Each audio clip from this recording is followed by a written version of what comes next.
Yep. I believe he said this was the coronavirus strat. Okay. No matter what, we were gonna pick this. I'm disgusted. No matter what, we were gonna pick this. Apparently, how does it look to you, looking at our lineup overall? I mean, it's hard to take this game serious because they're not taking it serious. So what can I say? They're just spamming breathe it in as well. Like, this is just toxic behavior, I gotta say. I'm actually getting mad. Why are you getting mad, Sam? I have my reasons. You have your reasons. Yeah. You're gonna give Koikfa a talking to? No, I mean, it's like, I think my experience, like, Dota players take shit for granted. Like, coming to a LAN, like, a lot of teams would want to be here. And a lot of teams work hard, and then, like, 16 teams probably try their hardest to go to this major, and this shit's canceled. And who knows what's going to happen to our life. And I feel like a team should come here and try it and take this seriously. Oh, for sure. So I'm just, like, I mean, maybe they'll win, who knows, but it's just, I feel it's disrespectful.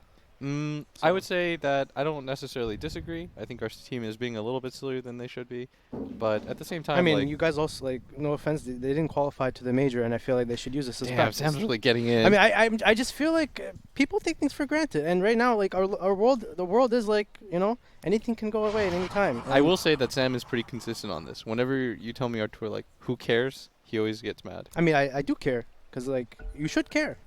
Like, it's not fun to not care. I mean, that's just the enemy mentality. Oh, here we like, go. in This general. is actually Dude. like I was waiting for Tal to chime in with his stupid ass. but It's I- always like I Boba agree starts with a Sam. speech. No, Boba says some shit. I think and I think a lot of teams that qualify to LANs consistently, like I have had this experience on our team, is that they don't know how it is for those tier 2, tier 3 teams that don't make it. So you think that, And you're your not team- saying that this No, is I just don't have a disagreement with what Boba said. I just disagree with like it's automatically assumed that it's NA mentality. No, you know? I didn't go with just NA mentality. I just wanted to touch on it because, you know, I'm playing in NA, and like half these pubs, like some guy feeds and he's like, haha, IDC, lol. and you know, like, what does that even mean? Like, there's no way the guy doesn't care. He's not gonna be like laughing in his chair. He's probably like sad, you know. I'm like feeding and I'm playing bad.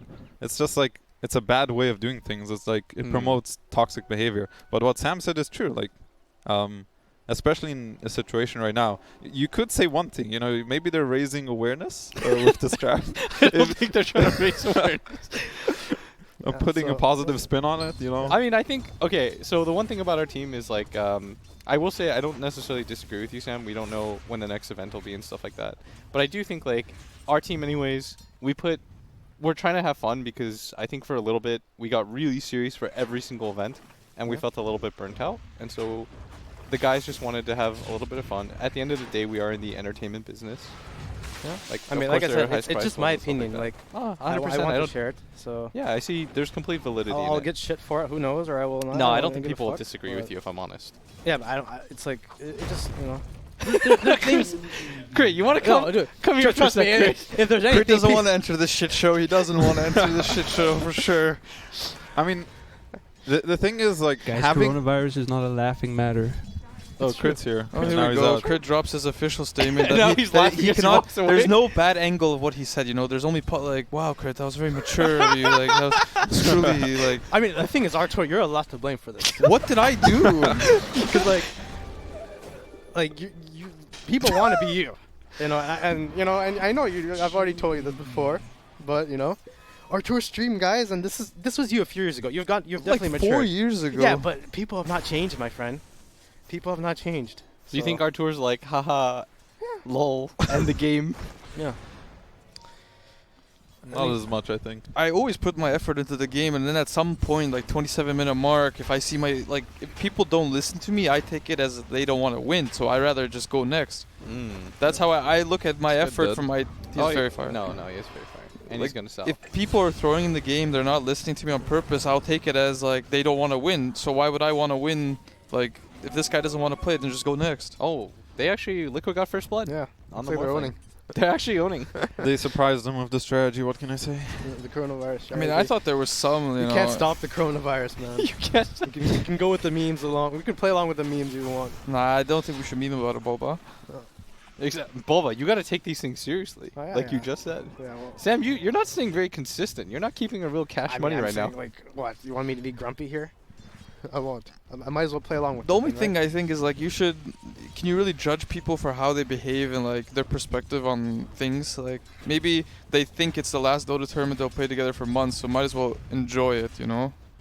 But maybe Having you have fun a is good. yeah. Maybe the different outlook is like it's the last games you might play for months. Might as well put your heart into it and try as hard as you can. There's like different personalities involved. Yeah, there's different perspectives, which is why I said I see validity in Sam's point, and I can also see why my team did what they're doing. I mean, there's just my perspective on it. Like I said, they might. Who knows? They might still win this game. So Very true. I mean, I think we're gonna try our best. yeah. Yeah, That's I'm the sure thing. you guys will like try to Oh, like oh, the okay. plays. all right, Boxy. You know, play-wise, I'm sure they're gonna like try to win. Like no Dota player wants to just lose a game. Yeah. Usually. I mean, Chris done this too. Remember you guys on the old EG or OG when you guys played the Ricky? Chris was carry Ricky. oh, ESL major? Yeah. Or not That- major? there was Sorry, a reason ESL. for Against that, right? Navi. It was against Navi. I remember Yeah. Miracle played support. That was a long time ago. I'm way more mature now. I would never do that again. Oh my god, dude. Dude, I heard you guys are gonna pick like Earth Spirit first, and it's gonna be Arteezy Earth Spirit and not you. Wait, what? Yes, Crit. Obviously, Tal hasn't filled you in yet, but No, Urspin has spells, and Tor casting spells is not like doesn't go together. why Storm Spirit casted so many active buttons in that game? It was amazing. You know, it might be like a meme strat, but it's basically like Liquid when they won TI. Yeah. All Yeah, the that's very heroes. true. No Broodmother though. They're owning. Yeah, they. I Oh mean, my they- god, dude, that sent our hit super far. You almost Is he died dead? to that creep. Watch. before. No, he's fine. Oh, Come on, he's fine. He's fine. You can do He's it. gonna go back for the last Yeah. one. Oh, he has boots. That's why. If he didn't have boots, I Yeah. would have hit him. I think Necro's dead though. Nah, he's fine. Mickey's dead. It's a double Wait, what? tango on the sprout, by the way. Like Oh. it's two. It's It's like 2x duration. You know? Excellent value. Excellent value. Excellent. Good pointing that out. Yeah, your support Fearon can just sprout in front of you. You can eat it. Oh, really? Yeah. Is that a real thing that you guys do? What if the enemy eats it too? Yeah, That's the it you got goes a both defensive sprout. It's a super defensive sprout. Yeah, you could. Looks like you guys won, William. You think so? Yeah. Wait, what happened? I like your draft a lot more than Fnatic's. Where do you think Fnatic went wrong in the draft? It's not necessarily bad, but your heroes are just really toxic. Hard to play against. Like, I it's mean, it actually is really annoying. hard. You have Chen Necrophos, you have like a Venal, Pipe, and Vessel for Morph. It's like pretty hard.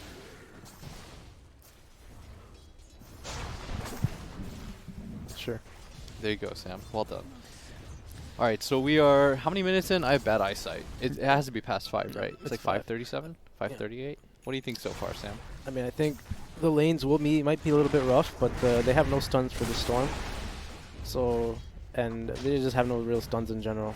Do you think So maybe they could just like decide to 5-man though? they Their could? 5-man's But pretty I strong. think Fnatic they're one of the best teams at ratting. Hmm. And You I think they'll just split the map? Yeah, Ice is one of the best rats. He's always played like that. If you remember, like even back when he was on VG. Oh, they're gonna make His it go Furon is really on a boxy at top. He does get the Gale off, but this is a lot of damage. Does have a stick. Is gonna pop it. One more hit. Nope, not there. And they even get a kill on Moon during this time. Yeah. Insania will die for it. I think what should happen is the Storm just needs to go jungle. Like he shouldn't even care about anything. He just needs to like get super farmed, and he can 1v5 this game. At least my opinion. You just go Bloodstone and AFK farm. Yeah, like he can make some moves here and there, but he should just play for his own game. Oh, and Quakefire might actually die here. I hear TP coming in. Does have a Tango and a Fairy Fire, but also opts not to use it. Yeah. It's the strongest hero on the map dying. Is there no vision around mid on Radiant or what? I can't see. Could have just faded. No, I don't think so. Oh, I I hear mean, Storm pull. Like, Radiant definitely has to kind of snowball this game if they want to win, because there's going to be too much pressure otherwise. Oh, Profit. and the NP ult actually hits quite hard on a both. He's You got a guys- DD. I feel like you guys don't have like practical spells. Like you have all this, I don't know, like AOE shit, but I don't know how you use it to win. That's how I see it. This Huron he's playing well. He has a really good Prophet. It's true. We lost it. Did you guys? Was that game 1? Yeah. Close game though. This is 23's best hero, right? He's level 25 Morphling. Yeah. Yeah. I always said this is the best tier to get voice like level 25 on because you get all voice lines. What's the max voice line? What's the last one? I don't know his, but like when you morph You're into washed up. somebody, You're washed up? Yeah. Oh, that's pretty good. when you morph into somebody, you get their voice lines. Yeah. Oh, So it's like double. Shit. That's Or really? like, you know, you get any hero in the game, potentially. Shit. didn't know that. Dang. Fly's on that next level. Yes. He's on the tier above tiers. It's the best tier to get level 25 on. Oh, he's dead for long. That forever. So it looks like Ice Assist is giving the lane to DJ. He's just jungling. He doesn't feel like he can pressure the Necro. So he's going to try and play in the other lanes. He's also rushing Vessel, looks like, on the Furion. Yeah, somebody needs to buy Vessel. It's a very good Vessel game. Deal with the Necrophos, yeah. the Chen. I'm not sure if this Furion Shaker lane should have lost his hard bottom, though. Artur, you want to... Yeah, Chime for on? sure Fusion should win that lane. You think so? Like Yeah. straight up win? Like, Yeah. even if not win, it's the CS difference is too big. Was too big when he left. I mean, the problem is like those Pango is so super useless in the lane. He doesn't have anything to do. Yeah, like maybe that's the problem. like the Furion had 18 CS and Necro had like 42. I don't know how much of that was Treants, but Sani is going to run in here. There are 3 heroes up here. He's got to be careful. The NPL's going to hit. He's going to get to the low ground. They do have a fissure. That might, in fact, be the kill, but he's just going to TP out, and I don't think they see him. Big plays. So what's your timing, William? What are you guys gonna do this game? Us? I Yeah. mean, I'd imagine like we get 2 items, and Necrophos gets like pipe he buying plus a 1, and then Necro? he's going He's- pipe Atos. Oh, he's buying Atos. They're like, okay, we need some catch for these guys. You think that's the item? No. What the hell? Just straight up. I'm a Necrophos lover. I don't think this is a good item on Necro. Not right now. Tal's gonna say Ags. No, that's crit. Oh. Is Crit still here? Yeah, Crystal's here. Yeah, crit loves the Necrophos Ags. I said it's pretty okay. It's like situational. He just says buy it first item. It's not good this game though. They have like no sprint heroes. Apologies. DJ, yeah. So. Doesn't have How's ulti the- quite yet. How's the outpost situation looking? Oh, Is he okay. gonna get it? They're actually just like. I can't say. What time is Yeah, it? he's got it. Oh, Yeast. Yeah. that's So- a big play. He's not gonna Reaper him, is he? Oh my. Oh, baby. That's close. That's the nerf actually. He has like a longer cast point now. Is he dead here? I think he might be okay. Wyvern 6? Oh, he's dead. He's dead. That's a big kill. Yeah. They're gonna lose their momentum like this because now Dire can just go push this bottom tower. Like they can choose if they want to defend top. It's or actually not, an but extremely big problem that both Pango and Chen are not getting levels. Like they didn't get the outposts, and now this guy is like. No, they got top outpost though. Too. They did? Yeah. We could have gotten 2. No. Wait, but how are these level Wait, 4? I thought they got only one. Yeah. No, I think they had 1 each. Oh, okay. Oh. No, wait, what? No. No, he recaptured it. See? Oh, I see. Yeah. Yeah. So They Dire. didn't get it. This guy's level 4 Pango. Like, Okay, they for example, wanna defend he bottom. might be level 6 in this case, and he can set up a kill on him, but. Oh, the Necro TP'd bottom, so let's see what they do. It also looked like they didn't get They Pango look the like they're tone. going top now. I think this is a dead Veno. Yeah. Though the profit ulti is hit so hard. I think this is a dead Chen too. Looks like it. He's got. Oh, they're here. Oh, he He has did get tone. tone. Yeah. Oh boy, that's a bronze Pangolier come through. What's your beef crit, huh? I mean, I like Aiden, you know, but I don't think Pango just. Holy is, shit, like, he's on a first name basis. It's true. Oh, he's a nice guy for And sure. I'm not gonna lie, like this he's this a- doesn't look like the coronavirus. This looks like just a flu right now. Oh. Like, they're not doing anything. Sam was saving that one up. I was actually. Wait, I just How long wonder do you how think the about that one, Pango. Boba? How the How Pango long did came you into think about this. that one? It took 5 minutes. He's that completely quiet. He's like, I got this burn. I mean, you know.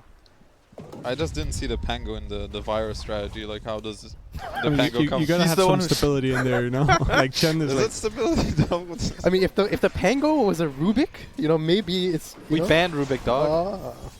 What else is green then? He doesn't have a TP up. He's just getting.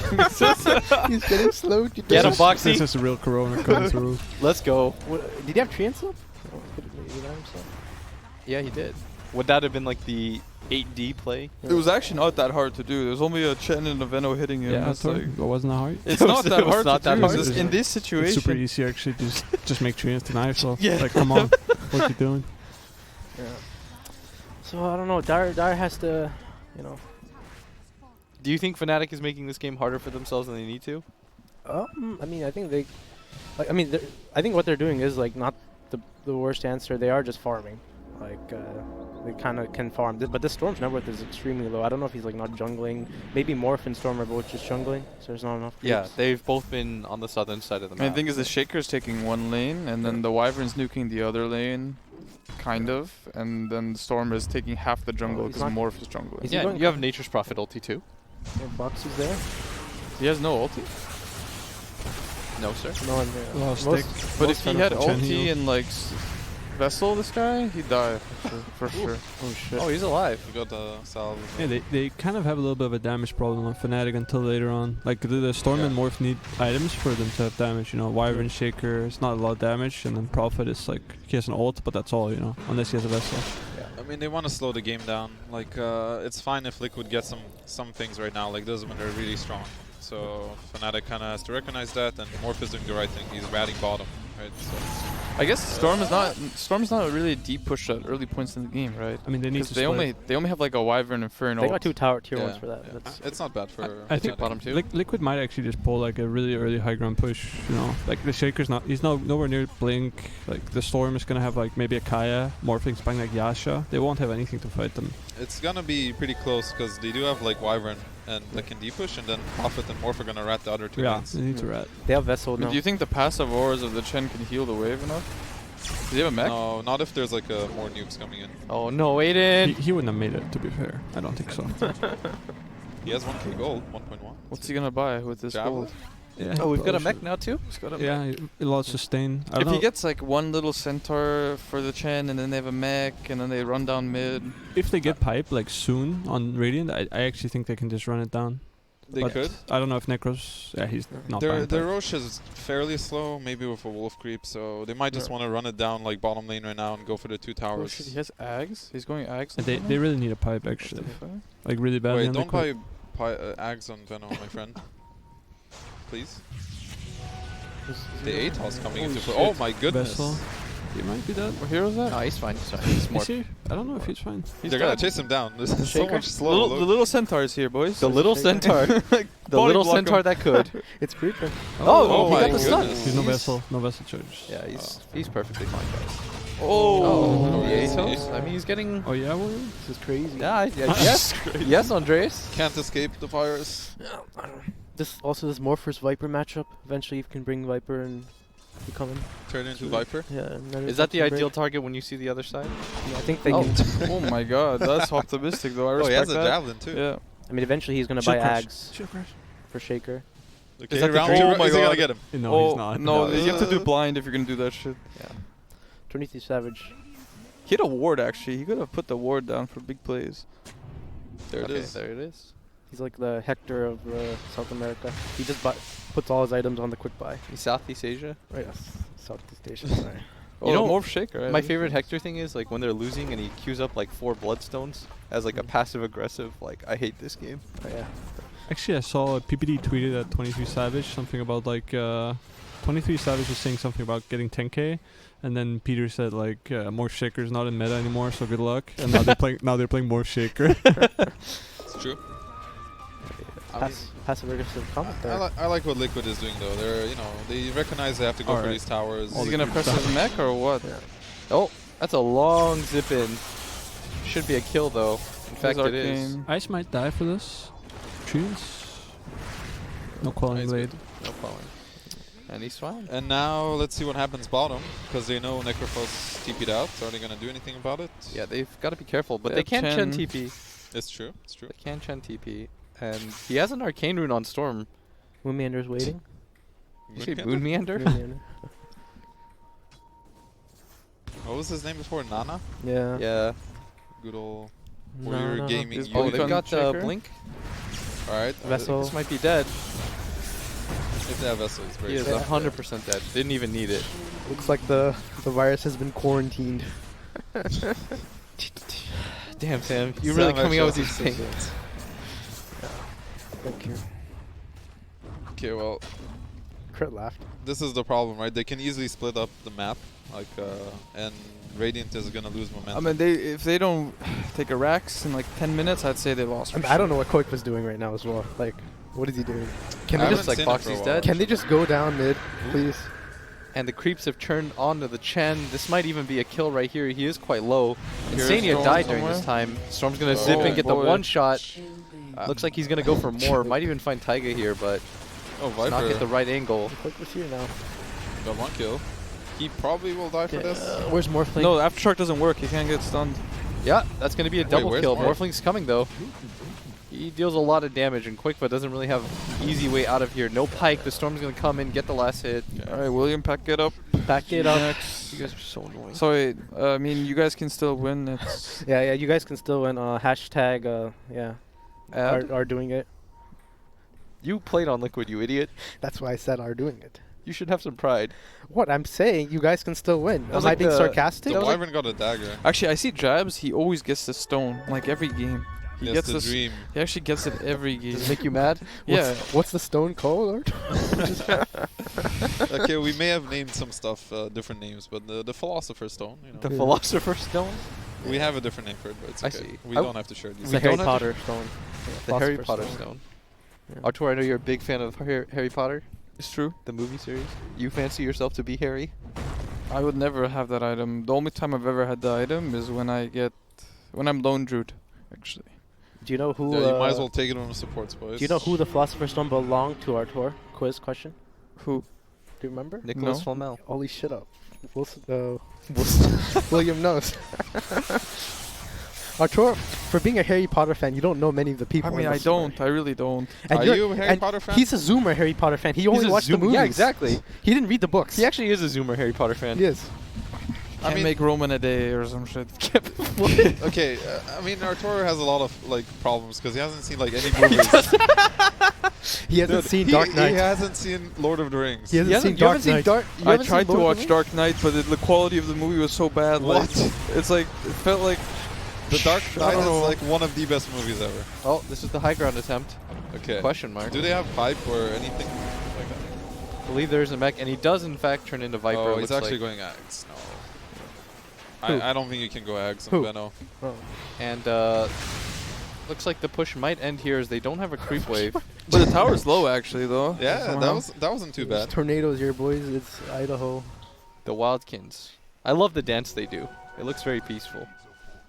I think the way it's Oh, How many All deaths right. does he have? he has a lot. Relax.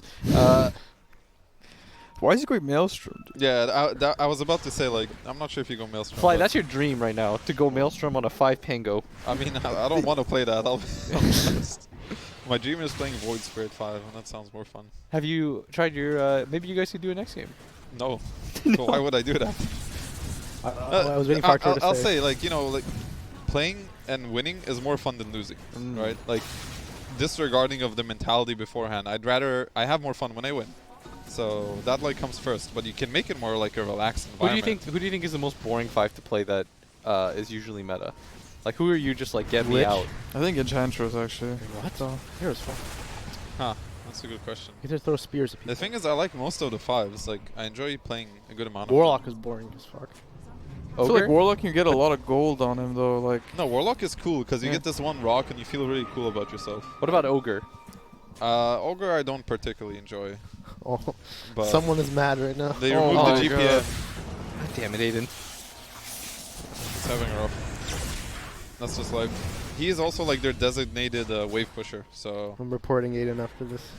somebody's got to push the other waves, and he's like the least necessary person to be in the 5-man. So you know. I don't know. Looks like I don't know exactly what Liquid can do. Come back. Their heroes are. is Roche still up? Yeah. I guess they actually can't do it. We like, I don't Roche know. incredibly slowly. They need a wolf creep, and I don't know. It's still slow. Their only hope is if Fnatic take a straight up 5v5 and they team fight like terribly Dude, or something. Fnatic's not doing that. Yeah. We know Fnatic. Yeah, I mean they won't do it, but that's like their only hope is like if they use all their spells, they don't burst the same guy. You know, This like is Ice's territory right now. He knows what to do. He's top 1 net worth. He went the perfect item build. Like everything by this Furon was on point. He gave the lane. wait, do they already have a pipe? He I doesn't think want a pipe. Necro's buying it, no? Oh, no, you're I talking mean about on Radiant? Dire. They don't want a pipe. They don't need a pipe. They don't want to fight. It's true. I mean that's true. They don't Like, have they to don't fight. need wasted gold. They His don't- item build they is just really don't good. need to. Yeah. That's pretty. I like the way that you guys are thinking there. It's like if you're never gonna 5-on-5 or you have no plans to, why build around for that fact? Nice, Boba, good job. I'm good out. job. I'm out. Good Dude, job. something always slips through. That's what I'm saying. Yeah. I mean, it's like, I mean, this game is like way Well, too... the virus ain't slipping This through. game is way too specific, right? Like, this is unlikely to happen again. Yeah. So, Yeah. I mean, I think it's fine, whatever I you mean, I said hope there. it doesn't happen again. Like, Game 2, you don't know what Liquid, they please. Atos! Oh yeah. He doesn't have it. Oh, okay. Wrong person. Sorry. Like- What? Didn't they third pick Storm? Actually? have. I mean, but they had the strat prepared. I mean, you know, like, there's a thing like deserving having fun. You know what I mean? Like, We're V- going back to let's like hear the- no, let's hear the- VP deserved to have fun at the summit when they did it. They were like, you know, they deserved it. They deserved. Yeah, we're so good that we can do this. Like, Oh, that Morph Okay. is just dead. And Morph is Storm, okay, was they're that? gonna hit the Necrophos, but he Nah, should he's be fine. just fine. You have no physical damage anyway, William. It's okay. they picked You Wyvern. countered Wyvern. literally. we counted, got him. They picked Wyvern to depush waves, basically, which Yeah. is pretty good too. you know, I think that's the way I'll put it. Being blunt. Mm. Is it good to be blunt these days? To say the honest truth on your mind, or do you get shit for it? Sam. I mean, it's about perspective, isn't it? Yes. Live evil. I don't give a fuck. Come at me, Alright, bros. Alright, let me hear your honest opinion. Sam, thoughts on the logo? What? I like the logo. Okay, thoughts on your current jersey? I like this jersey. It's comfy. What about our tours? I just had a. I think jerseys in general, when you wear them on your skin, like without something under the jersey, it doesn't feel as good. That's something I learned actually. I see. I mean, the material is made so Okay, like you can put guys, like logos on it. This all comes down to this. If they win a team fight here, they can. This is how they win the game. So they need to use into Mud Golem stun, I think. Used in the mud Okay, they're dead. Mud Golems are gone. I do gotta say, Fuck. this I gotta agree with Tao. This is a really bad Venom item. Yeah. Like he needed a Super solo is that. crest, something, you know. Damn, the guys. I think he had to rush Hex. Like if he, like Okay, honestly, Okay, they need to follow the wave, pipe it, and be ready to jump whoever is going for the You wave. know what? This was their chance, how right? do they jump though? Yules, Latos, something. Do you guys remember the game you guys played against the last time Liquid had Matu at TI, where they Yeah. had no stuns and you guys had like Weaver? Yeah, Stormweaver. TIA. Yeah. That was a fun game to watch. Oh, we ratted them for 5 years. Yeah, right? that's We gave them 4 Roshas or something. Yeah, yeah. Gustav Weaver. They had to rush like Veno on Matama Man Veno or something, or Hex? Hex, yeah. Shit. Yeah. The Ench also won Hex. That was such a good ult by Jabs. Good job, Jabs. Jabsy. Good job, Jabs. Good job, Jabs. And he gives them Good the chill, job. baby. Chill, baby. No, Jabs is a good player. Like, he's very mechanically skilled. All right, so now I told you Axe. Who? Not. I told our tour. Oh, This is Abed's build. He Yeah, I mean, dude, I don't know. I haven't played Storm in 2 years. I'm actually I not sure just- about the Dragonlance. I just defaulted those items, like, because I remember a long time ago, I used to just go Bloodstone or Okay, okay, they got a wave. Let's see how long it lives for. Right, it's still alive. Okay, they can get this tower now, right? Okay. Okay, they should be content with the tower. What's the top lane situation? Who's that? I mean, they're losing their base. Why did he go Lance? It might just be to hit the towers, actually, no joke. Yeah, I mean he's doing it. He's Yeah, almost yeah. got, Who need to hit the towers? Like, what, there's extra range? Oh. That's it? Necrophos is real low. Gonna Okay, use this is their himself. chance to win, if they actually commit for a fight. If Wyvern have ult? Fnatic commits to a fight here, And this Necro's really low though. it's fine. He's gonna get healed. They're gonna recall the Pangolier here. He's got treads queued up. The boss. Okay. You guys also have pretty low building damage, so by the time the wave, after it dies, you can't really kill the building fast enough. The Prophet can just go back top, I think. Even if you lose Rax, it doesn't Do you think he really should change the have state just of not? the game. He shouldn't have came. Yeah, there he is. He's Can going Storm back. just zip through and kill the next wave? I Like, think He tried. Wait, I don't know what I, happened. I think this Rax doesn't matter too much. That's a jump in from Viper. They can't. I mean, this is the only chance that Oh my Fnatic God. have to lose, you know. I he's- thought for sure there was an echo. Oh, he got pretty low. I mean, it's fine. Yeah, They're there's gonna trade. trade Whatever. Rax. This is fine trade. I think Liquid has to just hard commit for this. They don't Where's the wait. wave? My Oh boy. Oh boy. You cannot enter. Now you're being put in a do or die position. And I think the TP got cancelled from Pango. Yep.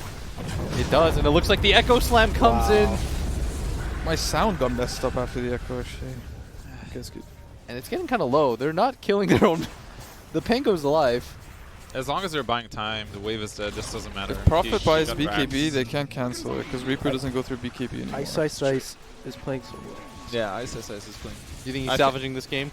I mean, it's not hard. He I doesn't have think any map Fnatic is threat, you playing know? He has no map threat. Like, they have no ability to kill him. I mean, I mean, There's yeah, 5 heroes on Radiant. Yeah, I agree with you, but he is still doing his job. which I Okay, think yeah, he is admirable. doing his job.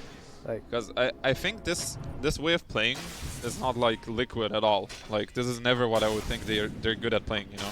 What, Liquid, like tier 7 Liquid, or which No, Liquid? this Liquid. Artur was what are you about to talking ask. about? Whenever you when see... does Liquid play well? No, I wasn't going to say No, that. Mickey, have you ever seen him play like a Necrophos? I know they're like, they had this predetermined strategy, so it's like, this is hard to run. Do you think you guys are going to be demoralized after this game, or are you just taking it in stride? No, we'll take it in stride. It's No, like, this they're fun having or fun. what? Yeah. They're having lots of fun. Well, why are you smiling, huh? Is that what you guys have been doing for the last 2 years? You guys have been having fun? I don't think they're gonna get too upset, right? I don't know. Like, if you draft this shit, you're like, oh, fuck it, guys, go next. I guess if everyone is okay with it and like laughing I about think if like they talked about it beforehand, or like, you know, we're gonna do this, they're not gonna be too beat up about it. Oh, they are, like you guys said, they're taking fights when you don't think they should. I Just mean, keep at the this status They're- quo. point, they're they're just so poking. ahead that They're playing around. Yeah, they can get in, get out. They don't. There's no threat. there's literally no threat to kill Morph, Storm, or Furion unless they literally run into 5 heroes and like drop their keyboard or something. Like, I don't. They have one stun basically. Like, they have a Reaper Scythe and a Pango roll without blink, and he doesn't have a Yules on Pango, so he can't really catch anyone. So it's like completely zero threat for all their Believe cores. Boxy is dead. Oh, the Storm's actually dead. They have no Okay. pipe, Boba. Furion's dead, right? I don't know.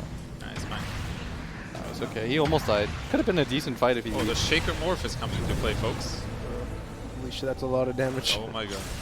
Yeah, I think everyone's dead here now. How to stop the Shaker more? Chill, baby. I believe that's an ultra kill for. Well, I guess the Liquid's out of steam, boys. See, there it is. He did the Earth Shaker voice line. 23 Savage. I mean, you guys remember like TNC with the Shaker Morph. Like, it has been nerfed, but if it gets to this point, it's still pretty ridiculous. Like right now. This is a sad game action now. Where was this Shaker morph yesterday? Versus Liquid, Artur. That's an enemy shaker. He doesn't show, dude. You can't Yeah, take you him. were showing everywhere, dude. Oh, me? Yeah, I'm showing him. No, he was. I saw him. What? No, he wasn't, Yeah, dude. he was. literally AFK, like William in the was tree. there, you know. God, Tyga's just there everywhere. 0 wards on the map. Can't push me.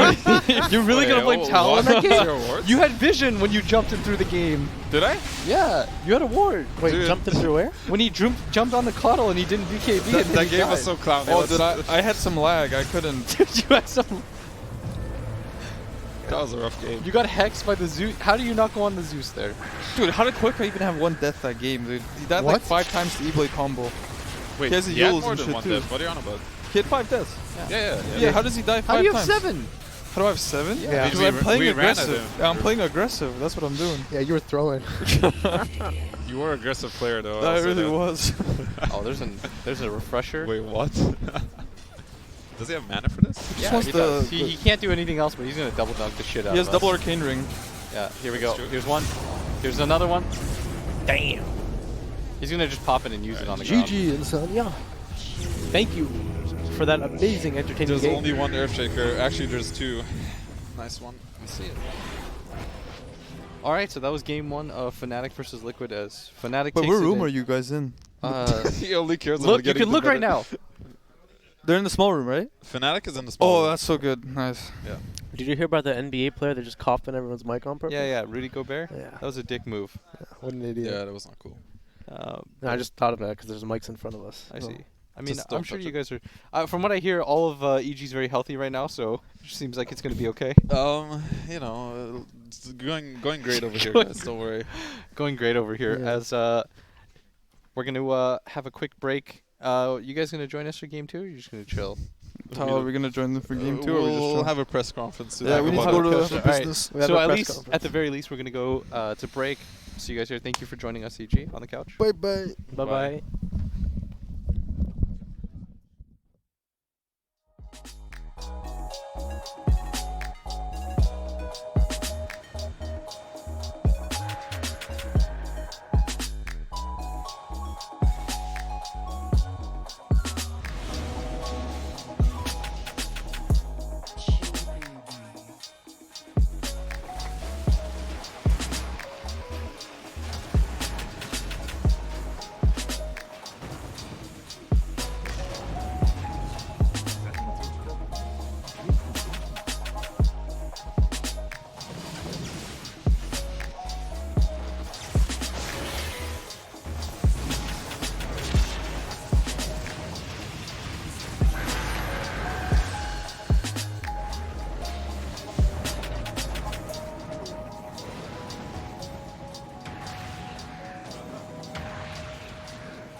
Hello.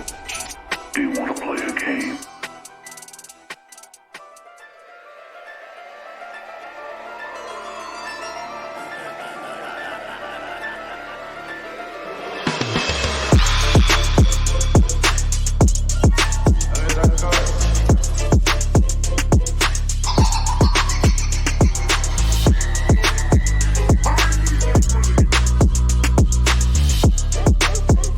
Swift as the walls of Iceland.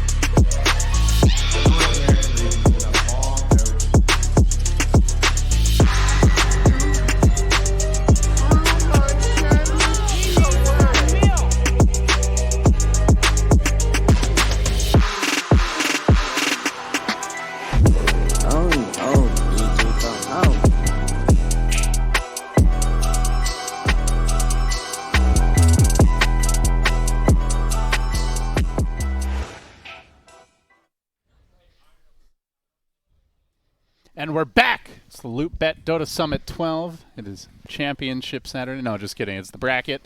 It's Thursday. Oh, that's right. It's not the weekend. I am so It's disoriented so weird. right now.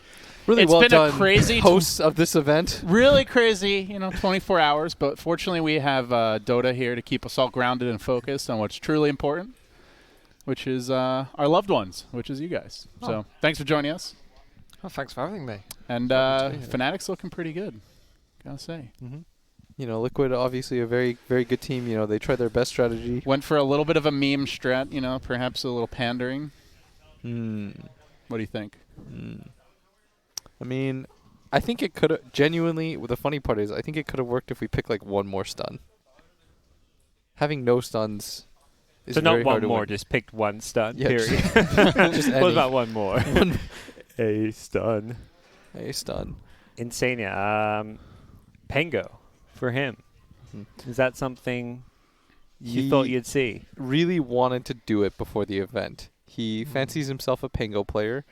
And the good news is, after watching that game, it's going to be really easy for me to then veto it from now on. Permanently. Got it out of his system. Yeah, we got it out. Sometimes you got to work one of these in, It's okay. Got to purge yourself, It's all the bad ideas. How do you feel about the Pango support generally? Because that's 2 games in a row it's looked somewhat weak. I think it gets hard countered if you don't have a laning phase, and especially it's really bad against Storm. Storm loves playing against Pango 4, because you just don't really have items, and he always gets his jump on you. Especially Storm plus Shaker. Storm plus Shaker just eats you up. Yep. That was 2 games in a row against Storm where it struggled, so. Hasn't looked great. We'll see how you guys bounce back. You're doing your between game ping pong, as is tradition, Game 1 ends, you come down, you play a bit of ping pong. I mean, we're getting real good at ping pong, let me say. We're prepared for staying The indoors. decathlon of non-Dota events amongst Dota players. I'm telling you, we are prepared for the very real possibility of being locked in here with the rest of you guys, and we will crush you guys. Oh, you guys, everyone's already locked in. Yeah. No one's coming in or out. Nice. We're in sequestered circumstances here. Yeah. But fortunately, there's lots of activities. We got cornhole, we got ping pong, we got Dota. Dude, you know who the best cornhole player I've ever seen play is? No troll, is Phil. EG's Phil. He's got the wingspan. He's phenomenal. He's a basketball player, I guess, so. We lost in 4 turns, not even kidding. He just holed 3 in a row, and I was like, okay, that was a fluke, and then he did it again. Does he shoot it overhand? Yeah, he goes high. He goes really high, because most of the time I slide. Most people seem to go for the underhand scoop shot. He goes. That's incredible. Skyhook it. I'm looking too like bad prime Kareem Abdul-Jabbar. I'm worried that if I play cornhole, this whole room is just going to get smashed. Why? By me missing them so wildly that. Dan, you look like a coordinated guy. I may look like a coordinated guy, but there's it's a clever disguise, slim veneer of coordination over a deep heart of clumsiness. Did you play football or anything growing up, or? I played in goal at football. I was quite a good goalkeeper, but the problem was that I was wildly inconsistent, which is the thing you very much do not want from a goalkeeper. I had this similar thing where they're like, "Oh, you're tall. You go play goalkeeper." It's like, all right, what I did. I'm being typecast. I'm okay with this. Typecast. It happened. Everyone always asked me too, like, "Oh, you play basketball?" It's like I played basketball growing up just because I was tall, and they just plonked me down by the hoop and told me to grab rebounds. Isn't there some crazy stat about it's like people 20%. over 6'8", 20% of them are in the NBA or something it's insane like that? Because there's very few people that are that height. Yeah. But it's still crazy that so many of them, You just need gravitate big towards men. basketball. You just need big men, although No, maybe you not don't. anymore. My Not boys, anymore. the Pocket Rockets, man. The Pocket Rockets. That is one of the best names in sports. We got 6'5" James Harden doing the tip-off, Yeah. Well, NBA is on hiatus, but we do have a hoop out back, so we could try to do a little mix-up. Yeah. I think there's a lot of crossover. Dota fans like watching NBA and sports. I feel like NBA is probably the most crossover as far as sports go. There's a lot of good NBA memes, too. Yeah. He boomed me. Yeah. All right, so I've been told to read off the yellow card. So we want to give a huge thank you to our sponsors, LOOT.BET, the official betting partner of Dota Summit 12, and Monster Energy. Been sipping on a cold one here the I entire haven't time. had one today. Yeah. Now that you mention Monster, I need now some hook us up. energy. What Alright, do what do we we got? have in there? Dude, I'm partial to the Swiss chocolate one. It's pretty dope. I need some ultraviolet if we've got. Ultra red, you mean? No, I think I see a purple. Oh, okay. It's second This is row. you gotta second really row. Second row. dig in the This is back the there. Dragon Tea. No, no. Oh, the one I love behind you, it. Monster, but not so much the Dragon Tea. Okay, Well, you love tea. Hold on. That's exactly. I love tea. I got it. I have higher standards, LD. Dragons do not need I'm to not be. sure if You I'm allowed realize to they legally sponsor say this that. event, Yeah. right? Am I allowed to Alduzo, say- what are you hitting up? I like 90% I will of their take the flavors. ultraviolet. You will take the ultra. Oh, is Are that you the last guys kidding me? ultraviolet? I'll This is take the the ultra red. I'll take the ultra You red. guys are making my life real hard Yeah. right now. Just look at which one's in the far back. Oh, hi, Here you Aiden. You need some Monster, bro? Would you like a Monster? I already have one upstairs. Okay, great. We cured Corona last game. You're welcome, guys. I think you role played as Corona. Yes. There's hope. All right. Well, there is hope, and there are players getting ready to play some Dota. So we are going to take a quick break here, guys. And when we come back, the draft will be underway.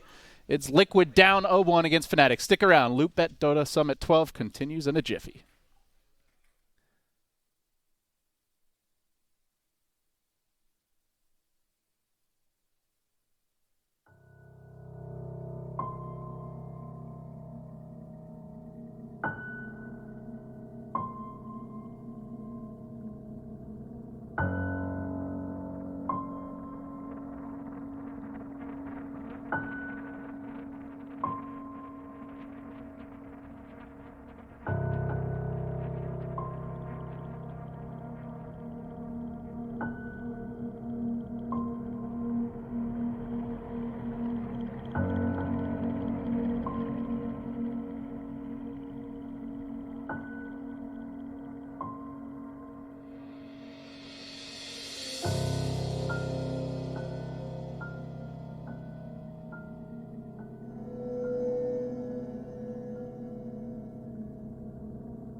Made for live betting. Ladies and gentlemen, welcome back to the LOOT.BET Dota Summit 12. It is feeding hour, maybe the witching hour for some of you. I am not sure, but I'm LD, joined here by Mr. Dan Offen, or Mr. Big Jams. As I'm sometimes known. As well as Gods, of course. Hi. It seems like we've got a few moments here. Teams are deciding side and first pick. Have you told your origin story yet? How'd you get the name? I used to change my name pretty much every week. When I started a podcast, I was like, I now have to settle. And this was the first one that was on there. So I'm stuck with it now. I'm not sure if I'm happy with Mr. Big Jams. I'm big, I like jam. That's the origin of the name. You're big and you like jam. That's about it. Yeah. Very as simple. good a reason as many. You're a straightforward man, you know? Yeah. Very direct to the point. Say what I see. Yeah. You're also a mister, you know? Yeah, it's I'm a mister. Factual. So what'd you see in that first game? I enjoyed it. I think, as Blitz was saying, it wasn't the best draft ever from Insania and the Team Liquid boys, but I think they've... But tell us how you really feel. That is how I really feel. I don't know if I have any deep, like, you're to the point, but emotions. you're very polite and British about it. Yeah. You're not going to weasel deep emotional feelings. It made me think about my mother and all the childhood trauma. Jesus. Okay. Well, on that happy and positive note, game 2, the draft has begun. I think Fnatic took Radiant, right, is what I saw there? They're on Radiant. Yes. And first pick is going the way of Fnatic as well. So that second pick continues to be the second best prize. Getting the last overall pick of the draft. It's a respect ban for the Bristleback as well, which Liquid have been so good on all tournament. We've seen more like targeted bans this tournament. I feel like it's not like there's that one hero that everyone's banning every game, you know? At least it doesn't feel that way yet. Yeah, the meta seems very like team-oriented, where every team has a different idea of what heroes they want to play, what style works. I mean, I think there is some trends about, you know, especially the tempo, playing fast pace, having heroes that can fight early mid-game. But as far as what heroes they are, everyone has a different idea. I think the Bat Rider is the only consistent one that's getting banned or first picked very, very regularly. That's true. Just such a flexible hero, you know, can split push and stall the game, can be potentially even a mid, definitely an off lane or support. Leaves your draft open. Bo3's Timbersaw still in the pool. Will's been saying they just want to get one game of Timbersaw. If anyone knows how to counter it, it should be an Ice team, right? For sure. This hero's great against it. Good support if you do pick a Timber. Bring that pure damage right back the other way. And nice thing is Fnatic have the pick here before you get the ban, so you can't like instantly protect it. And they're going to go for the Slider instead. They've liked Bo3 on this here, probably even more than the Timbersaw. Would you say this is Bo3's signature hero? At the moment, I guess. I don't know if it's a signature just yet. I don't know. It feels like he plays it more than everyone else. Yeah. He was playing it way before it became the flavor of the pub month. The Mars is also one of his big ones. Like, they were picking Mars back when nobody was playing the hero. Now everyone does, but yeah, he's got a few signature heroes, I would say. But, you know, picking Shaker into Rubik, not something you see too often, but with this Slardar, you've got a lot of burst, so if that Rubik ever gets caught, he's looking pretty dead. Yeah. We've heard BSJ talk about a lot. Troll Warlord, probably the best lane counter to Slardar because of the mischance and the fact he's a pretty good man fighter in general, so he can actually stand toe-to-toe and trade as a melee carry. Yeah. With the Shaker pickup, they don't really have a forward position to help Slardar's lane as far as, like, giving him a damage partner, so we're going to see them just pull waves, fissure block into the tower so Slardar can farm safer. It's not going to be one of those games where Bo3 gets to really bully his laning opponent. But you rarely bully a Troll Warlord anyway. Exactly, So yeah. I don't think it's a big concern. Yep. We'll see where the bans go here. Fnatic, you know, you've first two, one of your your carries essentially, so they're going to have to protect it now. So banning out the Razor, the Static Link annoying, banning out the AA, Ice Blast against the Troll Ultimate, preventing all that lifesteal. So just making sure that the Troll can have a good game with these bans. So let's see what Liquid's going to do for their final ban here. What do Fnatic need? They need their mid hero, their Ice off lane hero. Yeah, they banned the Oracle, so just a strong 5. I don't think there's any other 5s that stand out necessarily. Is that just because of the Slardar pick, you think? The Oracle? Yeah. It's really good against Slardar, and it's just a good partner for Troll. I Mm-hmm. think you have a lot of kill potential at level 3, and it's gives Troll a save where it guarantees he can always get his ultimate off, and then he just lifesteals a ton during that false promise with his ultimate on. So That's a good point. it's a good synergy there. They've banned it though. I don't know. Yeah. So it's going to be. I don't know what they pick instead. I'd quite like the Winter Wyvern, perhaps. Oh yeah. Yeah, Wyvern's nice against Troll. And you're expecting Liquid to pick some physical damage core to go with Slada, whether it's their carry or mid. Definitely something Fnatic is lacking right now is any sort of magic burst. So the Wyvern save could be very nice. So Grimstroke Doom has been a popular combo. Yep. The Batrider's already banned. I Are don't you think- afraid of a Doom here if you're Fnatic? Nah, just because they pick Slaughter, I don't think you're afraid of it. There are some teams who run safe lane Doom, but if you're being told that Liquid's going to run safe lane Doom in this game, you're just thinking, okay, that's fine. They're picking the Grimstroke to go with his W rather than the ultimate, I would say, around Slardar. Oh Yeah, that is the very good. Inkswell. Yeah. Is the W the Inkswell? I think I don't so. know QWE. I'm a legacy hotkey user, so you're A gonna have purist, you might say. to. Yes. What are we talking about? Legacy hotkeys. Yeah. For what? Just For, in general.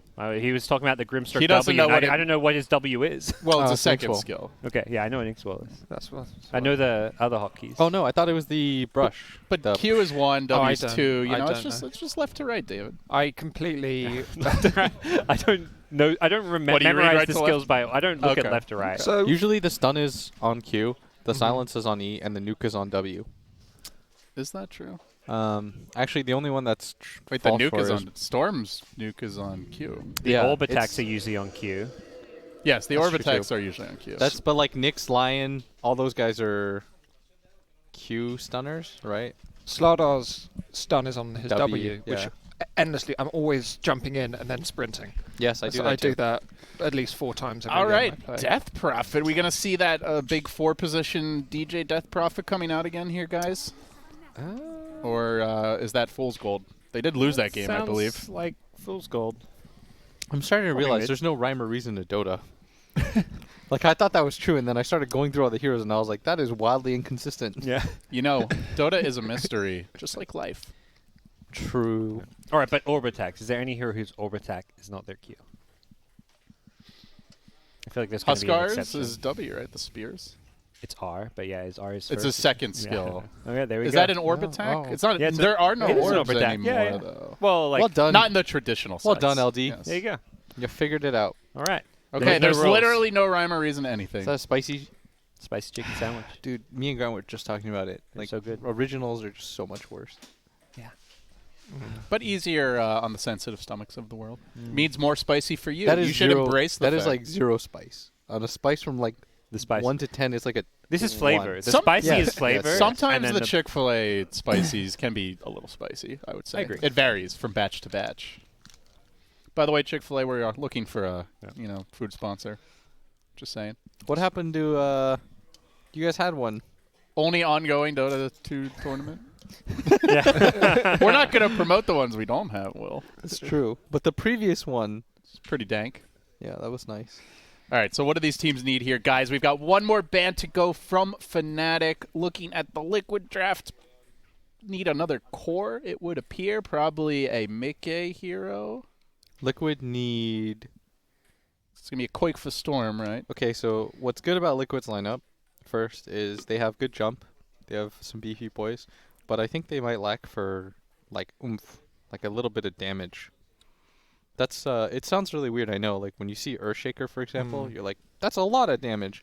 But, like Crit said earlier on the broadcast, like, he doesn't really count. Because it's not, like, super reliable. And you're not thinking, like, in terms of, like, the best possible scenario of hitting, like, a 5-man Echo. It never works like that. They have Sladar and Storm, so Yeah. that's nice. As for Fnatic, who will get this next pick, Their lineup is good at taking Roche. They have good tower hitters. I'd say their initiation is all right. well, something's got Ice Ice Ice smiling right now. I would expect ISOSIS to be on that Pango, so just because he loves it. This is one of his best heroes, so I would expect a 4 or a 5. Here's what you do. You pick like Timbersaw or something, and then you move that Pango to like a 4 or something, I don't know. Or Underlord, sure. Underlord, that's why he was smirking, huh? Yeah, I think you needed some way to frontline and damage mitigate, which God, is their why 5-man is so good right now. Yeah, and Liquid are all about the pick-off, aside from the Shaker. I thought they were going to Timber, and that's why he was like XD, but... So it's support Pango.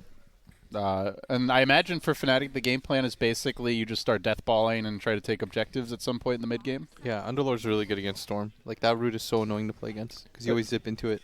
It's our third support Pango against the Storm in a row. First 2 getting completely bodied. Mm-hmm. I'm not confident thus far. We'll see.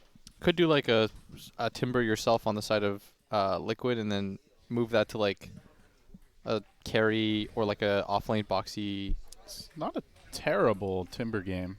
I think they should probably, if I was in there, I'd probably suggest like Timber or something. Because the only hero that really messes with him super bad is Rubik.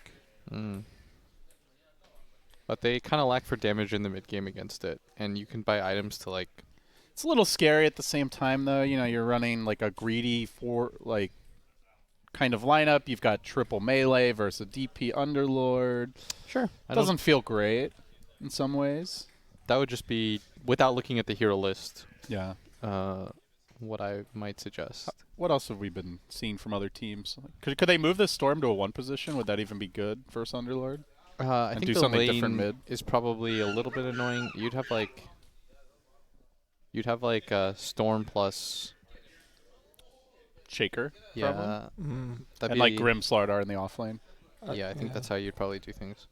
I'm still down for Timber, but who knows what Team Liquid will do. They're wild boys. Maybe their coach. Should have some insight. Well, they're out of time. We're going to find out time. right here, right now. It is Wraith King. His Very nice. Majesty. Thoughts? I don't love it. I don't hate it. Kind of neutral about it. I think Ice might potentially just have like a feast game. Well, Fnatic are leading the series 1-0. The draft is now concluded. The teams are going to select their cosmetics and get ready for this game number 2, guys. You are watching the LOOT.BET Dota Summit 12, and after a very short 1-minute commercial break, don't go anywhere. We will be right back with the action in that game number 2.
Ladies and gentlemen, welcome back to the LOOT.BET Dota Summit 12. Brought to you by LOOT.BET and Monster Energy. I'm here with Dan and David and David. I'm not sure where that other David has gone. Lots of Davids and Dans and... It's the D-boys. Don't call yourselves that. That's weird. What, you don't like the D? The D-boys? I love the D personally, but... I mean, I have the unfortunate... the doubly unfortunate initials, too, of being a DP boy. That's right. Do you have a middle name, Dave? I do. James. DJP. DJP. Oh, that would have been a cool DJP in the house. I don't feel like I'm cool enough to have be a DJP. Yeah? You've got cool hair, I feel though. like I need more swag. I've always to be a envied your hair, DJP. dog. Thank you. It's good. You could have hair like him if you wanted. Just need to grow it a little bit.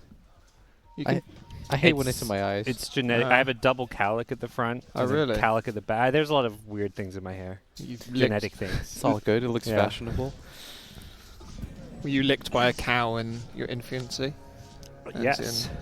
It's your Yes, superhero. yeah. Like Spider-Man being bit by a spider. Yep. I was licked by a cow, and here I am with Wait, hair. is this a... What is the bottom lane? Are they aggroing? So, Yeah? yeah. They're aggroing against the troll? Alright, I feel it. And then they're going to leave Wraith King top. They're actually going to switch things around so they don't get aggroed.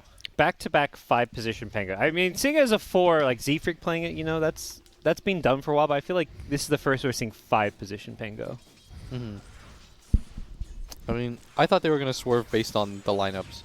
I think they kind of realized that they had a little bit of a weakness in their draft. It was like when OGC brought up yesterday, like they don't have somebody at the front line. I thought it was going to be the Timber, but of course the Storm versus the Underlord is very annoying to play against. Is that just the pit, or is it damage mitigation and the ability to leave the fight? I mean, I'm not sure how much they... Oh, nice career snipe. I'm not sure how much they put into getting out of the fight. Like, the Underlord ulti is not like, I think, the entire reason you pick the hero. I'd imagine you pick this hero because he lanes well into most people.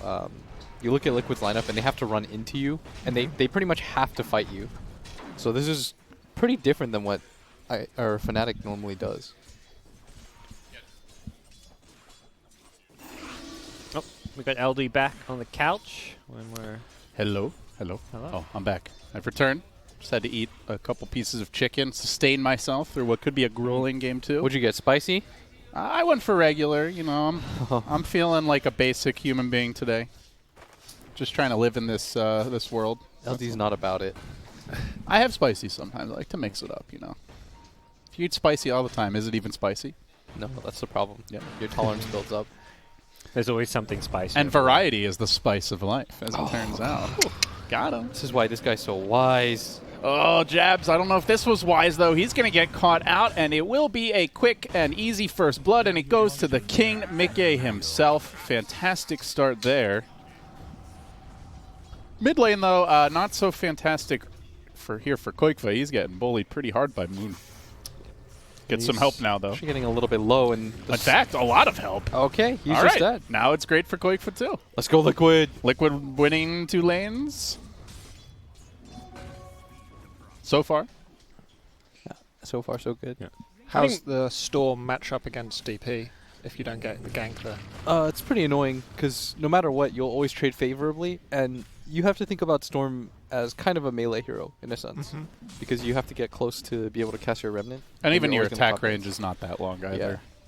The nice part is like you have good armor, but DP has better Lucy than you, if I recall. Yeah. And then she uses the Siphon. And yeah, but they even might slower. set up for another kill here. This is nice. Yeah. This is what DP hates, is getting camped by 3 heroes. Moon, though, with the Siphon alive. is going to live. That's big. Yeah, Did force out the DJ rotation, though. And, in fact, a double rotation. It's Fnatic's turn to charge back the other way, but they're not going to find any kills. I like the idea from Liquid because Death Prophet was going to come back to lane and still win mid lane. Like, they hadn't actually won mid for Koikva by just killing that Death Prophet once. A full HP mana DP is going to have the edge, so Yeah. they try and secure his lane beyond just the 1 kill. I think it would have been different if he found like a regen rune or something off of that, but it's he's just gonna burn through his mana and his bottle again. So all the cores farming relatively well. The Slardar a little bit behind. Fnatic with a slight lead there, but nothing too substantial at this stage. So relatively even start here to the laning stage. But the action heats up. Back to bottom lane with the tri-lane. Ice, he's low, not dead. And they're diving. Mickey with the commitment. One more smack. No, doesn't get the kill quite yet. Still juking. Kill this man already. Kill this man already. Oh no, Mickey. He's been led on a wild goose chase. And Ice, he's healing up with the tango. He's so hard to kill. Lord. How are you juking on Underlord? And he lost the courier too. I mean, look at the guy. He's the size of like 5 heroes. But somehow he does it. He's the thickest boy in Dota 2. The thickest and sickest boy there ever was. Team Liquid lost in the woods. It's like the Blair Witch Project. Just wandering around. Fits the theme of the event as well. I know. I like it. I'm on brand. Well played, Dan. So, well, that sucks. Koikfa getting sent back to base, it looks like, as well. It's another reason why the matchup's hard. Because, like, DP doesn't really go bottle. She's going to go for this double null. Just, like, hit you out. And her stats just trade out better. If you don't get runes, then it's a little bit rough. And Boxy Slugger having a really rough time now. It was kind of okay where he could trade until these Wraith Bands came out. Now that 23 Savage has the double Wraith Band, Boxy's just unable to play here. He lost his courier earlier. He's gone for an Orb of Venom, which he can't really get close to use, so... Yeah. I think really he thought tough. he was going to lane against Underlord. If you're a carry player, right, like, Troll is not fun to play, or Troll's pretty fun to play because you can do the mischance. Well, Jab's going to go down here. Liquid roaming a lot early with this Grimstroke Earthshaker, and overall been quite successful. That's 3 kills. It's still Fnatic with the net worth lead, but they're keeping it to a slight one. Is this the first time Insani has played Grimstroke at the tournament, or has he played it before? I think at this event it is. I think you played it before, right? You know what? I wasn't casting. I think he did. Oh, Quakefa, he wants that root, and he ain't going to get it. In fact, they're going to commit the Exorcism here and get this kill in all likelihood. Fissure coming through, the Ghost still chasing. Gets him with the Swarm. So now can transition right into a push. He's got a Catapult here. DJ's rotated in. Really good timing push by Fnatic. Can Liquid stop it?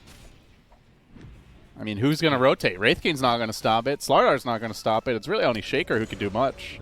My favorite thing about this patch right now is mid lane has really gone back to this like heavy 1v1 mid rune battle where every single 2-minute rune is being contested, supports are rotating in, and this feels much more like what the mid lane used to be a few years ago. I'm watching 3 heroes hit my mid tower right now, David. Yeah? You not feeling good? No. The tone in your voice, just like, oh no. Oh, will they get the deny? Fissure? No, the creeps. The creeps get it. Exorcism is down, but he gets the Spirit Siphon off. Can they burst this DP? I don't think so. They're trying for it with the pull. A little bit of extra help. Off. Moon is so tanky, and they're overcommitting. They're feeding him. Gets the kills, and Boxy rotates, leaving an uncontested Troll top. From bad to worse for Liquid. Yes. Very confused. Storm's still level 5. Boxy's net worth is bottom 4. This is going really well for the SEA boys. SEA rising, perhaps. Here we go. I'll be biased for Fnatic to balance it out well. When does SEA get a 4th slot? I mean, Valve knew all Let's get along. the They've drama been giving them started, 3. boys. Yeah. All right, they do find Jabs here. He's going to jump away. They get the follow-up stun, though, locking him down. An easier kill will be claimed with the help of the Grimstroke, and now they're diving for Ice, Ice, Ice. Can they finish him off in time? He's a little bit tankier, a beefy boy, but a killable boy. Oh, now courtesy of that amplified damage. Insania likely to die. Another good kill there for him. Leader in net worth for the time being. I mean, Liquid are getting these kills, but it's rotating a lot. You know, it's 4 heroes rotating, and the other 2 lanes are getting farmed while that's happening by Fnatic. Oh, that would have been such a big kill for the DP. We'll put the brakes on her, at least for the moment. It doesn't matter. This Troll is just AFK farming up here. Like, he's going to be massive in this game. Yeah. Both Troll and Death Prophet have gotten everything they want out of the laning stage. And Ice Ice Ice has some stacks. He's catching up, and he's had a fine game anyways, like comparing his net worth to Boxy on Sladder. So it's a great start for Troll. They're going to try to put a stop to that with this Fissure, but with Pango in position, it's not going to happen. Like, how good of a Troll game is it moving forward? Is he just going to be able to take over and carry it? Do you feel like Liquid have the answers to deal with him, guys? I like playing Troll into Wraith King. I think the Storm is a bit annoying because you kind of struggle to lock him down and he just kind of kites you and zips away when you ulti, but I think it's a solid Troll game. Playing ahead, you're going to be able to secure Roche a lot easier. 7 out of 10, something like that? 8 out of 10. 8 out of 10. Yeah. Seems about right. Maybe a little bit higher even. Yeah. I think this is a very good Troll game, and I think that there's no real way for Liquid to fight at this moment. Like, they really messed up their timing by going for those, like, 3 mid plays where they kept trying to kill DP without level 6. If he doesn't die here, this is so massive. They're going to commit so much to this. Corrosive Haze gets popped. They get the bash off. They really need the chain stun him. And the Pango disarm coming through. Doesn't hit on Mickey, but now the blind as well. He's just too beefy. And they're over-committing. Mickey's got to back away now. In comes the DP. It's full 5-man Dota to the top lane from Fnatic. Aside from the Underlord, who could ult his way in if he really wants to. He's TP'd to top. They are bringing the entire squad. Mickey got to get out of there. Slow down. Fnatic on the chase. They're almost certain to get this tower, but they're looking for a little more than that. Ice lumbering forward. Moon leading the charge. Gets the slow again. Now following up. Locks him down. Finishes him off. Mickey's dead. Rotated to no avail, and towers will fall. They maybe get a trade here. No, 23 Savage. Ooh, does pop the ult in time. They're going to get, let's see, at least a bounty here. Maybe 3 bounties going to Liquid. Where are you watching? What have Liquid got to do now, Blitz? So weather this storm.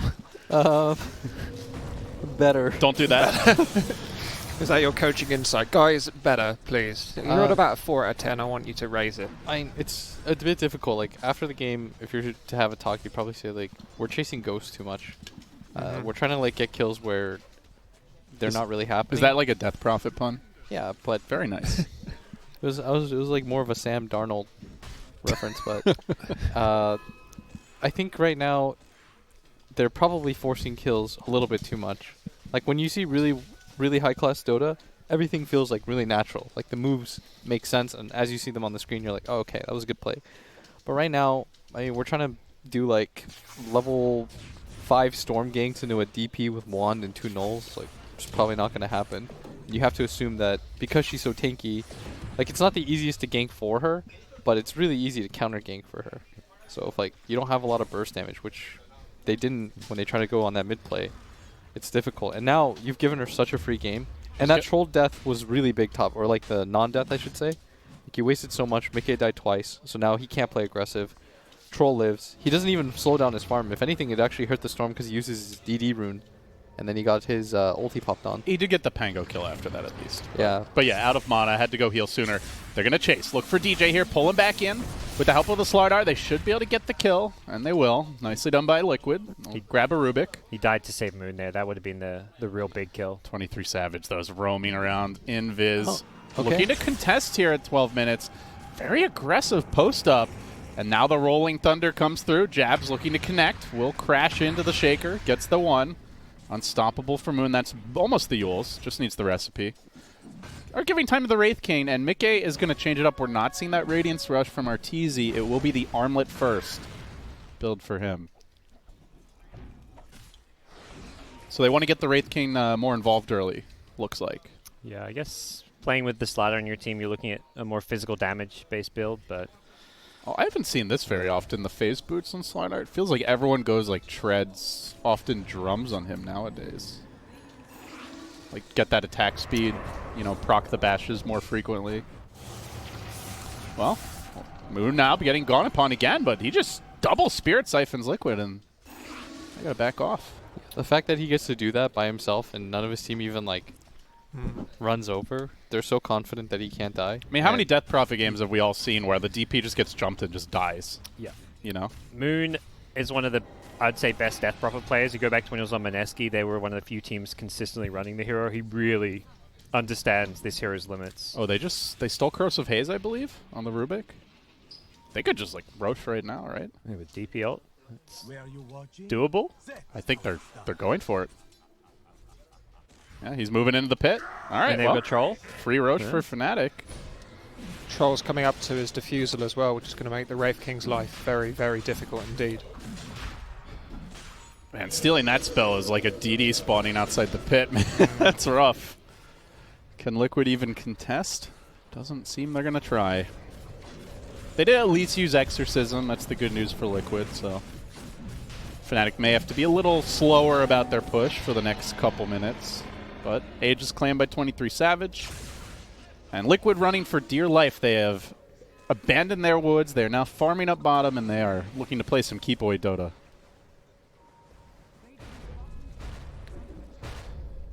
They need to get a blink on Shaker, but I think he's dead. The DP's really fast. Oh, no, she's not going to chase. Are they still going to be building Blink on Slardar as well? Yeah, Yes, they need the are. jump.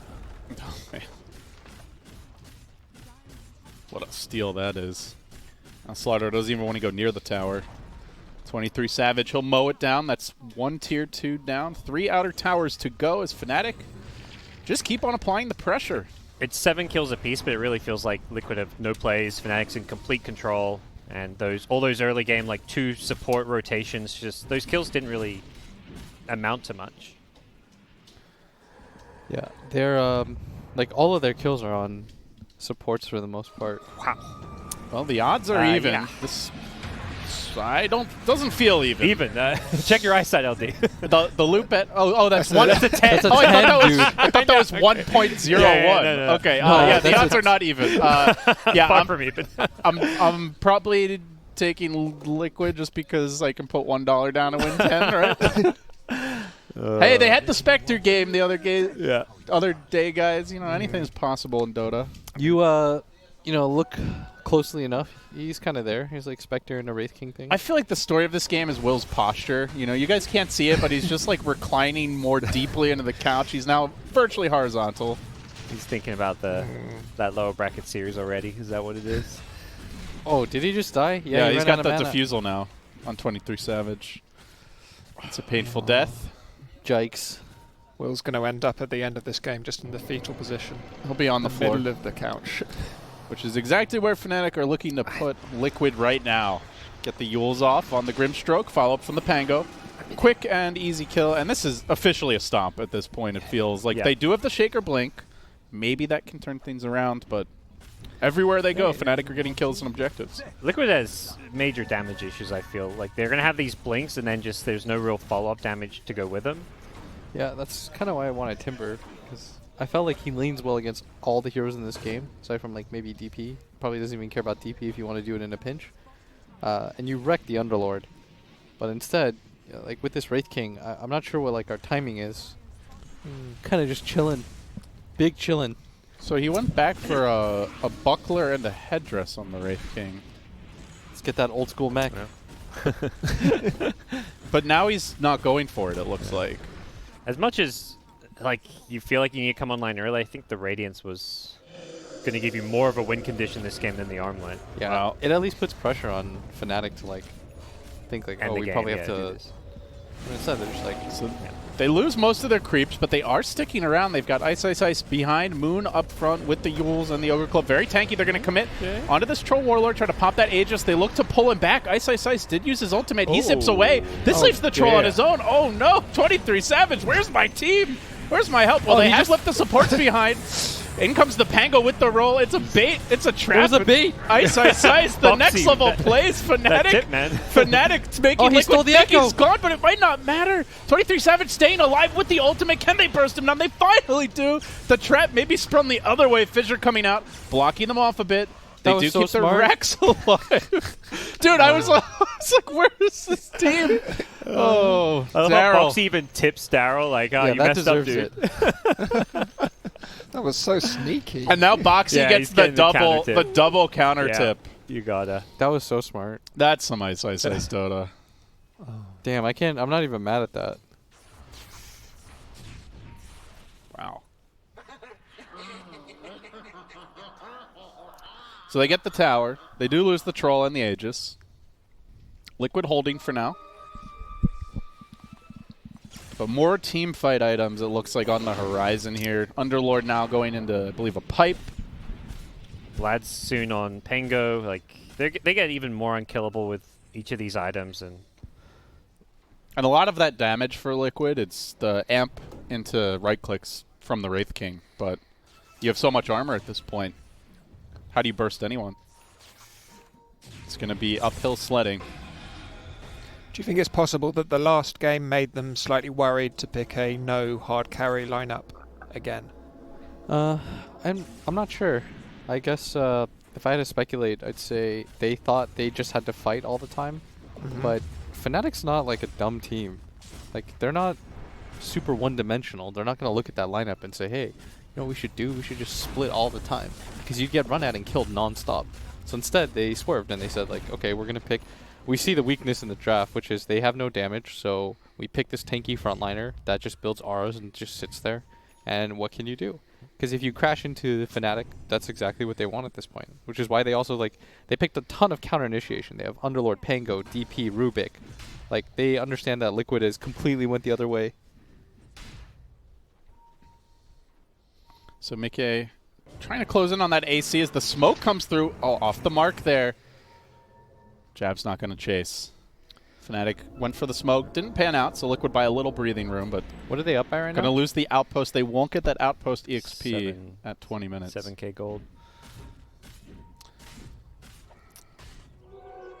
AC, I feel like it never feels good to buy this as like a kind of first item, or like, I mean, he has the armlet, but it still doesn't feel amazing to get this kind of semi-team item as the hard carry when you don't have anything before it. Yeah, and there's a BKB now on this Death Prophet. Yeah. It's all about armor here. Even the medallion coming out for Slardar. Yep. They'll be trying to burst people with all the minus armor, single target focus. But the arms race is definitely Fnatic in the lead with all their big AoE defensive team fight items. Yeah, I imagine Death Prophet will buy a plate mail as soon as she can. She's got BKB. They also have a Yules on DJ, so lots of ways to prevent this burst. Yep. What does Pango have? Vlad's. Okay, yeah, I figured he hasn't somebody would go yet, Vlad's. He's very close, though. I mean, Casual Buckler helps. The Vlad's will be up soon. Vlad's coming up at roughly the same time as the AC really mitigates it as well. So you get one advantage and it gets pulled away from you. It feels like Fnatic are just happy to slow roll this, play around second Roche timing, but Liquid have other ideas. Ice. Okay. Sniffing out the gank. He's going to jump back to mid. Meanwhile, the initiation from Liquid, they know he's not going to be there at the start of this fight. Can they make something happen? Oh, man. Moon is doing too much damage with the ghosts. Easily bring down the Wraith King. The rest of Liquid trying to find their way into this fight. Good 2-hero crush, but where's the follow-up? Really not seeing it. Mickey, so slow, so helpless, so dead. As Fnatic move down on mid. And they're in position to go high ground. I don't believe there's a glyph on Liquid anymore. Ice is just this beefy boy who can just shove out lanes, doesn't really fear for his life. I love how he just uses the ultimate so casually to just teleport around the map. Well, and Liquid read that and said, okay, he's not going to be there at the start of this fight, but even without him, they can't get kills.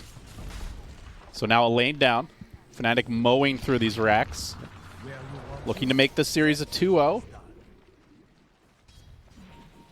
Liquid really going to have to pull out some magic to pull this back.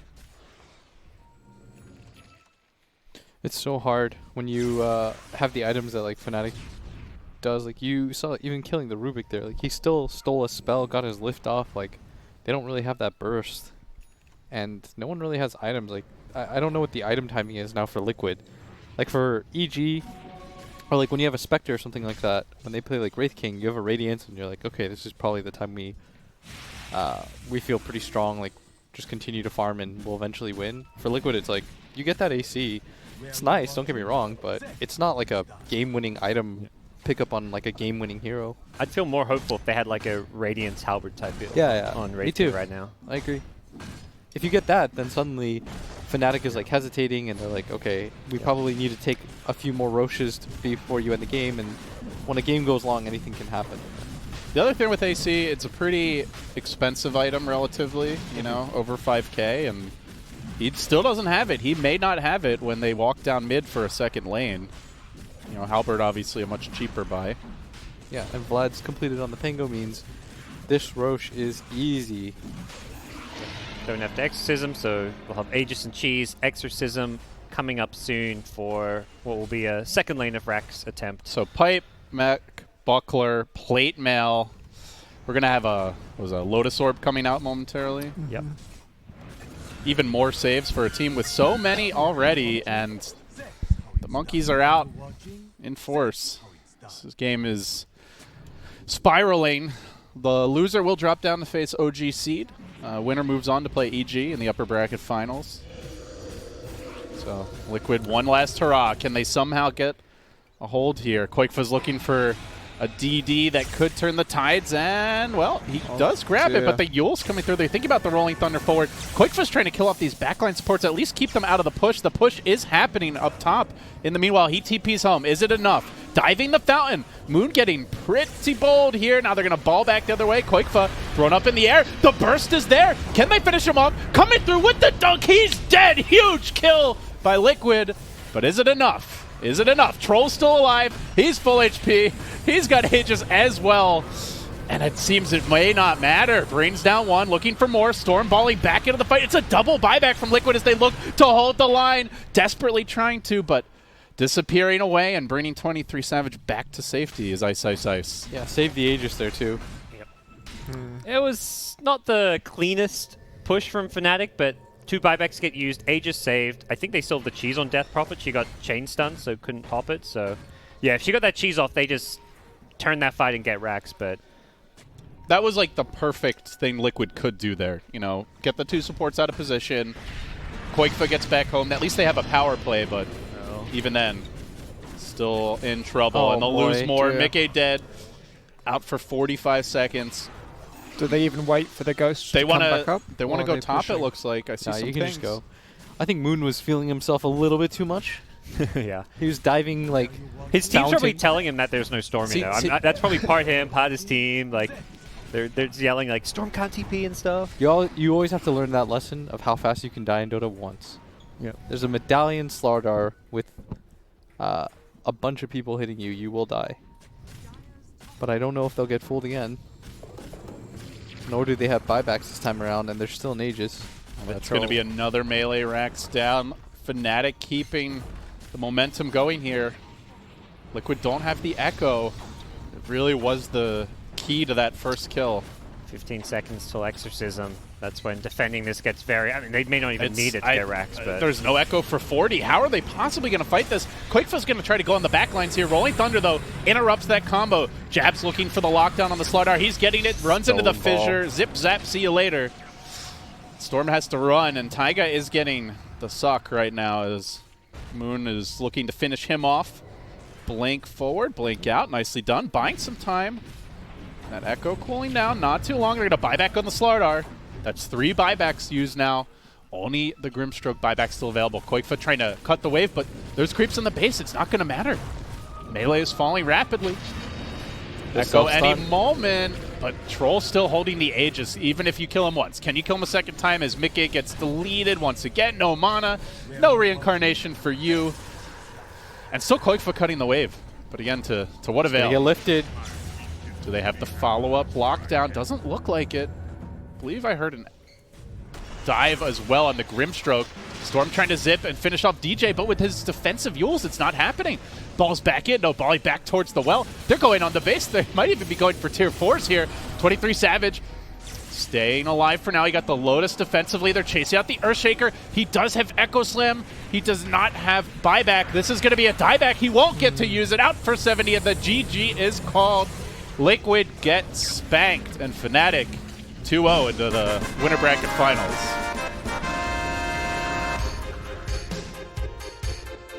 Very convincing performance from Fnatic. I think them and EG kind of came into this tournament as the top dogs, and Fnatic showing a bit why here. And they will be facing EG in the upper bracket finals. That comes on next, right? It comes on next, yeah. Believe so, yeah. Dope. Who do you guys have in that series? Fnatic. I would say Fnatic. Fnatic have looked very impressive all tournament. And EG have been great, but somewhat on and off. I gotta say, guys, EG is on home soil here. You know, they've got to defend North America's honor. It's going to be a good series. We'll find out what happens. I don't know who's going to win. You don't know who's going to win, but the only way to find out is to stick around. We'll break this one down. Get ready for the next one in just a moment. It's the LOOT.BET Dota Summit 12, and we'll be back.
Well, we're back here at the LOOT.BET Dota Summit 12, guys. Fnatic just got done a 2-0 victory over Team Liquid to go with the 2-0 we had at the start of the day, EG over OG Seed. So it sets up for our next match, which is going to be Fnatic taking on Team EG in the upper bracket finals.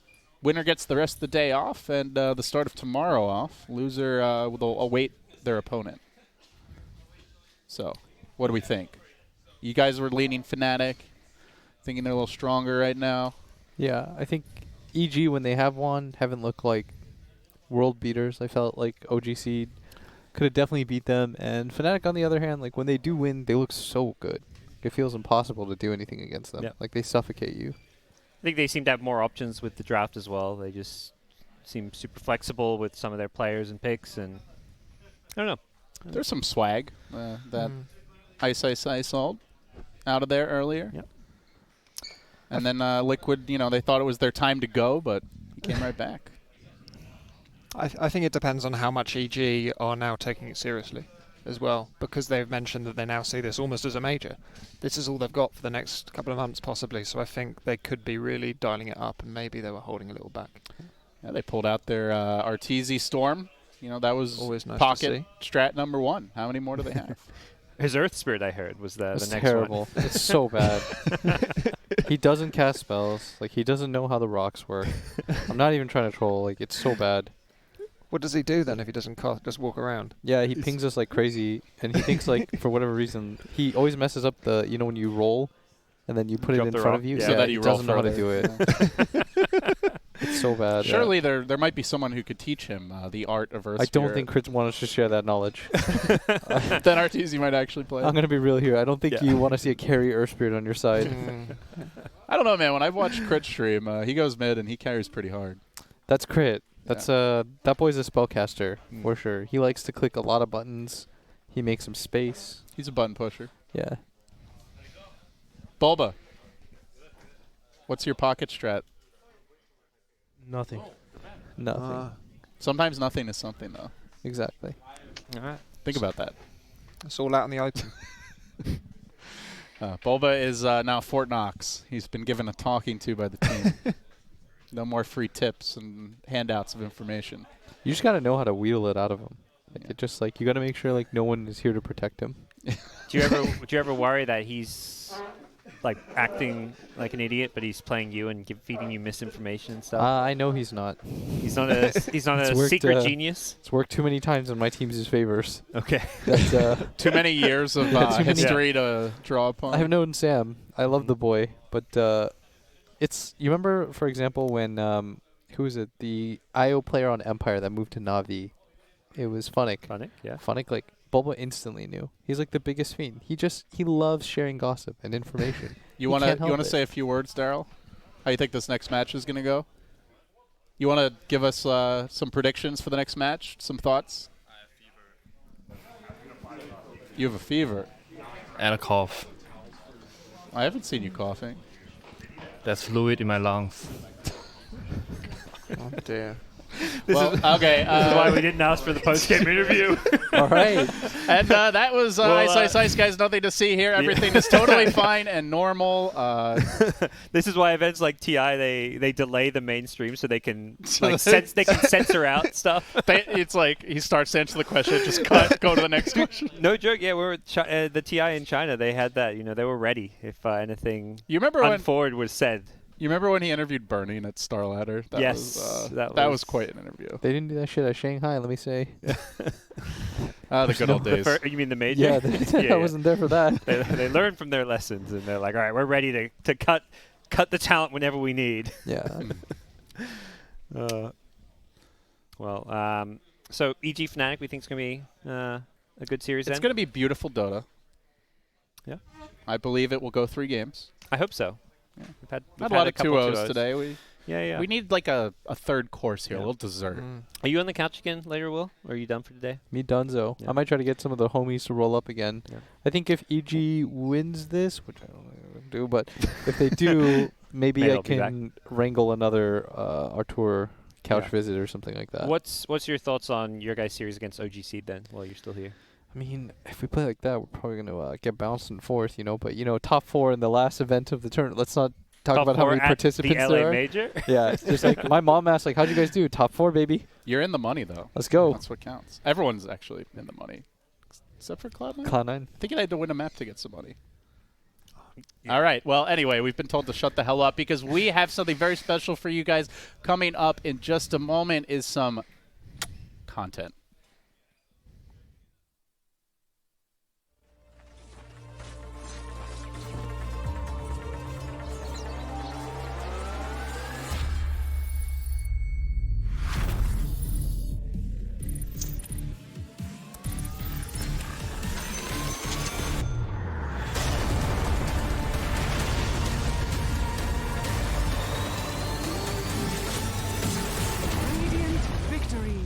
LOOT.BET, made for live betting.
It is played everywhere, from the LAN cafes of Malaysia to the basements of North America, by wizards in their ivory towers in Europe, to barefooted boys on the beaches of Brazil. It is played by teenage boys, to old men, by muscle-laden hulks, to mere twigs, even a few women. Played by pathetic heralds to millionaire professionals, it is an intense game, where every button press will be scrutinized viciously by a man you do not know, in a language you do not understand. But Dota didn't start in any of these places, and it wasn't started by any of these people. It started here, long ago, in this primordial swamp, in the deep south of what would become America, and it was created by this frog, known to his friends, though he had few, as Ice Frog. Invited to few of the frog choruses, and with nothing to do but watch from the outskirts, Ice Frog had an idea that would give millions of nerds not invited to parties something to do. That idea was Dota. It wouldn't be long before this nugget of an idea was turned into gold. Walking the streets of industrial Seattle, well-heeled businessman Gabe Newell stumbled across some street urchins, gathered around contraptions made out of copper, dead rodents, and kerosene lamps. Upon noticing the icy frogs coordinating this lark, Gaben captured him in a net and brought him to his factory. From there, following the direction of Ice Frog's croaks, Gaben built his first version of Dota 2 and enlisted some orphans to play in the first teams to test the game. Third generation Dota player, Pylai Dai, remembers. My great-great-great-great-great-grandfather was one of the original orphans enlisted by Gaben. He played position 6 for Analog Chaos for over 50 years. Back in those days there were 6 positions, 1 to 5 as there are now, but there were also a 6th guy who was shoveling coal to make the PCs run. It took a lot of skill and coordination. Too little coal, the computers wouldn't run. Too much, and the game coordinator would crash. And he was damn close to qualifying for that LAN before his back gave in. The first Dota team wouldn't last long after the team owner, Chaos Fan, abandoned the team after the American basketball franchise, the Phoenix Suns, took off. But from these humble beginnings, Dota would continue to rise like a Meepo Smurf in Herald. Part 2 will cover the development of the game.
Welcome back, friends, family, and all the above and below. It's good to see you guys. And look at this. We've got some new face on the couch. Someone you don't often get to see.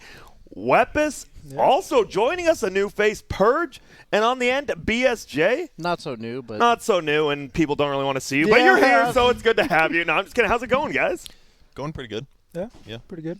Been washing my hands about 15 times a day. Yep, Purge is the safe guy, and it's better to be overly safe than overly not safe, so we appreciate that, Purge. Yeah. How often do you guys wash your hands lately? Whenever I go to the bathroom, and then usually once between series. Or games. That's pretty good. Games. Yeah, pretty good. I've been doing it mainly when I need to touch stuff that I'm going to consume. That's with good, my too. hands. Yeah, before lunch and stuff. It's pretty good. So, Weppus, we don't get to see you often on the screen. Maybe people are like, this guy's a scrub at Dota. That's why he's never on it. But that's untrue. You were Immortal last season, right? And I believe you're about Divine 6 right now? Divine 5. Climbing again? Divine 5, all right. But climbing again?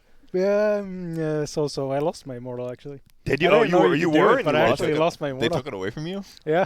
Oh, man. I lost like 500 MMR, so oh, you God, that's actually a lot. lose Immortal then. So. Yoink! Yeah, they just take it away. It was a bit rough, but maybe I get it back. Yeah, and Purge, how about you? You've been playing a lot of Dota lately, ability draft or more ranked? A little bit of everything, basically. I'm sitting at 6,150, about there right now. So, what have you been playing mostly? Any like specific heroes? Well, I queue all 5 roles. Okay.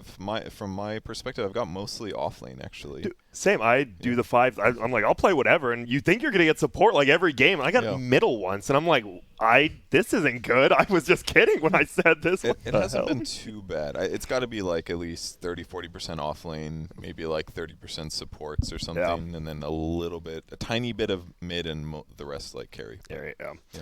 Makes sense. And if you guys didn't know, this is very well the third to last best of 3 we're going to be seeing for a while on LAN here, and it's going to be between probably the 2 favorite teams coming into this tournament. I'd say the EG, obviously second place last major, Fnatic easily qualified through SCA this time. Are we expecting a lot of farming or a lot of killing? I think EG, no matter what, they try to farm. Like even if they are killing you as well. Yeah. I definitely want to see EG get out of the gates this game because they've shown, we talked about it every time they play, they try to farm all 3 lanes when they're behind, and I think Fnatic has been really good about keeping the momentum that they get from the early game. For sure. Every game Fnatic's ahead by 3,000 net worth at 15. I don't think I've seen them lose yet. I think they're very solid, very clean. They just haven't lost many games either. That's the thing. It's true. Yeah. Purge, did you get to watch any of the first 2? Or the first 2 days, sorry. Not so much. I did some filming yesterday for a tournament that's never going to happen, and so that was basically a waste of a day.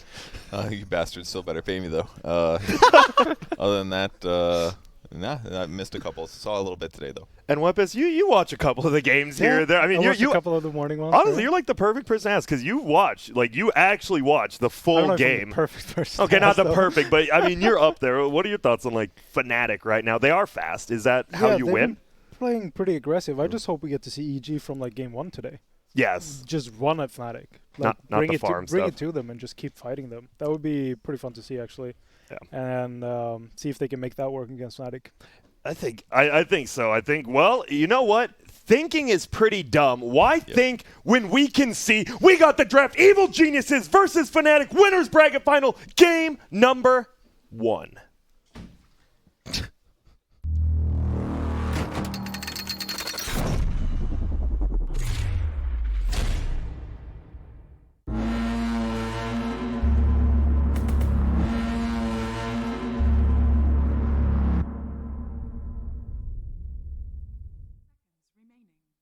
Hey, we're back already, and we have the draft underway. EG won the coin toss. They took Radiant, meaning Fnatic took first pick.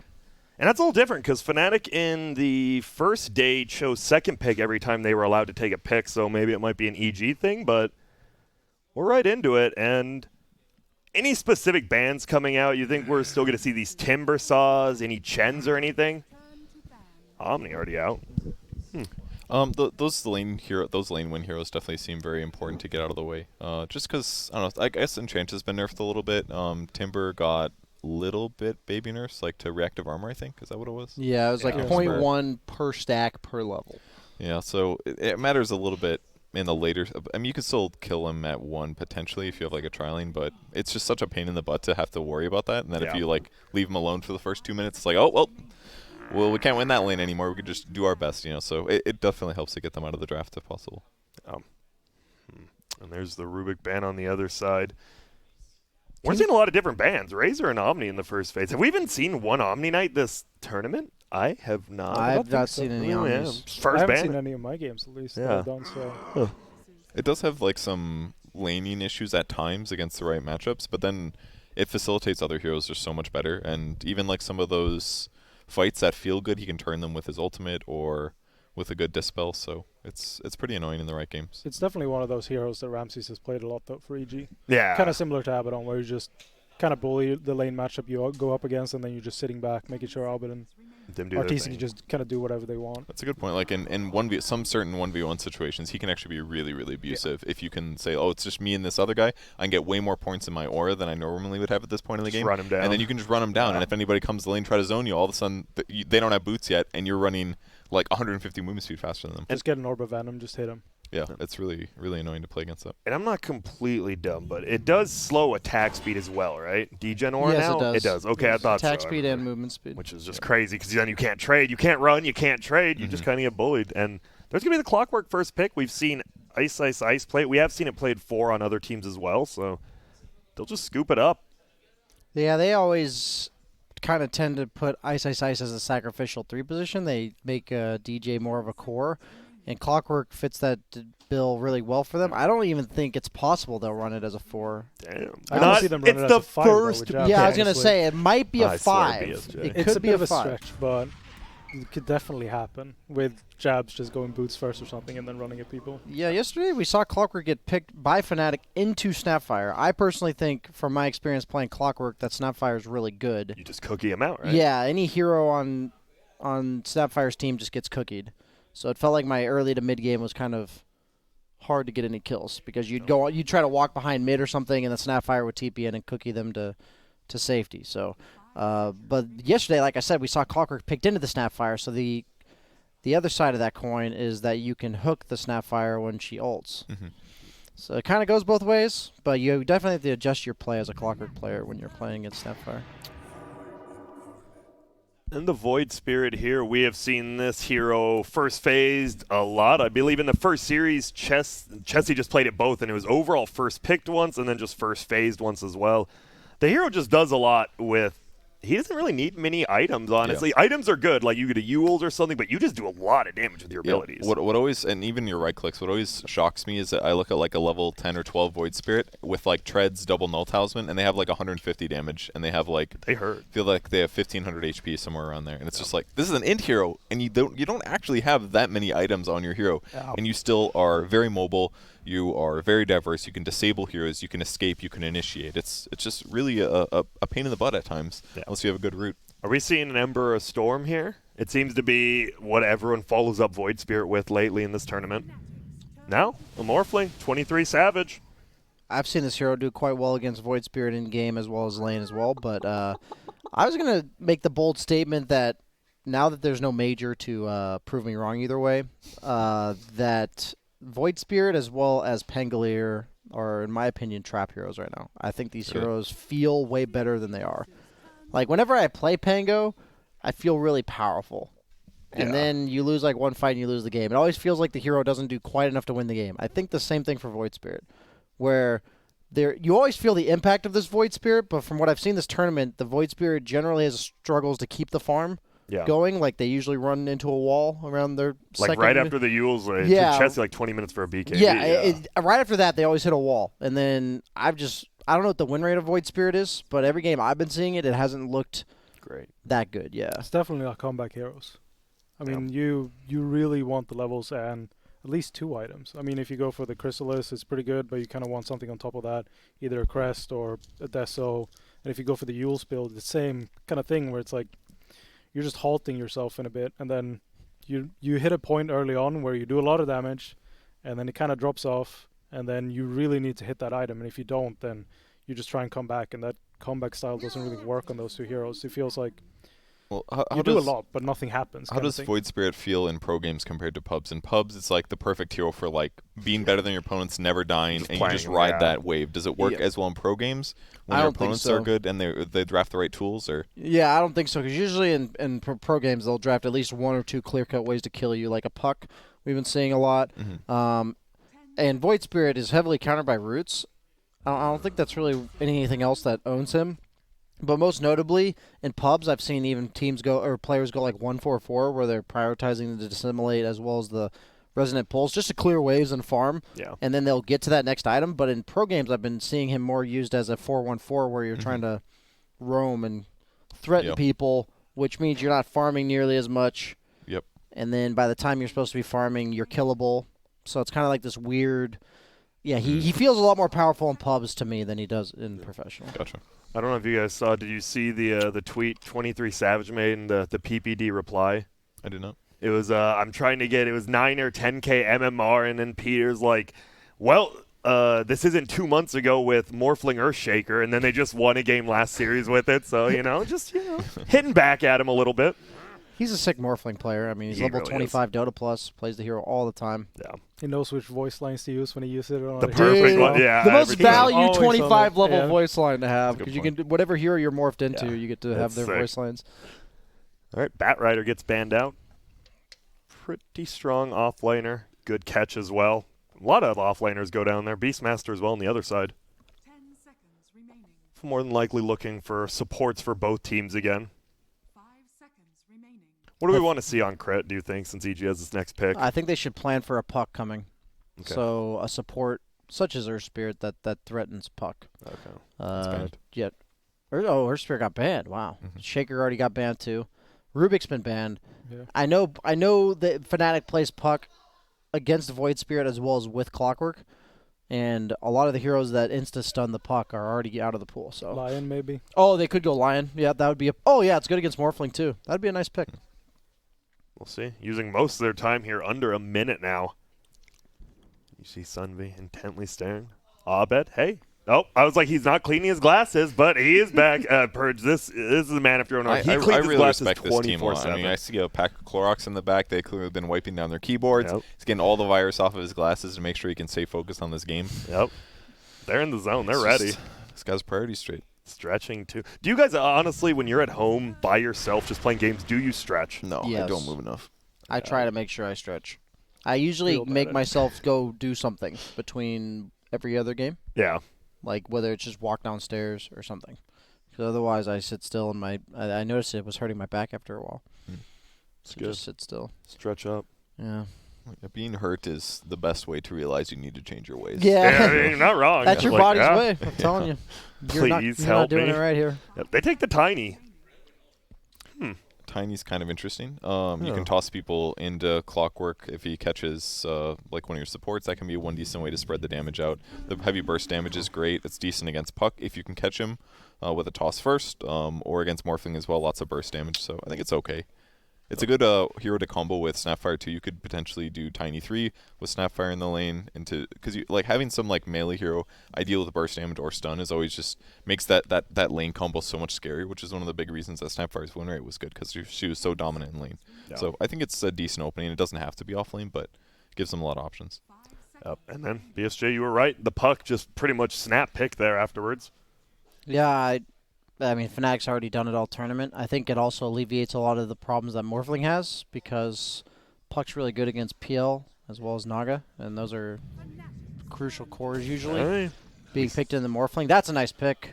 I don't know if they'll be able to get out of the laning stage. That's my only concern, but in terms of the mid game, it's a hero that doesn't care about Clockwork, can just fly over the cogs, and then can get on top of these elusive spell casting survivability heroes. You know, they rely on their spells to live. And he's going to be able to find him really easy too when he uses his ultimate. True. Don't have to worry about him hiding in trees, that kind of thing. Feels like the idea they had game 1 against OG as well. Just run at them, don't let them actually get ahead with the Morphling. Yeah. Just first night time, Tiny and Night Sucker just keep running at this Morphling, maybe the Puck or the Clockwork even, and then just keep the pressure up constantly. So it's a pretty nice idea. I was thinking about the Abaddon, but he feels way too defensive against like a Morphling. You kind of want to be in their face constantly. Yep. Wow, Aleshrek. We haven't seen this hero either, right? Actually, now that I'm thinking.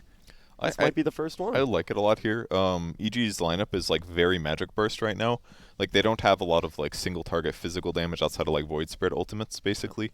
So if Lesh can be covered by Clockwork and Puck, who are gonna initiate first, put disable, prevent their opponents from moving, Lesh just needs like a BKB and a little bit of mana, and he can be like the major damage dealer to complement the Morphling. Not to mention he can be the tower pusher. So I think it's a pretty solid pick. They're a little bit squishy right now, but between like Puck ult and Clockwork, and the mobility of Morphling, I think like if Leshrac has a couple items, he'll be pretty covered here.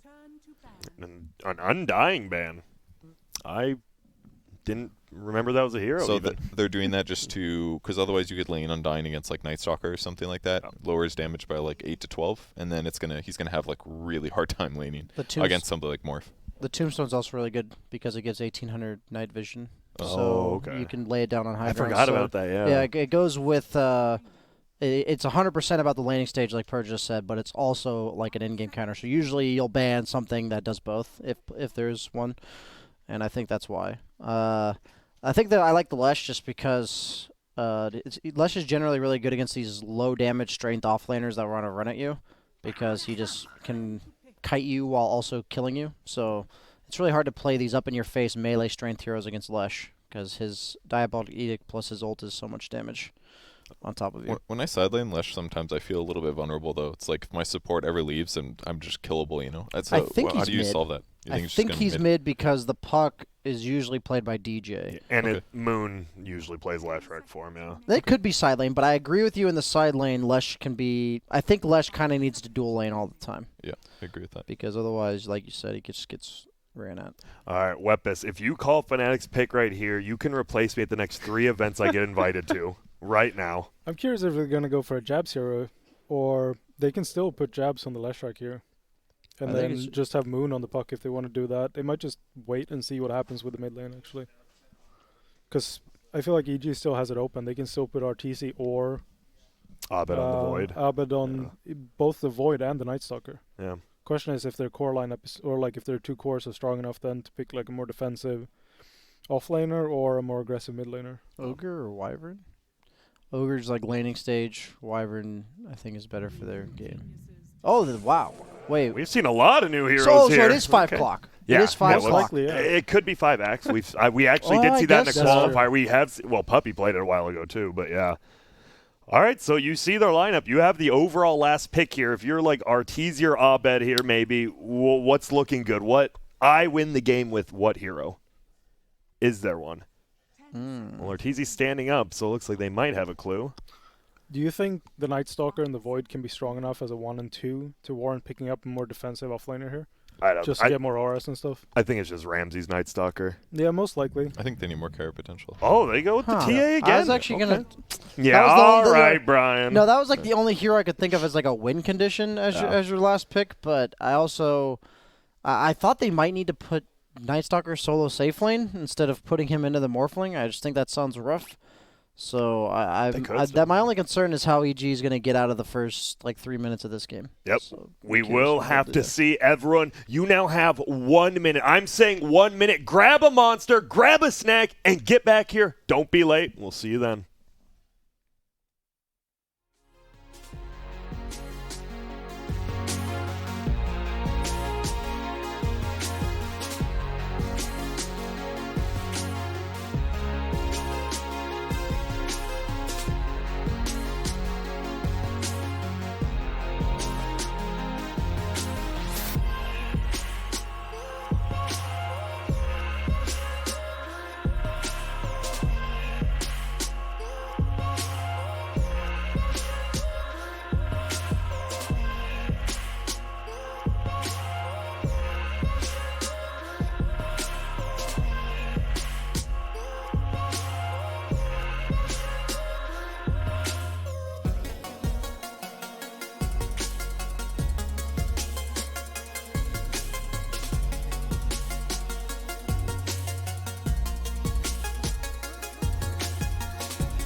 And look at this, right into the game we go. DJ's puck looking stylish as ever. And as Weppus talked about, it is going to be that 5-position axe. And you were just talking right now, you want to see either boots or an orb of venom, right? He's got boots. All right. And you just skill W and run? I think so. I think you just skill W and run at them. Yeah. Try and punch them. Like you were mentioning as well, with no star shield anymore, the strength 5s are pretty strong. Yep. Jabs always goes boots, it seems like. That's true. And he talked about it when he was on the couch. He's like, boots good. You run at people. Simple as that. Now that you can fare yourself more regen, you can just go for these greedier builds. It's true, yeah. How do you guys like that courier? I know I might have asked BSJ. How do you guys feel about, like, now that we've seen the whole everyone gets their own courier, you know, it is part of Dota now. Do you like it more than the one courier kind of thing? Less strategy, more kind of thing? I don't know. I wouldn't even say that it's like that much less strategy, because before it was just like what the mid just basically gets it exclusively for 10 minutes, and you have to just deal with it. I think it's better for weaker players. I think it's okay for high level players. I don't think it's that big of a deal. Like, it's pretty slow, so it doesn't necessarily feel like half the time if I'm having a good lane, my items get delivered and I'm like queuing up my next one and I have to wait for it to go back. So it's not like it's like the sky's the limit. It's not like you can't give it to your teammates. It's not turbo. Anyways. Yeah, so I think it's fine. Okay. Something that does feel good is someone that plays 5 quite a bit is you just don't have to wait for your mid laner to send out the courier if you want to get new wards. So yeah, or that's sentry. Always quite nice. Yeah, exactly. Yeah. How's it feel as an observer, though? There's 10 couriers you could. I mean, it's hard, right, to see every single one die. It's near impossible. Most of the times, I mean, I think I miss more courier kills than anything. I mean, they're just dying, because I feel like that's the one thing pro players can definitely work on. Ooh, they swapped the lane, 23 Savage. No, he just TP'd in. He knows they're there. Yeah, so. Nice play. Yep, they have the observer ward spotted him, so. Well done, Jabs. And there will be a body blocks. It doesn't go under the tower, though. Perfectly done by 23 Savage here, and we'll see who wins this harass battle up here. So that was EG's move, just to try lane top to start. He knows there's a ward there now on crit because he was checking to see if the tower would hit him when he shouldn't have vision. That's smart. One of those plays you can do. Yeah, you got to be careful about placing wards in the mid lane that can be detected that way. A lot of players just don't do it anymore. I'm not 100% sure what the meta is because I don't play mid, but I'm under the impression you should kind of just not place wards that are dewardable like that. Okay, there we see it. Courier will come bring some more regen. Jabs as well as Flyer just going to square up. Whoa, there's a Courier just, hello, little donkey. Meanwhile, Fly, he might go down. Courier? He makes it out. Well, that's a BSJ play right there. Yeah. I do that like all you the time. see the whole time it's slowly meandering. I'm like, wait a minute, my courier's dead, and my viewers will be like, dude, it literally just walked right through there. a hero. Yeah. Got your items though. So. He did get the items at least. A little bit. That's like one busted thing about him having boots and battle hunger though, because battle hunger also gives you movement speed. Yeah. So if any of those guys use items at the start of the game, and they will because they're in the off lane, so it's faster. Like you can just snipe it every time. It's actually makes the courier thing a real threat. Oh, and Fly will be able to get the kill there on the creep, so he's not battle hungered anymore. And has the headdress. We've been seeing a lot more headdresses, whether it's on the position 1 or on the position 5. It's just so much value. 4 HP regen between you and the person in your lane. Yep. I did want to say about with the courier changes that it feels very skillful that you can... Okay, so first off, Morphling just died top, something that does occasionally happen to level 1 and 2 Morphlings, but you can kind of... It's more high skill in the sense that you can afford to fly yourself really cheap items if you need them. Like, oh, you know, I'm going to need Tangos in the near future, even though I have no other gold to buy anything. Oh. It's like the skill cap on buying items, I think, has gone up a lot. Okay. Makes sense. And we see nice stun by Moon, but then he just gets 2 side blades to the face, and they're pretty much even here. And the CS, is it another EG game where all 6 cores are farming in this game? Kind of-ish, it looks like. Not as much as before. Mid's going really well for Abed so far. Yeah, he is owning 13-4 versus 8-5 top. Jabs, he does have those boots, but he needs to be careful. There's a cookie. There's going to be the stun, but it misses Jabs. And I don't think Ramses gets this kill now. He'll throw out the tip, and, well, we'll see, because Fly, we saw he got tipped last game, and then he got like a triple kill, and he'll tip you back. And you'll know he means it. Also, Moon just got solo killed now. It was not solo killed. There was a tiny there. Okay, my bad. But still, it's still a hard lane, Leshrac against TA. Your damage is pretty good, but it takes a couple levels to really get your end game in, so... Oh my goodness, and there's Square. He's going to run for it. You'd had to spin quite a few times in the moment there to... I don't think you can with level 1. And yep, the tip right back. Might as well. You got to expect it. He just wanted more mana or something, I'm sure. And then crit. Wasn't that what we just talked about on the couch? EG was on the couch after they won, and Arteez is like, you know what I hate the most? Tips from your team, because it always feels so condescending, like, yeah, you can do it. Get back into this game. You're killing it. And crit just does it on purpose. That's all right. Increase morale of crit, decrease morale of Arteezy. Might be. Who's your playmaker? Yeah, it might be crit. You know, I've seen him win a few games. And man, this top lane's going a lot better than I thought it would for EG. Did you think the Morphling Axe was going to be stronger? I thought it was, but I think their initial maneuver was even good enough just to make sure that the lane was survivable for this Night Stalker. It seems small, but if you run into the lane and like give them the runes and stuff, it makes a big difference. Yeah. It is only less than 1,000 gold lead, even though it's 3-0, so not the craziest. Meanwhile, Arteezy will get cogged. Then he's taking a ton of damage. Silence there. Crit throws out the stun. Do we have a toss looking for Ice Ice Ice into the air? Can he get him to simulate onto the other side? There's the toss. One punch. Needs two more. I think there's one. And he won't be able to get it. Healing Salve will be up, but he saves his teammate. And yeah, this game, full of action, even if not kills. They get the pull over here into the triple stack, double stack. They're back down bottom. Arteezy, he looks a lot more trouble this time, and he is. Just ran at. And if you can kill him a couple of times in lane, that's a huge deal. He's got 23 last hits, but that's about equal to what Clock has too. Ooh, there's going to be the call. Looks Bounty's like here. running up top for at least that one bounty. That Cookie, though, he'll stun. He's going to go for the kill. Jabs might still get this rune before he goes down. Never mind. There's the TA. Hello. It was gone already 4 seconds ago. Right up the hill. Just gets smoked. Ice Ice Ice trying to chase. Not enough move speed. You could see the hope in his eyes when he's walking up that hill, though. That's like, I still got it. That always feels so bad. You're like, I'm going to make it. And then just one shot. The mid's just been there ready, just waiting for you to walk up. So this Axe, pretty rough start for. I mean, this whole top lane feels like a rough start, mostly from Fnatic. Most of the deaths. I kind of wonder how he's going to transition, because I like that. I think it's fine that he's dying to help his Morphling do better, but his Morphling also died, and how's an Axe going to transition compared to another typical 5? Yeah. It might be a little bit tough for him. Feels like one of those heroes you definitely want to get farm on, and with both the Morphling and the Lesh kind of having not that great game so far, they're both going to win to be in the jungle, so you're not really going to stack for the Axe to get him back, so feels like it's going to be a tranquil boost, just try and run at people together with Ice Ice Ice at some point. Never feels good as a support when you know your other cores are losing. You're like, yeah, I'm kind of just stuck here. They're running at Ramses. Gets the creep kill, cancels the battle hunger. Ice Ice Ice will end up going down bottom, but now they will go for 23 Savage. It's going to be tough. Dodges the call. No, he canceled instead. Gets one on Ramses. They're just going to right-click him. 23 Savage does need to be careful, though. Fly does quite a bit of damage. Instead, it's Jabs who needs to be careful. Do we have a Void? We do not. No mana. This just looks so uncomfortable for Jabs. He's like, he's stretching his call so much. He canceled like 3 times just so I have to run away. In some ways, getting double value out of it. But like, that's all he can do. He's just got brown boots. Yeah, he's got great regen. His damage is okay. He's fast, but that's it. I feel like 1-1-1 as a 5. Like, now it feels like none of your abilities are strong, and you're not getting levels. Yep. I mean, he can jungle now, I guess, and I guess so can 23 Savage in a bit, but yeah, this top lane they get free farm. Uh-oh, Moon does land the stun, a ton of damage with the Edict as well as the Pulse. They'll both just make it out for now. A ton of just seems like a lot of regen trading right now. Pops a trap, doesn't allow him to get the gold. That's when you know they're a good TA player, when they deny that 25 gold. Don't let him. Ooh, Tiny does get pinged out. See him with the ward, so he's rotating middle, but DJ will say, hey, we see you. Got to break that clarity potion, very important.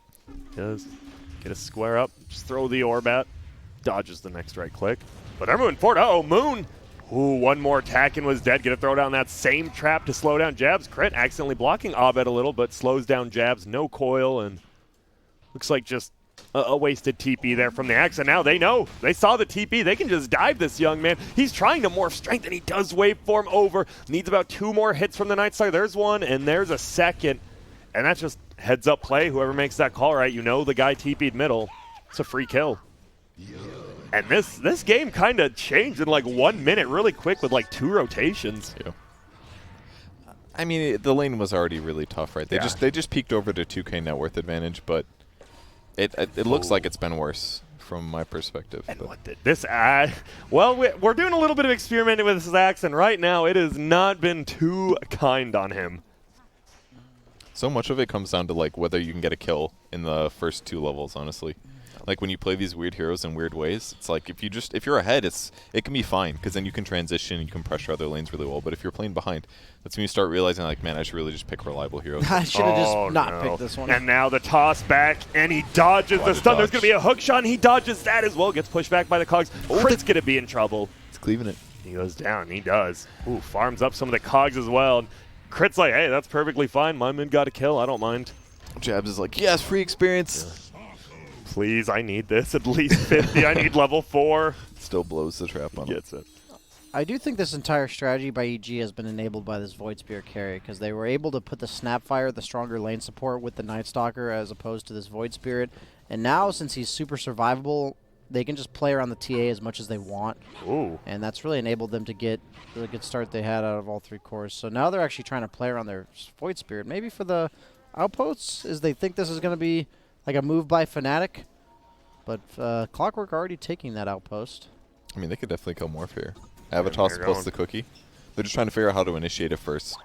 And there's the cookie on the creep. It does end up hitting Aether Remnant there. Do we have a stun? It's from the Tiny. Can he get the toss up? Still has strength. He jumps back twice. Double Astral Step. Going for the TP. He has the strength. It looks like he will survive, and Ramses will end up going down instead. Great job by 23 Savage. That seemed like a weird kill attempt to me, but...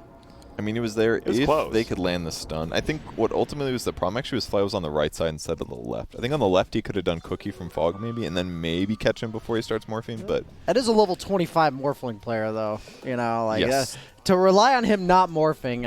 It was definitely hard. Seems hopeful. Well, there's a blink already on this TA, so do we see her start moving, or does she more just farm the jungle and get a death, so do you think? This is a I'm still farming, but if I'm needed in nearby kills, I'll be there kind of item. I think. Ice, ice, ice. There's going to be the coil. He's in Viz. Going to trap him in, maybe trap him out as well. And yeah, Artee's in a little trouble. No, the Snapfire actually turns it around. So much damage on Ice, ice, ice. There's the toss on the puck. He's dead. Ice, ice, ice is dead. And well, your 5 position on one side pretty much just solo killed 2 people. Yep, that was a Rorschach moment from Watchman. You're not trapped in here with me. It's I don't remember. I'm trapped with you, or someone's trapped somewhere. Yeah.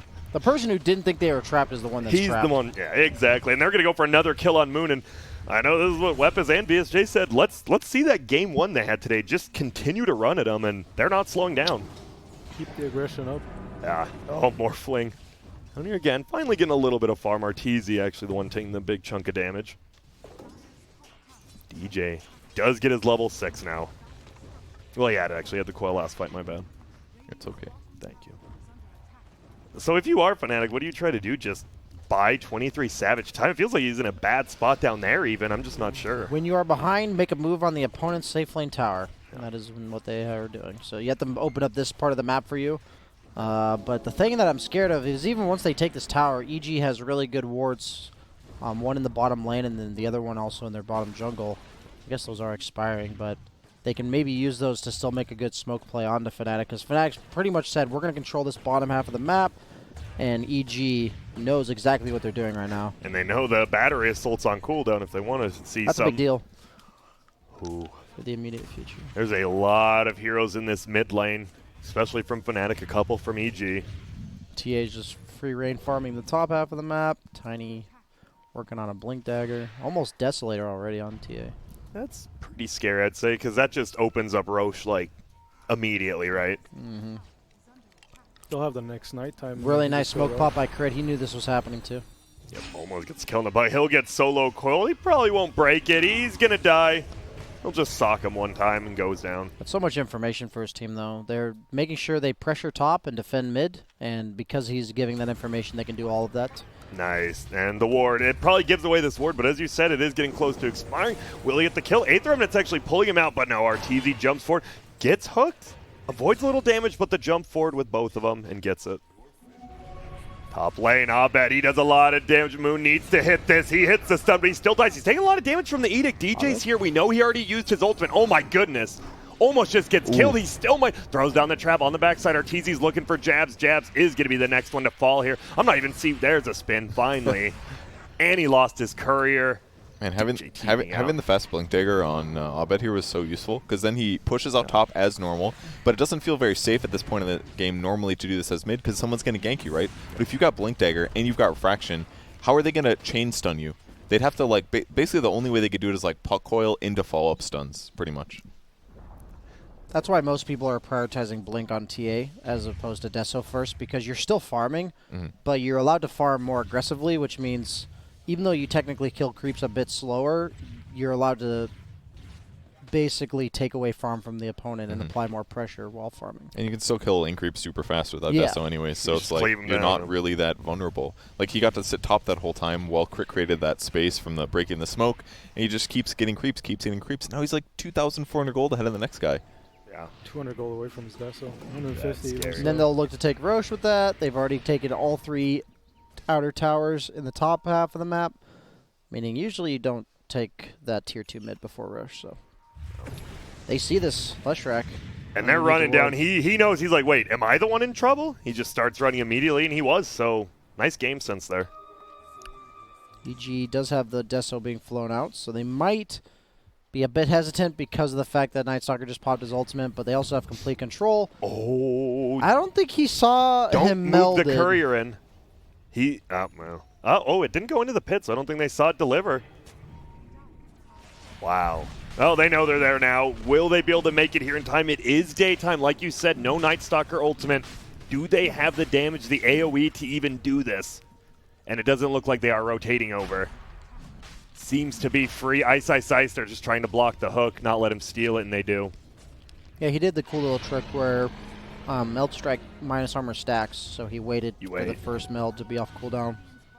It just makes Roche go really fast. Yeah, and there's going to be the stun. There's going to be the toss back. Ramses pops his silence on top, throws out the Void. Aether Remnant doesn't even hit, doesn't need to. Thank God he couldn't cast a spell there. He might have been able to do something to cast himself. a Battle Hunger on the Yeah, creep. dude, He could have given himself armor.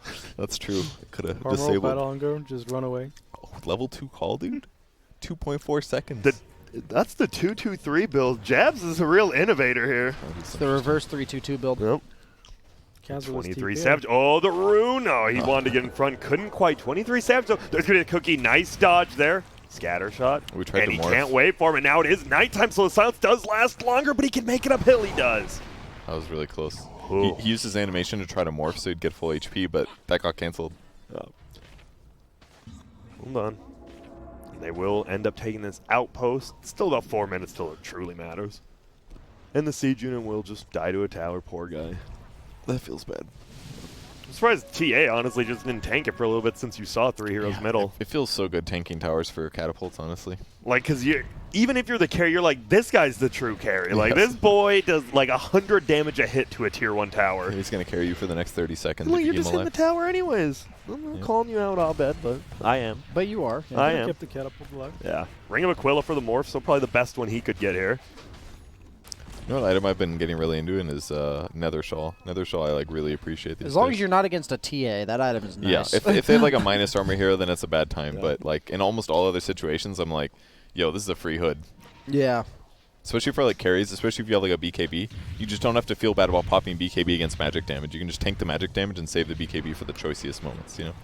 Ooh, and there's going to be a stun. He doesn't get the toss, but they still want to take this fight. Yule's into the air on himself. Snapfire's ulting from afar. The Aether Remnant pulls him into it. That's going to be an easy kill on Moon. They want to find the Snapfire, but I'm sure Fly's like, I did my job. There's the dunk, so we will get some move speed, but Jazz gets slowed down in this very well. Aether Remnant stolen by the Morph. Won't matter. Abed blows him up. That aspect of Axe support is decent, though, being able to give everyone movement speed with your ult. That value out of the level 25 Morphle voice line. Yep, like voice lining. I don't think anybody's level 25 on Void Spirit yet, so maybe he's the first one to ever use that line. Ever. Ever. Was it a cool line? I didn't hear what it was. Something about void and stuff. Yeah, I wasn't something listening. about spirits and voids. Yeah. You know, it was cool, Purge. You had to be there. Okay. You had to be there. You have to be in lore to like that one. Yeah. Sorry. I feel like can't appreciate as much. How can you carry hope in the face of the void? That's pretty cool. That's pretty cool. Really? What? Because the whole thing, it's a double entendre as well, right? Because the only other void in it is faceless void, so you can't have a face in the void. This is very true. So it's a faceless void line, not really a void spirit line. Exactly. Okay. It's a deep thing again. Okay. You have to be there. Yeah, again. Pupil's Gift found. That's pretty good on. Does the TA take it, I assume? Just get the strength? Maybe. Yeah, it looks like it. I guess most of the good items for TA are tier 3. like the Orb of Destruction and stuff. It's good on a lot of their. Oh, it's good on Void Spirit too. Could be. Kind of works everywhere. Just strength. Getting free strength anytime. Always and nice. agility is not bad on him either. He's a right clicker at times.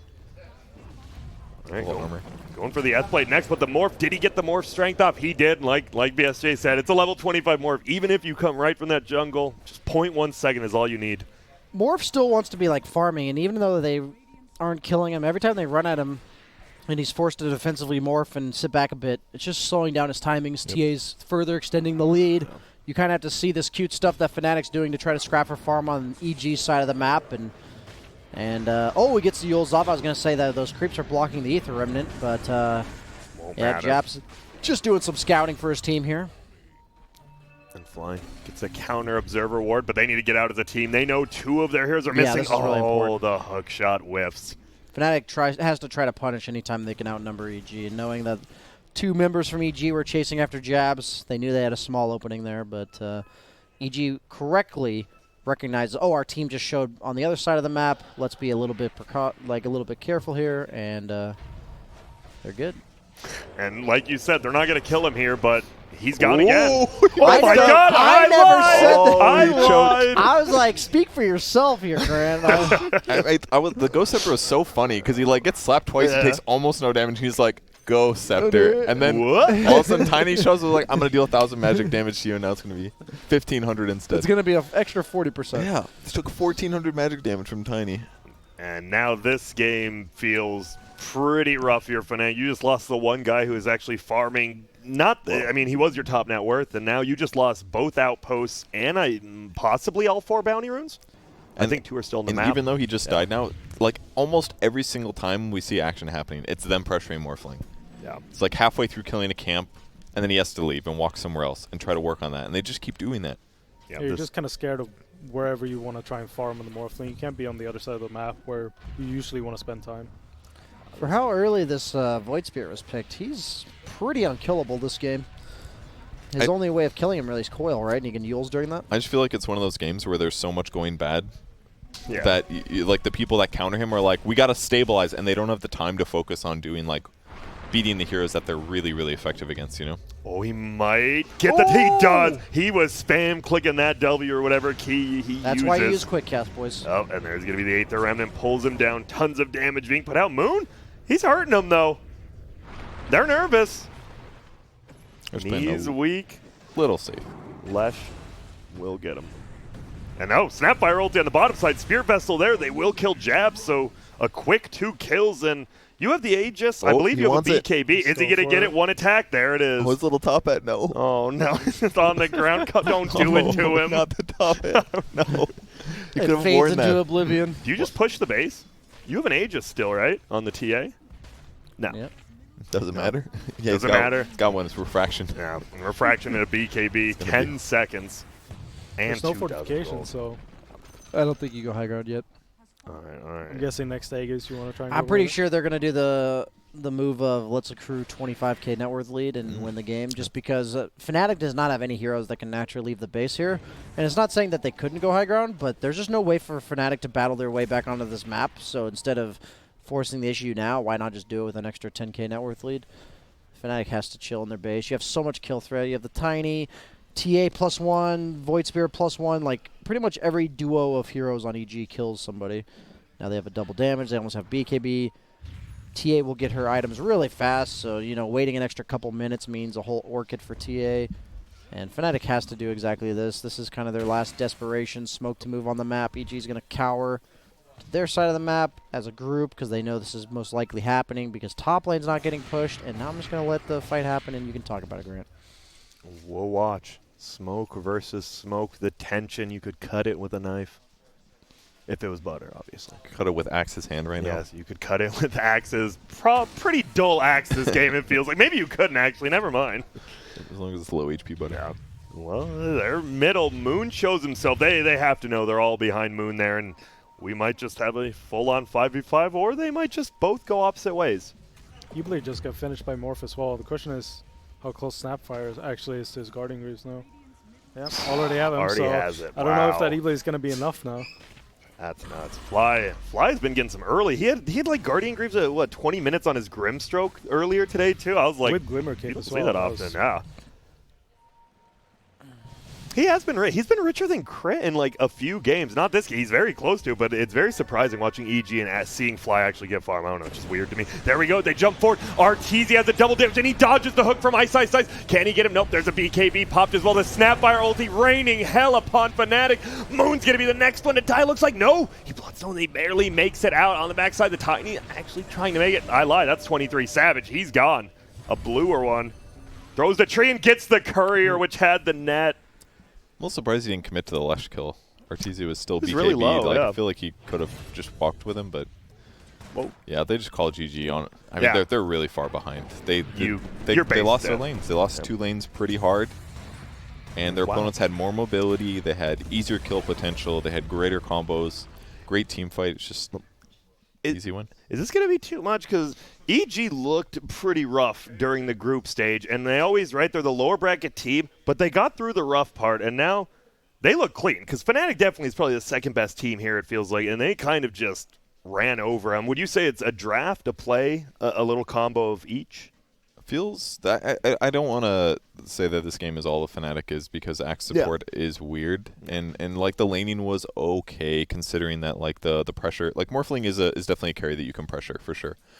So I would say like give him a more stable normal draft, and maybe we'll see what happens. Like even like Puck 4 can be very effective at getting kills in lane, but isn't like the biggest bully. So it feels to me like they had like 2 lane supports that are like a little bit limited in what they can do, especially if like 2 of their other cores have bad games, and that's what happens. So if we get a different game for Fnatic where they don't drop the ball in 2 core positions, then or at least like have 2 bad lanes that go weak for them, then we'll see a very different game. Yeah, and that's a good point. We are going to throw it to the highlights. I know it wasn't a long game, but there will still some sick plays by Abin 1-9. You can watch these highlights. We'll be back, and we'll break it down even deeper than ever before.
everyone. Game 1, a quick one for Evil Geniuses versus Fnatic. It was 25-6. Maybe probably the second most one-sided game we've saw besides the Liquid OG Seed Game 1. And yeah, it was. I don't know. Do you guys? What do you want to talk about from that game? Because it was pretty one-sided. Well, I learned a decent amount from this game from watching how EG kind of dissected the way that Fnatic's been playing this pretty much the whole tournament so far. Draft related or gameplay? In draft related, but like even just lane setup. And what I mean is when I see Clockwork, I'm like, why aren't people? The thing about Clockwork is when he gets level 6, he doesn't kill the safe laner. A lot of safe laners don't really die to Clockwork. Like if I'm a safe laner, I give a Beastmaster early level 6. I'm scared as all hell that I'm just going to get ganked. I'm going to lose my tower. That doesn't apply if you're a Void Spirit against Clock. So what I mean is they first pick this Clock, and EG's whole idea is, okay, we're going to pick an independent safe laner like Void Spirit that he's going to do fine with like decent farm and levels, and we're going to have our win condition be in the mid lane, and we're going to have a greedier off laner that usually relies on much more help. And that's exactly what they did, and they're like this Void Spirit enabled that. So I kind of was like, wow, they picked this third pick Tiny. I'm worried about Ramsey's beginning of his game, but instead they just give him a Snapfire. The Tiny was even there for the first wave. It all to me really boiled down to the fact that this first pick Clockwork means that the safe lane is not going to get pressured. And the way Clockwork usually operates is by like rotating to mid lane, maybe even rotating to his own safe lane to relieve any pressure there. But if those two lanes are so far behind, Clockwork is not a hero that's just going to bring you back into the game. Do you feel like the game would be very different, though, if they didn't have... It feels like some ways EG's last pick was perfect. The TA not only gave them a good lane matchup against Leshrac, but also gave them like a heavy dose of carry potential that doesn't always come from the mid lane. So it was like perfect, right? It's like they can have this defensive one position, but they still don't sacrifice too much for carry potential. Oh, absolutely. Like, would it be very different if TA wasn't in that game? No, that's what I'm saying is that earlier in the tournament we saw Terrorblade and TA on the same team from Cloud9. Yeah. And that looked really bad because the TA and the Terrorblade both wanted to farm. But in this game, since you have the Void Spear carry, who's not actually a 1, picking TA as more of a one-position type mid, I think it's all part of the plan. Like I think they kind of intended that to be what their goal was. Because I think based on the Void Spear being an immediate pick against Clock, they're like, okay, we're going to put this safe lane. It's going to enable this. Like, these teams do think about this kind of stuff, and I think Fnatic hasn't had anybody really abuse that aspect against them yet. So I'm really curious what Fnatic does. Like, will they still first pick Clockwork? Will they be willing to pick 23 Savage's hero as early as they did this game? Because in that game, I felt like the Morphling's a win condition, but he's second pick, so he's much more countered. But then TA has a free game, so. And let's be real, that it feels like, Fnatic has been NA a bit. Maybe they watched too many IX Mike position 5 axes, because that kind of felt what it was at that point. We're probably not seeing that again, right? Where was the Axe picked in? That was the 4th? It was 9th pick. It was 9th pick Axe. The last pick for them, right? Yeah, their absolute last pick. And if it's your pick, not overall last, but if it's your last pick, it's got to have impact, right? You don't just last pick. You don't save that spot to not. Maybe he expected to be against Tiny. That's what I'm saying. I think they expected that, and I think the way EG oriented their lanes really caught them off guard. Yeah, because you brought up Wepus. You brought up how it's like they just put those 2 low cooldown heroes in the top lane. You just keep nuking over and over and over. Because if it's a Tiny's not meant to like right-click trade very often. You run out of regen quick. But if it's Axe using Battle Hunger, you're going to win every single trade. So all of a sudden it's a Snapfire and he has to play normally. He's like, oh shit, I'm not ready for this. Yeah, and the way people have changed up how they would play Snapfire with just Scatter Blast and Cookie instead of not going for their E at all, then you just constantly blast the Axe, and Axe wants to have, like if you played Snapfire the way you used to a couple of months ago, the Axe probably would have done way better against the Snapfire, but nowadays it's like it doesn't really work out. People learn how to play. And now I've got a question for you guys. If someone is going to give you something, are you okay with that? Do you like giveaways? I'm okay being given things, especially if they're free. Well, that's great because BTS, they've got a giveaway for you at home, and we're going to throw it up right now. You can find out bts.gg/giveaway. Not only can you earn some swag, that is correct, you can get some money. Ooh la la. Yes, indeed. bts.gg/giveaway. The good clothing, some sweet, sweet money. Simple as that. Just go there, sign up.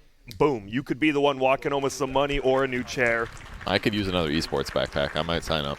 Yeah, you've been using the same one for a while now, Purge, so it might be time to finally switch it up. I use the Dota branded one. It's really nice. Yep. And that means we do need to have a short little break as the teams, they do get into the lobby. Once they're in there, we will be back. Game number 2, can EG close us out and we go into our last series of the day, elimination? Or will Fnatic take it to a game 3? You'll have to stick around and find out.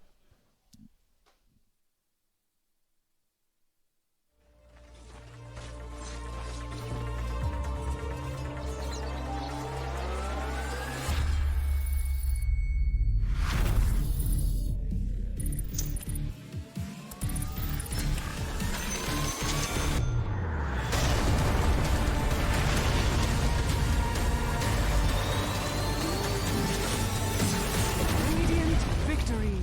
LOOT.BET. Made for live betting.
And welcome.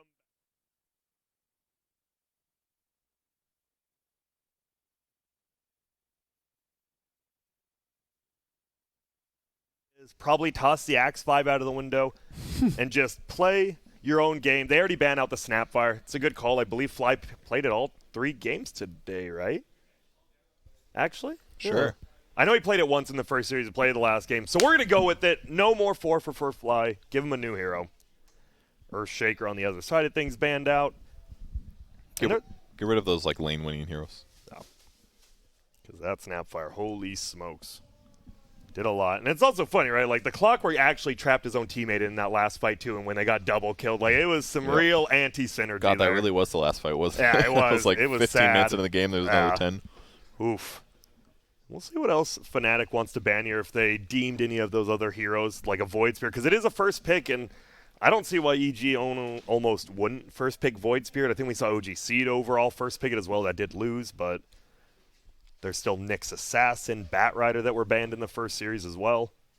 The Clockwork makes me nervous. I really do feel that they put themselves at a disadvantage when they first picked it, and then EG just had a completely... They had their whole idea of how to dissect that strategy. I want to know if Fnatic thinks, okay, we just can adjust to what they did last game, so we can still pick Clockwork, but maybe go about it a bit differently, or if they're just going to toss that notion out the window. I think the 5-position axe is was a problem, but it also, when you put yourself kind of behind in the draft, you find yourself doing weird stuff to try to climb your way back. And I think while Axe didn't look that great, I don't really know what they could have 9th picked as a 5 position that would have been game-changing or whatever. Gotcha. There's the Bat Rider ban. Yeah, I guess they're not going to kill the Night Stalker Snapfire lane no matter what. That's just really strong. Tanky too. I mean, in Underlords, the freaking Snapfire's a brawny for some who knows what reason. You're a freaking. How is a 9-year-old grandma considered a brawny? That is, she's in the gym right now. That's a really good question. Yeah, I was actually when I saw that, I'm like, what? How? Whatever. I do not question. She's red. Yeah, that's all. We're good. Toss her in. And it's the Rubik ban. EG, any standout first picks like a Nyx Assassin? Do you want to see the Void Spirit again, maybe, or is that you don't like the overall first of a big core like that? Yeah, I think Void Spirit worked for a specific reason last game, so I don't think it would be the same if they just pick it with no knowledge of what the opponent's doing. They picked Grimstroke first the other day, too. Oh, no, that was earlier today. It was a Grimstroke today. Sorry, it wasn't 3. I know they did it yesterday as well, so I did not see the first game they played today. How is this good again? Like, Grimstroke's win rate plummeted because they nerfed all of his basic skills so many times because his ultimate was so busted with so many hero combos. What changed? Maybe Blitz has a reason why Snapfire's good. No, Grimstroke. My bad. Grimstroke. Aiden. So Aiden was on the Grimstroke train first. Why is Grimstroke good right now? So he basically has 3 lockdown spells. He has a slow, he has a stun, and then his ulti doubles whatever other stun you have. So it's 4 heroes and 1 hero. Damn. But nothing has really changed about in terms of the hero always did that, right? Is it a meta thing? Yeah, stuns are better now than they were before. There you go. Damn, stuns are basically what I'm realizing the longer I play Dota is the more stuns the better. Dude, we had 18 stuns in our last game. We got worked. That's because we're bad. That's nothing to do with our stuns. Not true. Stuns. Don't blame the stuns. You have to hit people with the stuns first. Exactly. Yeah. There's also a skill element involved. Yeah. Which we're lacking in. Yeah, exactly. So Grimstroke first overall. Fnatic will snap up a Tiny right after. Stuns are good. Stuns are good. He said it, not me, guys. They go away from the Clockwork, I hope. There's no way you pick Tiny Clockwork first round. Yeah, probably not. Does Grimstroke ulti prevent Jaunt and stuff like that? It's a root, so yes. Okay, it does. so that's one good thing because those roots have gone quite a bit better. That's one reason. Or it's a leash. It's the same as Slark Pounce, which is technically an upgraded root. So it would prevent things like Void Spirit jumping away. Yes, kind of it or does. Dissimulating. Okay, but you have to be connected to somebody. Okay. You can't just use it on them and they won't be able. They have to be connected. Okay, still pretty good though. That's one thing that's kind of been stealth buffed. And here's a hero pretty much only Fnatic's been playing. We saw Ice yesterday played it. He went a full support build. Today he went a Maelstrom build. He just seems to really enjoy this hero. Looking like a Faceless Void game for EG. Timber. Oh, that hero's still in the pool. Yep. I didn't even notice that. That's a really good pick against Tiny as well as for Profit. Yep, and this is I believe this is going to be the first time.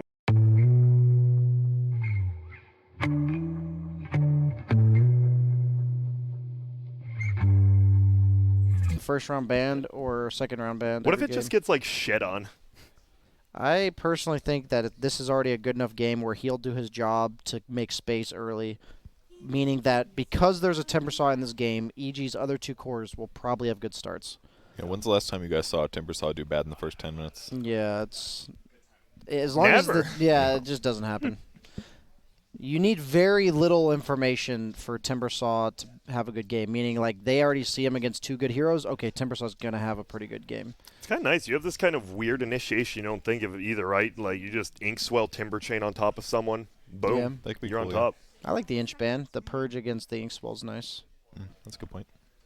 We saw one Enchantress. I believe Ramses played it. Yeah. Was there a core Enchantress this tournament? I believe there was at least one Enchantress. Core Enchantress seems rough. Why? What happened? Like they that was made the her first pick at the impetus 65 mana, dude. Oh, it used to they be destroyed 40. it. It used to be 40 at level 1. Now it's just 65 at all levels. I've been seeing support inch work because they pretty much just max the W and the E. I've seen 0-4-4s actually. Yeah, where they don't even have impetus. Huh. It's been big in the NA. Actually, it was funny because I think Kitrek was the first one to do it, and then I saw IG players paid. I'm like, oh, God, don't follow Kitrek. What are you doing, IG, please? But we're not seeing it, so it's all good. Necrophos as well. I think Necro's kind of bad against Grimstroke because you can't decrep and kill the bug. It's good against Timber, though, I think. Is really good, yeah. It's one option there. You could lane against some better trade, that kind of thing. Bat Rider's already banned. What other Timbersaw laner? Like, people usually come to mind Monkey Kings and Slarks and stuff. Those heroes are better later, but in the laning stages, it really isn't that great if Timbersaw has a ranged hero behind him just right-clicking you or nuking you. Because usually Timbersaws at that point will just level their Whirling Death, and then their support will nuke you as well, and you just take 250 damage every time you try to walk up and hit him, and it's, I think, like a 6-second cooldown or something. Yep. So do you look to just... I mean, I know we only have 2 pigs on each side. Do you look to just pressure this Timbersaw super early when you only have level 1 armor, or can you even? I mean, if you can, it'd be great to get kills that way, but then your offlaner suffers for the first 2 minutes, and that could kick him out of the game as well. So a lot of the times, I think it's just better to make sure you have a core matchup against him that isn't going to get completely destroyed, that can at least, like, get 40% of, or, like, get like 70-60% of the normal farm, so you don't get completely blown out of lane. Then you can potentially rotate, go jungle, that kind of thing. The best thing you can do against super lane dominators like Timbersaw is just like do okay and then just leave. Don't give him kills, let him hit creeps, and then you just kind of like go do something else for 10 minutes and then start crushing him. Do like a 4-man gank to shut him down, then you retake your lane, and then he's like more neutral. You want to stall him out as long as possible, meaning like, you don't address him directly, but maybe stop him from taking your tier 1s as fast as he wants to. Make it take him 4 minutes instead of 2. And sometimes all it takes is like rotating one hero, and when the creeps are on your tower, you nuke the wave and you pull it away, and all of a sudden he's like, well, I could have killed this tower like 2 minutes earlier, but now I can't. So it doesn't always take that much as long as you don't let him kill you. It's Fnatic's pick right now, right? Yeah. They're taking a little bit of time. They're using a lot of their time right now, down to 35 seconds. This is a hard pick. This says a lot about their draft because it kind of has to address the Timbersaw, but you also don't want to pick these like Slarks right now. Yeah. So you want something to deal with it early, like Purge is talking about, but then you also want a hero that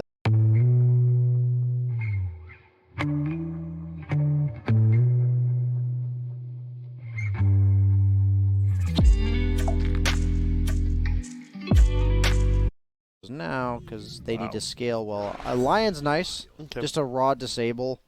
Some just burst if you can. You're a little right at the edge. This sets up for that 4-man gank that Purge was talking about. It does solidify the Prophet as a core, most certainly. I don't think you make Tiny a core against the Timber. I'm pretty sure the Prophet will rush a Spirit Vessel. So they have this Lion. Now they need some... I think their next pick will be an active mid laner that can offer this rotation, something like an Ember or... Yeah, because if he's really mobile, then he basically only has to rotate, and then Prophet can teleport from wherever. Yeah, exactly. And all of a sudden, every gank that you do is like minimum 3-man gank. Because I don't really want to reveal my carry yet. I don't think for Fnatic, even though you see the Timbersaw, unless they pick a 4 position that allows you to pick your carry right now. I really do think the mid laner is probably their next pick for Fnatic. I feel like one weakness in Fnatic's lineup, though, is that their supports are pretty clearly revealed. So, and Lion is not the strongest laner. It's always been one of his weaknesses. Yeah. That individually, he's not very tanky. So against the right heroes, he can have a tough time. So maybe EG could exploit that. We'll see. Probably looking for a crit hero here. And what do we got? We had Nyx Assassin banned out. His Earth Spirit got banned out. The good old Grimstroke Lich. Sounds pretty good. Doesn't feel like I don't. Yeah, I don't think EG. I don't think Crypt plays Grim. Well, he does, but I don't think he would. Okay. I mean, but you could. Do you really like it against like a Nature's Prophet and stuff like that? I mean, you summon Treants, and it is that simple. It feels like sometimes. Oh, the Pango. Okay. That's almost certain they have 4-position Pango. Yeah. I was just thinking something that synergizes with Grim, so you either pick Okay. something that utilizes his ult or utilizes his Inkswell, and from the 4-position, Pango does that very well. This is really good against line, though. I hate playing line against heroes like Pango. Like, anybody that can go Magic Immune early, I just know that if I'm a little bit underfarmed and they do damage to me, I'm like, oh, I'm dead. There it is. I'm not going to cast everything. That aggressive mid laner, rotator, kills the Timbersaw. I like that pick a lot. SF, from what I've seen, doesn't really lose his lane. The only time I've seen SF struggle is when they're against Tinies or Earthshakers, where they like roam behind them and kill them. Pangoliers are just not going to do that to you, at least super early on in the game. I've got one.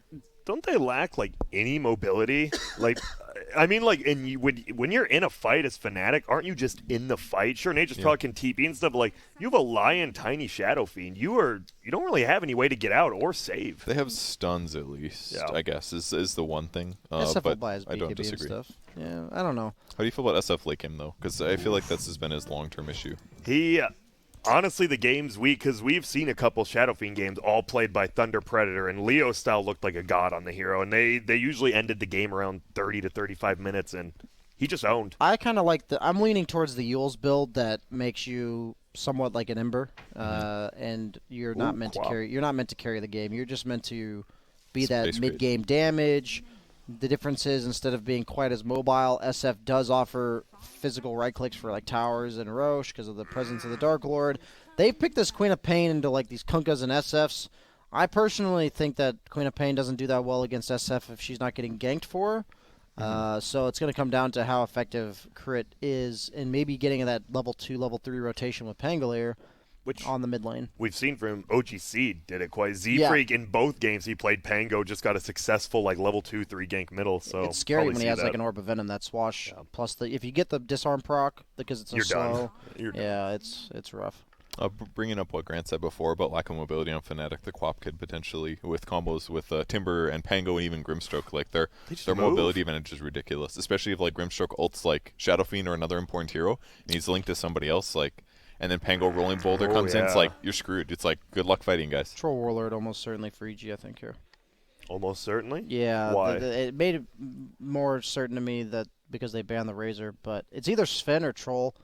I think Troll's just a bit more mid-game heavy, which is good for them, but it's just I'm thinking of carries that lane matchup well against Prophet, and are hard for Tiny to kind of mess with. And you usually want a hero eventually that does so much right-click damage that SF with BKB kind of just dies anyway. Yeah, he can't just. You want it to be you want it to be maybe 25-30 minutes later. Your hero will deal enough damage that SF can not just BKB and Requiem. Let's see. So they go Sven. Yeah, it was either Sven or Troll. The Razor ban made that even more obvious, but obviously they banned straight into pick, so it's not like Fnatic could have done anything about it. So what are we looking for? You need a pick here. You are one game away from going to the losers bracket, Ricky just like or that. Slark, I think, is what they're going to go for. Okay.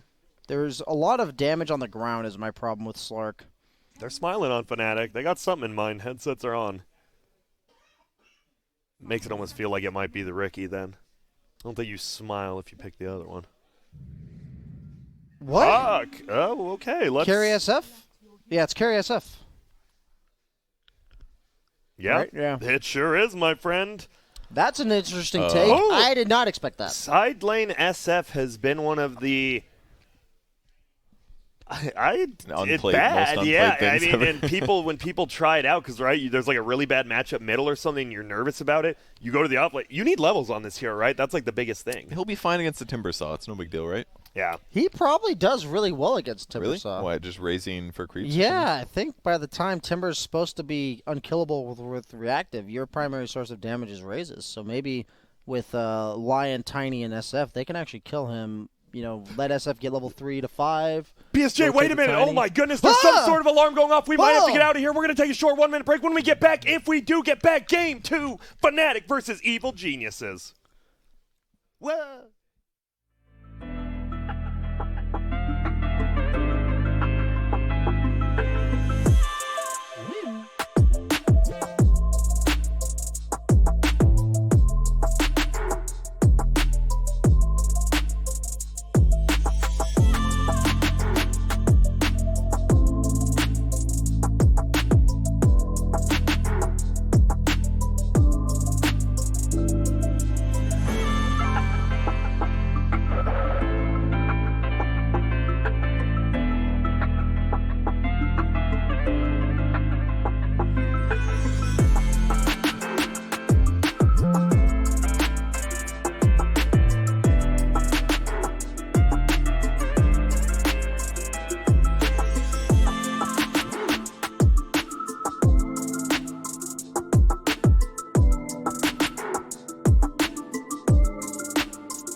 And welcome back, ladies and gentlemen. You see that, right? A 23 Savage safe lane Shadow Fiend. It has been quite some time since I've seen that. Against Pangolier Timbersaw, I think he's going to have a really good time, and instead they're going to put the Timbersaw top, so it's a matter of whether or not Fnatic adjusts to this. I don't think you can put the SF against this tri-lane. I think he will get royally wrecked if he is bottom lane against the tri-lane. I can't imagine that's what they wanted out of this SF pick, so they definitely need to look to adjust, because not only that, but Prophet does not match up well 1v1 versus Timbersaw. We got the good old Puck versus Quap matchup, though, mid. That's true. An OG matchup. It's not balanced anymore, is what I've been told. Since Puck has been getting so many buffs, you can dodge dagger in a variety of ways. Two different ways. No, three, actually. Yeah, 3 different ways to dodge it. Can you dodge it with the W? I think you can, right? I don't think it's I could just be completely wrong, so yeah. I feel like that's usually what I try to assume when I'm talking to you, Grant. Yeah, what I say, if you're unsure, just do the opposite. 75%. Some farm. Will, who's going to get the rune here? It's going to be the Tiny who picks it up, and there's going to be the toss back onto him. There's going to be one raise. Are we going to get a second? There's the same. There's the third. All the regen is gone. Pango comes in, though, helping out a little. That was a lot of damage. That was genuinely a lot of damage from the triple raise. Yeah, There's also a lot of mana, though, costed by 23 Savage there. Yeah. Well, they got a clarity from one of the supports. Double mangoes as well. Mangoes suck. Do they? It's like it's 110 mana. Yeah. It used to be 125. You know, it's not like a clarity at level 1 or like as a support in lane, dude. If I get a clarity and I go full, I'm like, oh, I've got full mana again. That's what it feels like, you know. Yeah. And well, we'll see. This is going to be a scary lane. Never mind. DJ's going to get the toss back again. We get the stun. There's going to be one raise. There's going to be 2 raises. He's going to run into it. He doesn't get third raise. They get the first blood. He's just going to run to the tower and die. Doesn't let him get the third raise. What a cool nice play. Yeah, that was a sick play. Threatens the third raise, and Arteezy just has to suicide the tower. It's like, well, there's only one way out of this. And they do get the first blood on EG somehow. Oh, we got the deny on Lion there, even though Fly threw out the nuke. Did he? Oh, okay. I thought Fly got it. Ooh, and a tri-lane versus tri. This is just scary, right? Yeah, this is going to happen every time, it feels like. You're just going to get stunned. Toss back under the tower. He misses the first raise, actually. Here comes the second one. Won't miss it. Gets the nuke off, but gets chunked down. Abed, meanwhile, killed Moon middle. Guys, who knew that Shadow Fiend tri-lane was good? This is insane. They just toss him back, yeah. And he's like, oh, I just have an easy triple raise now. How do you die at level 2 as a Puck to a Quap, though? You know, just don't ask questions sometimes, Grant. I'm going to go back and watch You don't want to yeah. know the answer, Grant. I don't think I do. Oh, man. Weapus, what's the hardest here to spectate straight up that's not techies? Not sure, actually. I don't know if I'm still muted here. No, you're good. You can hear me now. You're okay, on, yeah, baby. I just can't hear myself. No, hardest here to spectate? Oof. I mean, techies is really hard because it's hard to see the mines on the minimap. That's the problem. Yeah. But these weird matchups are sometimes like you don't expect matchups to go a certain way, like the Queen getting killed by Puck here. It's like it kind of shouldn't happen, so that can make it really hard sometimes. But I mean, tech is definitely. It just kills happen. You're not going to hit You can't really see the mines on the map, right? It Yeah. just looks like a ward on the map, or even smaller than that. So. Oh, and there's going to be the double nuke coming out. Stun happens as well. Not the most damage from crit on this Swashbuckle. Now he's in trouble. He's probably just dead.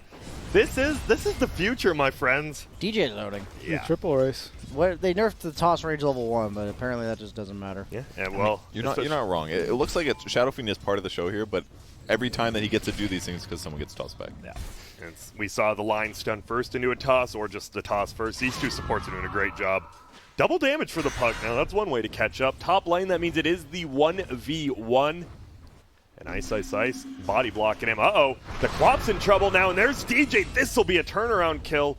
Nice job. He's going to have to get denied, I think. Or, no, maybe not. He's got a salve. He can phase shift the poison, too. Okay, he's just not going to do that. Yeah, he just let himself take it. Whatever.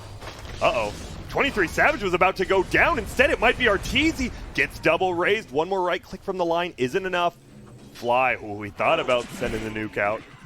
And man, this is a bloodbath of a game already. More than 1,000 gold lead from Fnatic. From behind DJ, trying to zone him out. Arteezy hiding in the jungle. I wonder if like EG's just confused about what's happening down here too. Like, we did not expect this one bit.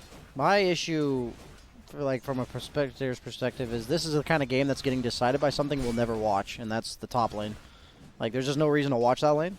But it's that because important. nothing's happening. But Timbersaw is absolutely free farming, and Prophet is not. Yeah. And Timbersaw is only going to free farm more and more. And you're dealing with this tri-lane where it doesn't really... When you have a tri-lane, unless one team is just crushing the other, usually what matters is what's happening in the solo matchups. And right now, I just imagine this is going to be a scary mid-game dealing with this Timbersaw absolutely free farming. And even though Quap got that solo kill earlier, Puck is winning the CS, and they got that recovery kill, so that is a positive for Fnatic. But Puck does not kill Timbersaw this early, so it's... I don't know if it's going to be enough. Like I think Shadow Fiend might just be getting ran at all mid-game while the Sven's going to farm. Yeah, but until then, while we're in the early game, it looks like the Sven's going to be the one getting run at. Yeah, might as well slow him down as much as you can. Yep.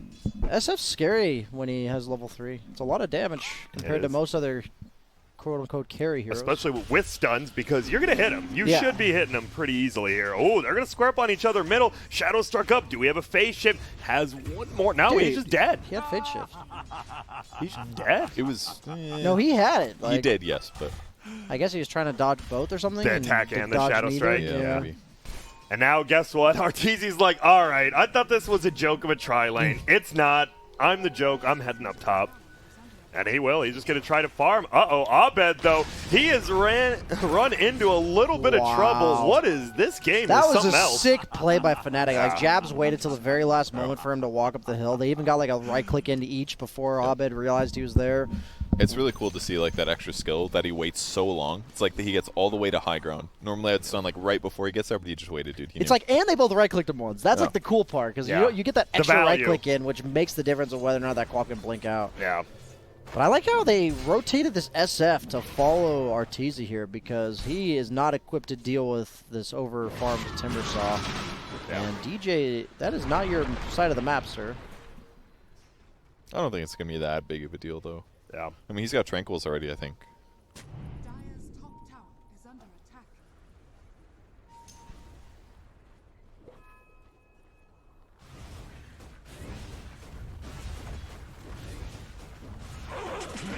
And if you guys thought we disappeared, we didn't. We just went into the depths of Dota.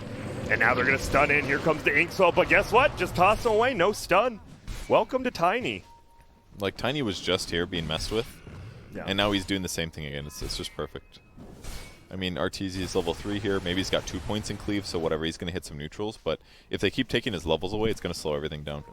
And they're just, the Shadow Fiend just follows them up top here. They're pushing under a tier 2 tower right now. It's level 5. Yeah, this Timbersaw is BSJ. They made a great game, but they are completely shutting down They're Arteezy. doing exactly what Perch said they should do, is just completely ignore this Timbersaw. It's probably their best approach. And Ice is doing his best to just draw attention away from these creeps, stall out this Timbersaw's push. Uh-oh. He's going to pay the price for sure here. He will. Good Abed. rotation by Abed. Like, in this type of scenario, even though Timbersaw is known to be wanting to play alone right now, if somebody's single-handedly stopping you from pushing the tower and they're vulnerable to dying, it's really important that the co-op rotates like this, because otherwise he wasn't going to get this tower simply because of the nuisance of a Prophet who dies so easily.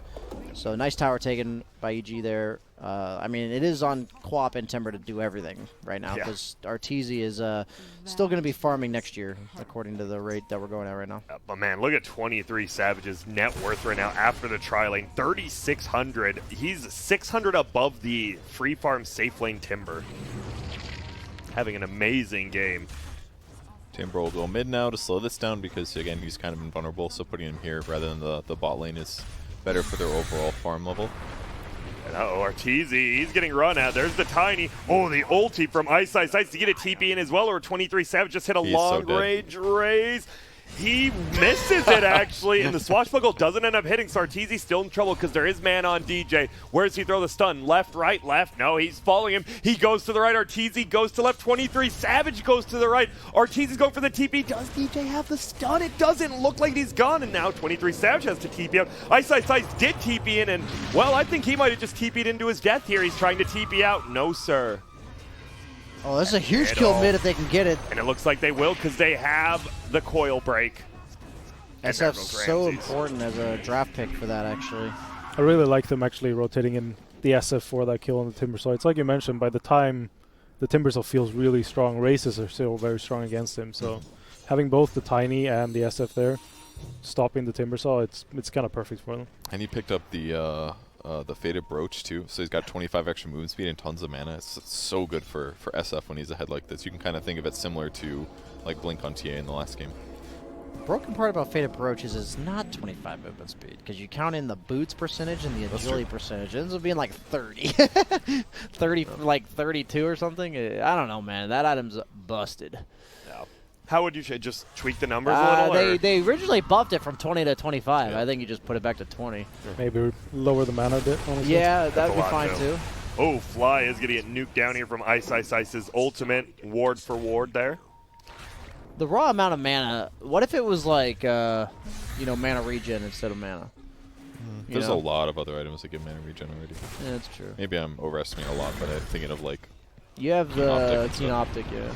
Oh, stun toss combo plus the raise. Ramses, he gets coiled. This is going to be another death on him. He does get DJ on the backside, but still the Timber saw 2 deaths pretty quickly right there. Fly's going to try to defend the tower. It looks like he'll be able to for now, but good rotations from Fnatic. Yeah, they're using the perfect amount of heroes to kill this Timbersaw, and they ignored him for just the right amount of time.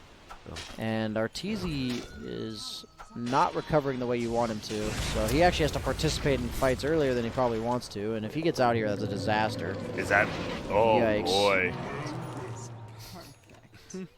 That hurts, and Just he did. TP. Yeah, and he tried to pop the God Strength to get the kill. Now he doesn't have to farm the jungle, right? Because if you're behind, you kind of just want to throw God Strength to farm the jungle. Yeah. I think Abed messed up his blink as well. He tried to blink from the river area, and he blinked a little bit short, and then had to walk around to the ramp. So I think he got there a little bit later. Maybe they would have had damage otherwise. Maybe commit Quap ult with a Scream and he dies. Man, this game, the map feels so much like bigger in this game because stuff's happening like everywhere, right? In the last game, it was kind of just like 5v5 fights here. Mayhem. I think Fnatic's playing the map perfectly, to be honest with you. Like the times, like the hero they have defending against Timbersaw always seems to be correct. They have Ice continuously taking the dangerous farm. He's always like a 3 position or a 4 position for this team anyway. Yep. You notice how he's always in the dead lane. He's always the one dying. He's really embracing the name of the lane. And every time they try to punish him, they like go on this Timbersaw mid. Is he going to toss him out of the coil? Oh, he does. that's Snap sick. into the blow up. Get a lock to them together, but they just run forward together as a unit. That was so sick. The toss alley-oop into the stun too. Yeah, the break coil. He doesn't run away too, so he just takes more damage. Yeah, this is sick. some combos. Dude, Fnatic's playing this game so well. Like Ice dying bottom, that's all just a bait. Nope. All a bait. Like EG has to kill him, but then when they bring 3 heroes, they just go in this Timbersaw. So now that you see how the game's going, what build do you want? Has this changed your Shadow Fiend build? He should build like a carry, so not like the Boots of Travel Yules. I like this Manta Hurricane Pike. That's a pretty standard agility ranged carry build. Like the Drow usually builds those type of items too. Yeah. I definitely like this way better because you have nobody else on your team that's going to right-click anybody. So it is his job to be the sole physical damage output for his team. He'll have a very good advantage over the Sven as well, because Sven kind of needs to get both BKB and Ags once the Hurricane Pike is up to be able to get on top of him. And it's going to take way too long. By that time, SF can just constantly Hurricane Pike away. Yeah. They can Hurricane through coil as well. Yeah. That's rough. It looks like he does have that mask flying out, but I'll bet they're going to rotate on DJ. They just know they need to get some kills. It is a 4-man rotation. They bring him down, but DJ, I'm sure he's completely okay with that. We should all chat it. That's one of those value moments, dude. Yeah. 4 heroes to kill your Question mark. support. Yeah. What are you guys doing? Question mark. Yeah, Fnatic just always seems to play the map in a way that when they're ahead like this, that the kills they're giving are just meaningless. Like it just doesn't change anything that Tiny died right there. Does right? what kill does matter? Is it pretty much It's just ones the that are like SF right in front of objectives. Okay. Yeah, it's ones where like your team had to rotate to try to help you, so you lose map control that way. Like nobody went and helped Ice bottom. Meanwhile, they were killing Timbersaw mid. This case, they're just farming everywhere else on the map while this Tiny's getting 4-man gank top. It's blocking camps. We haven't seen this in a long time. Yeah. Like this used to be a super standard thing to like profit off lane and block all the small camps with your treants, but it takes some micro. This is something Ice has always been good at, and he's just denying them. Dude, Ice is so annoying, man. Say that to his face. You won't. I won't say that to him because I won't be coward. there. Did I hear? Yeah. Okay. You're just playing with the sounds. That's all. What do you think the most annoying spell to be able to stop cancel is? Treant ulti or Warlock ulti? What about you? Like the Zeus one? Zeus ulti can be annoying too. I mean, Shadow Fiend is pretty annoying. I think well. Shadow Fiends is definitely RP? Because you get like the whole keeps lineup. going. That's Yeah, the thing. yeah, it does. The SF one has got to be like top 2 or 3. I think Tree and an SF. Yeah, Tree both and those. SF, The sounds go along. They kind of like the whole sound plays out. Full pipe for Timbersaw. And they're looking for this like coil. You see Crit, he's waiting. He's like, not just that. just They pull the drag the creeps. creeps. Yeah, that's so smart. That was really good. Fnatic, as you said, just playing this map very well. When I originally made a video on like how to deal with Timbersaw, I actually watched Mineski at the time, who had Moon as well as Ice Ice Ice, and they're so good at dealing with this hero. I think it's because of the fact that Ice Ice Ice is really good at Timber, that they just know exactly what is annoying to play against this Timber. Like, they're not even, look at them, just, like, there's just a Timber right there, but they're killing the creep wave instead of the Timber. They're losing their tier 2 bomb to a solo Sven. Not really dealing with him, though. SF's also pressuring top too, so it's kind of like a trade. And he's never going to like fully commit to the tower as well. Like, it's so scary to push that tower when the enemy team could show up. So. Ooh, they're going to have to come. They don't get No a slow proc, but Crit, will he be able to hit this? Oh, he does. Abed, oh, he goes for the chicken instead. He gets it. It's a clarity. There's going to be a stun. Do you give it to Arteezy? Well, he gets it anyways. That's a really fast rotation. They TP'd the Pango to the outpost first, such that, because that's a 6-second cooldown TP, or 6-second duration, that they all get there about the same time. That was really cool. And there goes Flies, Mana Boots, and Smoke. And look at that, dead even on the LOOT.BET odds there, 1.87. Would you guys agree, or do you think Fnatic's a little bit ahead still, or a lot bit ahead? I think they're still favored, but the SF carry will fall off if he dies a couple more times. That hero hits like a truck. Once you get to those talents, like the 20 talents and stuff, you hit like an absolute monster. He's probably just going to go mana build. He'll probably just go Satanic Butterfly. That's all he's going to really do is just hit people. Considering the start they had, though, they haven't actually taken that many objectives. They've only gotten 2 tier 1 towers so far. And they do have a profit, so... I mean, sure, they've kept the Timber and the Sven down a bit, but is that going to be enough in the long run now without too many objectives taken? You know, 10 seconds ago I said, yeah, it's fine. Their tower still has 70% HP. Goodbye, Siege and now Unit, they're God even Strength. on towers, right? So...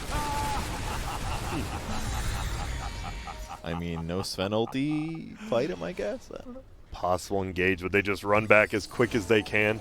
Yeah. Some good stacks here. Arteezy. I feel like we haven't seen much out of the Lion this game.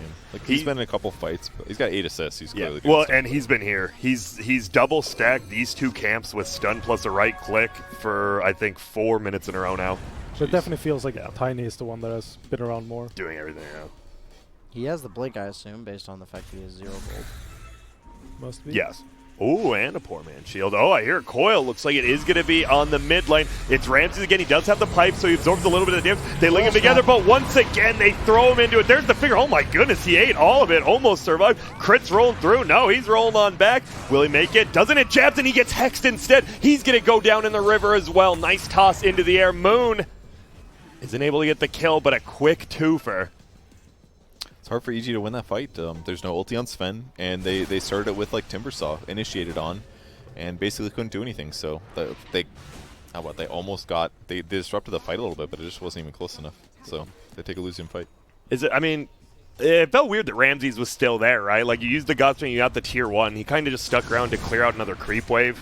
Maybe. But I mean, you are Timber. You still had your team behind you. Maybe he thought he was tankier. And that took so much to kill him. It did. 3 ultis. I can't believe the finger didn't kill him. It did like 200 damage. I saw one of the. Yeah, I saw the Nether Shawl drop recently on somebody. Yeah. It was his team, so that's why why he was doing it. Yeah. Because look at Fnatic's lineup. It's heavily magic damage. Nice done by the line. Cancels the chain. They would have been right on top of him. He's still chasing though. They want to take this fight. You got to be a little bit careful, EG.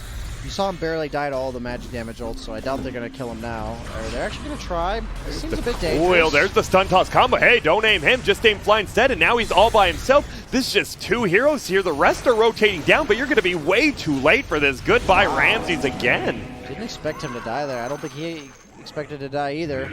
Well, there you go. They said Ramses wasn't affected by the tips. So I guess we'll find out. Ice just tips Abed for no reason. Here you go. You're just a friend. Here you go. Great job. What if he misclicked? He's like, oh, damn it, I'm sorry, team. I could see why Albert or Ramses would be confident, though, considering how they dealt with him before when he was trying to push the tier 1 tower, when he just had the pipe. All those so he would think he's just kind of unkillable. But now, I think he's learned his lesson. Maybe. Most likely. Got the max. Almost got that Spirit Vessel, too, which is what I talked about. He's just a utility hero in this game. And right now, if they Spirit Vessel the Timber or the Sven. That's pretty scary for those 2 heroes. Is Timber gonna aim for Lotus next time? Probably has to, but he's going for Greaves instead. Mm. Greaves I are mean, that okay. works as well, right? Yeah, Greaves are fine. He's got so much magic resistance that having a heal is actually ridiculously good. It's going to be like 500 EHP or something. Abed, he's being peeked around at. Instead, Arteezy's getting around. Ice TPing in. He has the Quelling Blade on Arteezy. He will get trapped, but he puts it in front of him instead. Well played. Coil stunned from line. That'll be another kill onto Arteezy here. Tries to get a kill of his own, but can't. And the 5-man rotation looks like they want to get this tier 2 top. Timber doing everything he can, pushing out mid lane, but he can't stick around nearly as long as normal because he's been punished too much. So if they lose the heroes like this, they just have to get what they can, and it's just not going to be as good if you lose heroes like that. And they go into Roshan. Grow Bowfound for the Dire. The best Timber item. Yep, everyone loves it. Is they good on, I guess they have a Quap, but yeah, they're just into the Roche pit here. Doesn't look like, even if Dire knows, I doubt they're going to take this fight, right? This is kind of just a Roche you have to give up. Yeah, I think so. They feel too far behind. Like, Timber's still very tanky, and that's great and all, but like, I feel like outside of rotations, we haven't seen much impact from Quap. We haven't seen almost any impact from Grimstroke, even. It's basically just like, I know eventually Arteezy's going to be strong. Pango's always going to be useful, and Timber can be useful too, but like, putting the pieces together it just seems a lot harder. Yeah. Like, look at Abed's item build. He's going Treads, Double Null into BKB. Doesn't feel like a good Quap build. He's going to be magic immune, and then SF's going to right-click him 5 times, and he's going to die anyways. Like, yeah. And there goes Crit. And this is the EG we see when they fall behind. You farm all 3 lanes, and you either do catch up, or 90% of the time you just kind of get killed all over the map. I don't know, like, yeah, he's not a traditional carry SF, but Sven is not a hard carry, man. This hero wants to be ahead, or at least even at this point in the game, and what would you consider if he's not a hard carry? He's like a semi-carry that past like the 40-minute mark just gets kited. Okay. But like if he hits that 5-slotted timing at 35 minutes, he's one of the scariest heroes in the game. But, he needs to get so many items to be yeah, able to stick on targets now. I'm pretty sure Timbersaw falls off like a rock. Quap is going to fall off like a rock. And I'm pretty sure Sven is not able to solo carry this game. Damn. Sounds like they're sinking to the bottom of the ocean, BSJ. Yeah, they are. They 10K net worth advantage for Fnatic. 21 minutes in. Yeah, this seems a lot like last game, except the other way around. Their supports scale way better on Fnatic as well, this game specifically, because they have so much lockdown for their cores, and all their cores need them to do is lock them down. Oh, we'll see. They are smoked behind him. They didn't commit right away. Fnatic, they have been committing just on Ramsey, but this time they're like, something seems a little more fishy, and they were correct.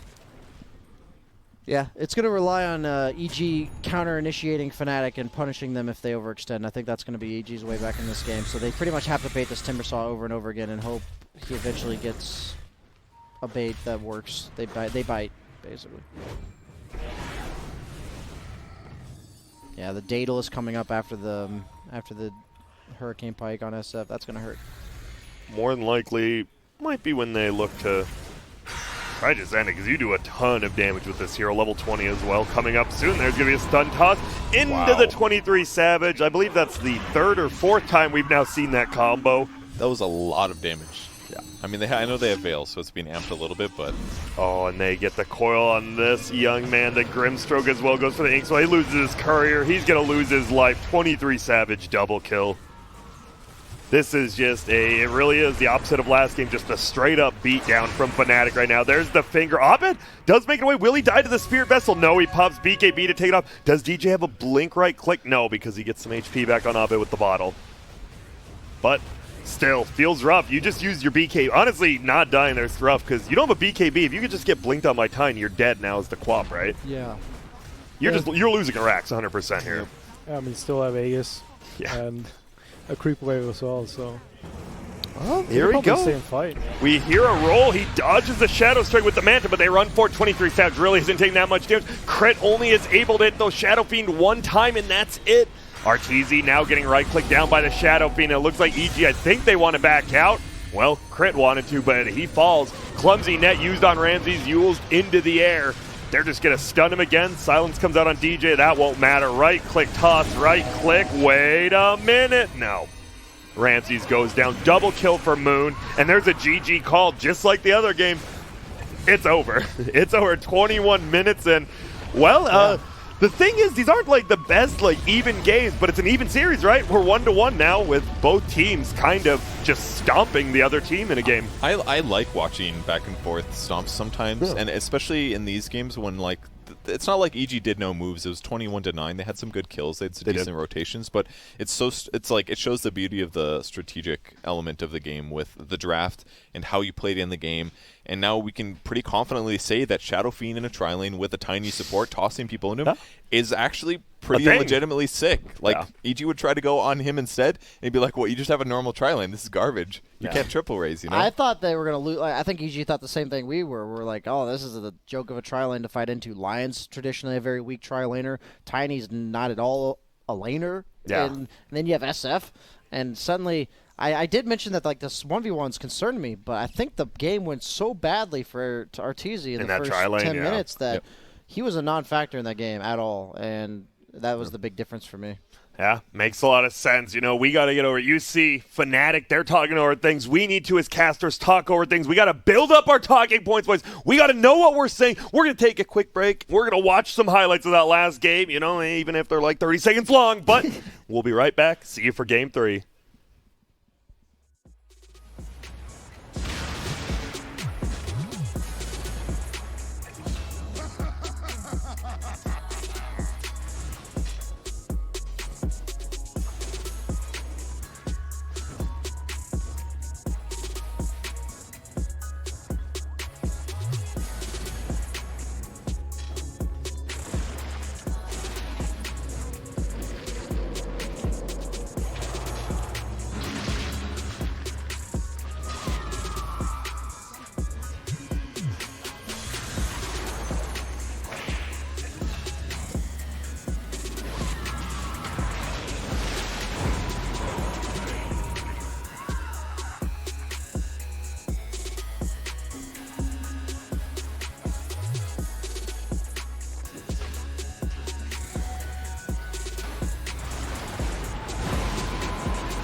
And welcome back, ladies and gentlemen. Fnatic versus Evil Geniuses winner bracket finals. Game 2 just happened. We're now at a 1-1 with Fnatic taking a 22-minute victory. A pretty big beatdown. And it wasn't just a simple game. We got to see something new. Tri-lane Shadow Fiend. Also, I was looking at the scoreboard. Jabs 0-0-18 on that line. It's perfect. That's wow. perfect for a 5 position. That's beautiful. And for some reason, it felt like he had no impact. But he was part of everything. He was actually part of, he was involved in the most kills, 18 out of 21 kills. It felt like the Tiny was the one that was actually doing everything. That's but, yeah, he crazy. I mean, he did only do 4,000 hero damage, but he got that one right click on everyone in the fight. He's like, one over there, one over there. We need to see like number of disable seconds. You know what I mean? How long did he disable them for? Because they don't show that in game. Yeah, right? I know. I wish they did, but it did feel like he was always at the right place at the right time on the Lion. Yeah, that's not a lot of damage. Yeah, he was just, as you said, it felt like the 2 stunners they needed, both supports were just always right place, right time. The Tiny with the toss backs, multiple SF ultis into out of the puck coil. And we heard Insania right before the game. More stuns equal more wins. And, well, they had a lot more stuns that game, and it turned out to be true. They handled Timbersaw so well. Can I just say that? Like, yeah, they did. They handled that hero perfectly. They did exactly how Purge said, too, right? Just ignore him. Ignore him for the first time. One hero at a time, stall him out. They punished him every single time he was alone. Like, their instant reaction to any time EG showed anywhere else on the map was just kill the Timbersaw. And they were so fast. You know, like Ice would get got on bottom. Within 5 seconds, 4 heroes are mid killing Timbersaw. Yeah. That only happens if you're planning ahead. It's not like you're like, oh shit, they're ganking my Prophet. Time to go gank somewhere else. Go. Come over here. And then all of a sudden, by the time that happens, your window's gone. So it's like, if you ever have those moments, you just stop paying attention. It's like you lose tempo of the game. They push and get map control, and then everything's out of your hands. So it's like just a sign of a good team. It feels like a hero for me in that game, though, that you do want to ban out is like the Nature's Prophet. They first phased it, and it felt like it was all over the map. Obviously, it's always a global presence. It always means there's a tower taker, right, who can always show up to fights. I think another thing that's really cool about him is that I feel like in 1v1 matchups, there aren't too many awful matchups for him. It's like he can kind of do okay no matter what. So maybe by picking him early, it gives you that hero that's you're like, I'm going to be ranged. I can pressure map. I can gank towers. Pull creeps even. I can pull creeps. I can dual lane. He can be so flexible that like he'll be okay in almost all situations. And it's like it's just a safe pick. You're like, well, I won't have to worry about that lane. Now we just have to worry about this other lane. He's also super flexible in builds with changing things up. That's if he really wants true. to be the one going for the pipe or the Vlads, or like we saw earlier when he was playing it, when he went for the Maelstrom. Or you disable. Or yeah, exactly. So yeah. he can always change that up depending on what you kind of need for the team. And ISI seems to do that pretty much every game. The only thing he's built in both games he's played it is the Vessel, but it's been an amazing Vessel game both times. So you get that, and then you kind of go for whatever you feel like is going to be the best item afterwards. So now that we have 2 games under our belt with these 2 teams, is there just heroes you want to see gone personally from this game? Any of you? No, I don't think so. I'm just super excited to watch the game personally. I don't think there was anybody that was super annoying hero-wise. I mean, Tiny seemed like a big issue to facilitate the Shadow Fiend. Maybe it wouldn't be the same if it was different heroes, but I'm not sure past that. Don't know. It should be a good one as we do see Fnatic heading upstairs now, getting ready to get into the game. You know, they've been playing quite a few games in a row. They just played the series before. They just played 2 games now, you know. Twitch chat, give them a little bit of break. Give them a heart, too. Give some heart emojis for Fnatic. They're here right now. You know, a lot of the teams are unable. You know, the Major's gone. They're still here playing. You know, maybe they could have. They could have gone home if they want. No one's going to stop them, right? But they're here playing, having a good time, giving some good Dota. It's just good to see. Man, LAN Dota is the best. It's gonna stink when we don't have a little bit of it for some time. Yeah, we're going to have some online Dota for the next couple weeks. A lot of grand streams, I hope. Yeah, we'll see. It's just online Dota, I find it completely okay, right? But, you know, giving the players excuses, I don't like doing that because you damn well know. Well, I had 45 ping, he had 27, like, duh, he won. I'm like, I swear to God, BSJ, no, I'm just kidding. I meant the players. No, I'm just kidding. BSJ, but, I mean, you do talk about the ping a lot. Ping is a big thing in online gaming, right? Dude, you don't realize how important it is until you play on 10 ping. Like, if you're talking about how good or bad 80 ping is, just go play on 5-10 ping and you'll come back to me later. Because, like, Purge seems like it. Look, I mean, I kind of remember what it was like in Korea, too. Because when the South Korean servers were, like, no ping, but we had always played C because we didn't have, like, Korean accounts. So we couldn't actually make South Korean games. So it's like I would notice the difference and all, but I don't know. I've never been that typical or that picky about ping myself, but I don't play core, so typically. It's only it does matter way more on core, and it's just a matter of if you have 80 ping and the opponent core has 5 ping. That's when the problem happens. But I just want to say that coming into this next game, I'm really looking forward to seeing, because it feels like rock, paper, scissors between these two teams' draft strategies, and whoever comes out on top in that will end up taking it. Brian, you're not wrong. We've already seen the rock. We've already seen the papers. It's time to bring the scissors, which is going to be game 3. I'm getting you hyped. We're going to go to a short break, but when we get back, winner's bracket, we'll know the first grand finalist. Will it be Fnatic or will it be Evil Geniuses?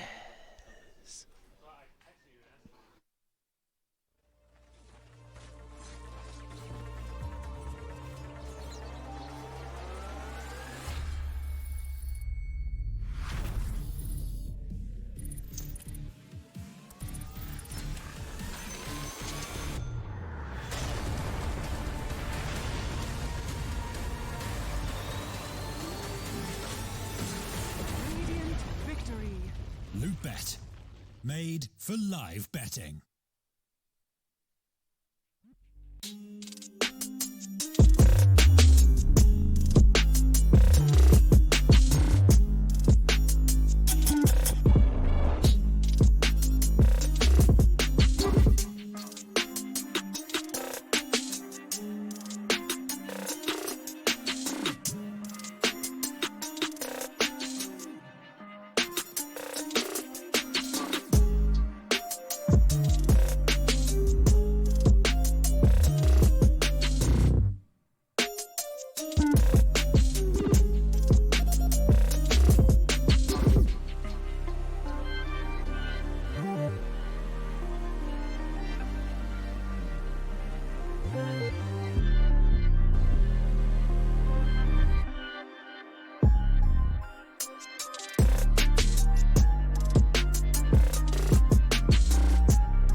Yay! Welcome back, everyone. We're here.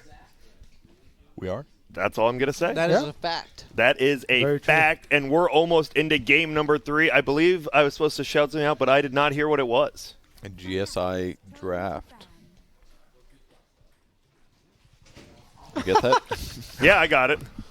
We got it. And here we are into the draft right now. EG versus Fnatic. Game 3, and as we said, Game 1, EG looked like kings. The Kings got dethroned. Fnatic take over, and now it's the final fight to get to the winner's bracket. I mean, if you get dethroned every 45 minutes, you really have a lot of time to, like, set things up the way you like it, you know? Yeah, that's the problem. Maybe that's how you do rule. Everyone should get to rule for a day. It should be a lottery. I agree. I think there's a term That sounds for that. like a great idea. I'm sure I think there actually is. Yeah, I'm sure there's like, oh, Grant. All right, let's go. What would you do as king? If you only got to change one thing, I'd probably make it so that Monarch for life. Nah. We're being real. You'll have to come back. I'll think about it, but there's definitely some changes. Okay. Change. You only get one. Oh yeah, only one. Good question. But luckily there are bans. Rubik and Beastmaster, we saw them both first banned last game as well. Not going to switch anything up here yet.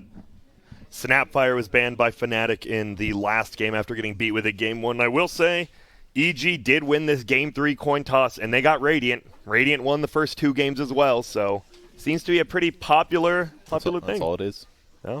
Oh, wow, they go with the Earth Spirit. They banned the Earth Spirit in the second phase. Yeah, they banned in the second phase Game 1 and 2. They first phase it this time. Maybe they're drafting something first phase that is vulnerable to Earth Spirit? Because otherwise they felt very content to leave it in second phase before. Yeah. And what would that be? I mean, I'm thinking of like heroes like Shadow Fiend's middle and stuff like that, but I don't know if there's like any other crazy ones. First draft that BSJ talked about, was it Puck? They were talking about the Earth Spirit?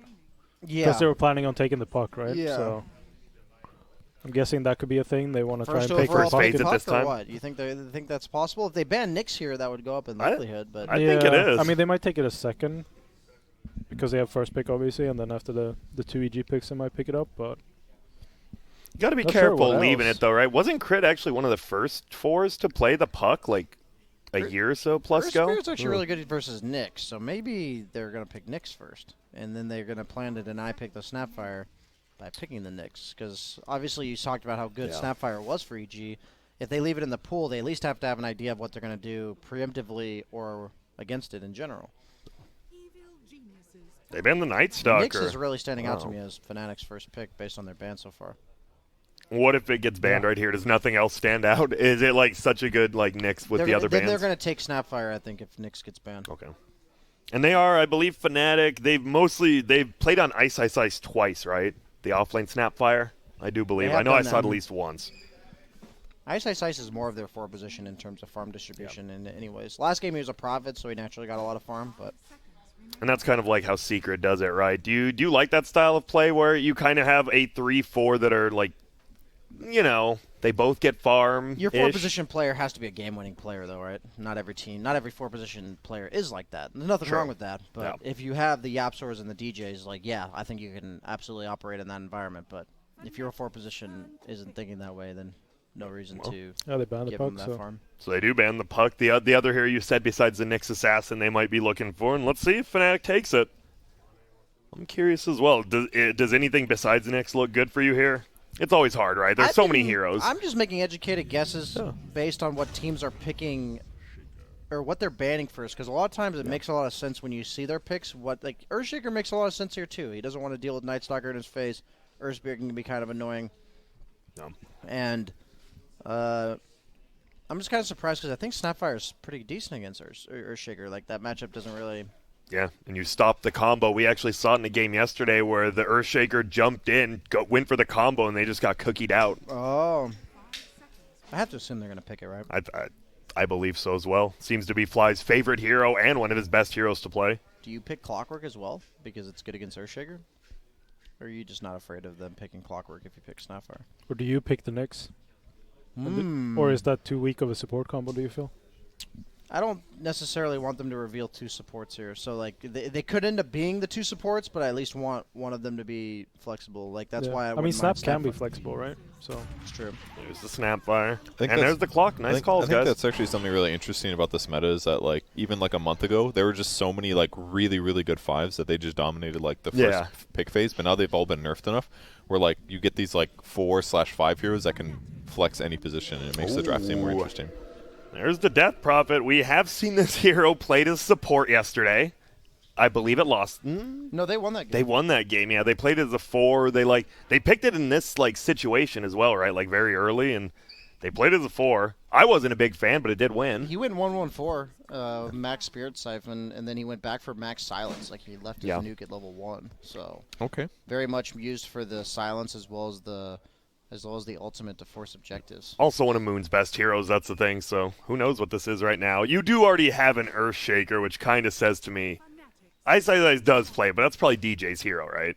Yeah. More than likely. Death Prophet is the type of hero where if she's already ulted, if Clockwork Hook's on top of her, it'll be like who's really trapped in with who, Exactly. at that point.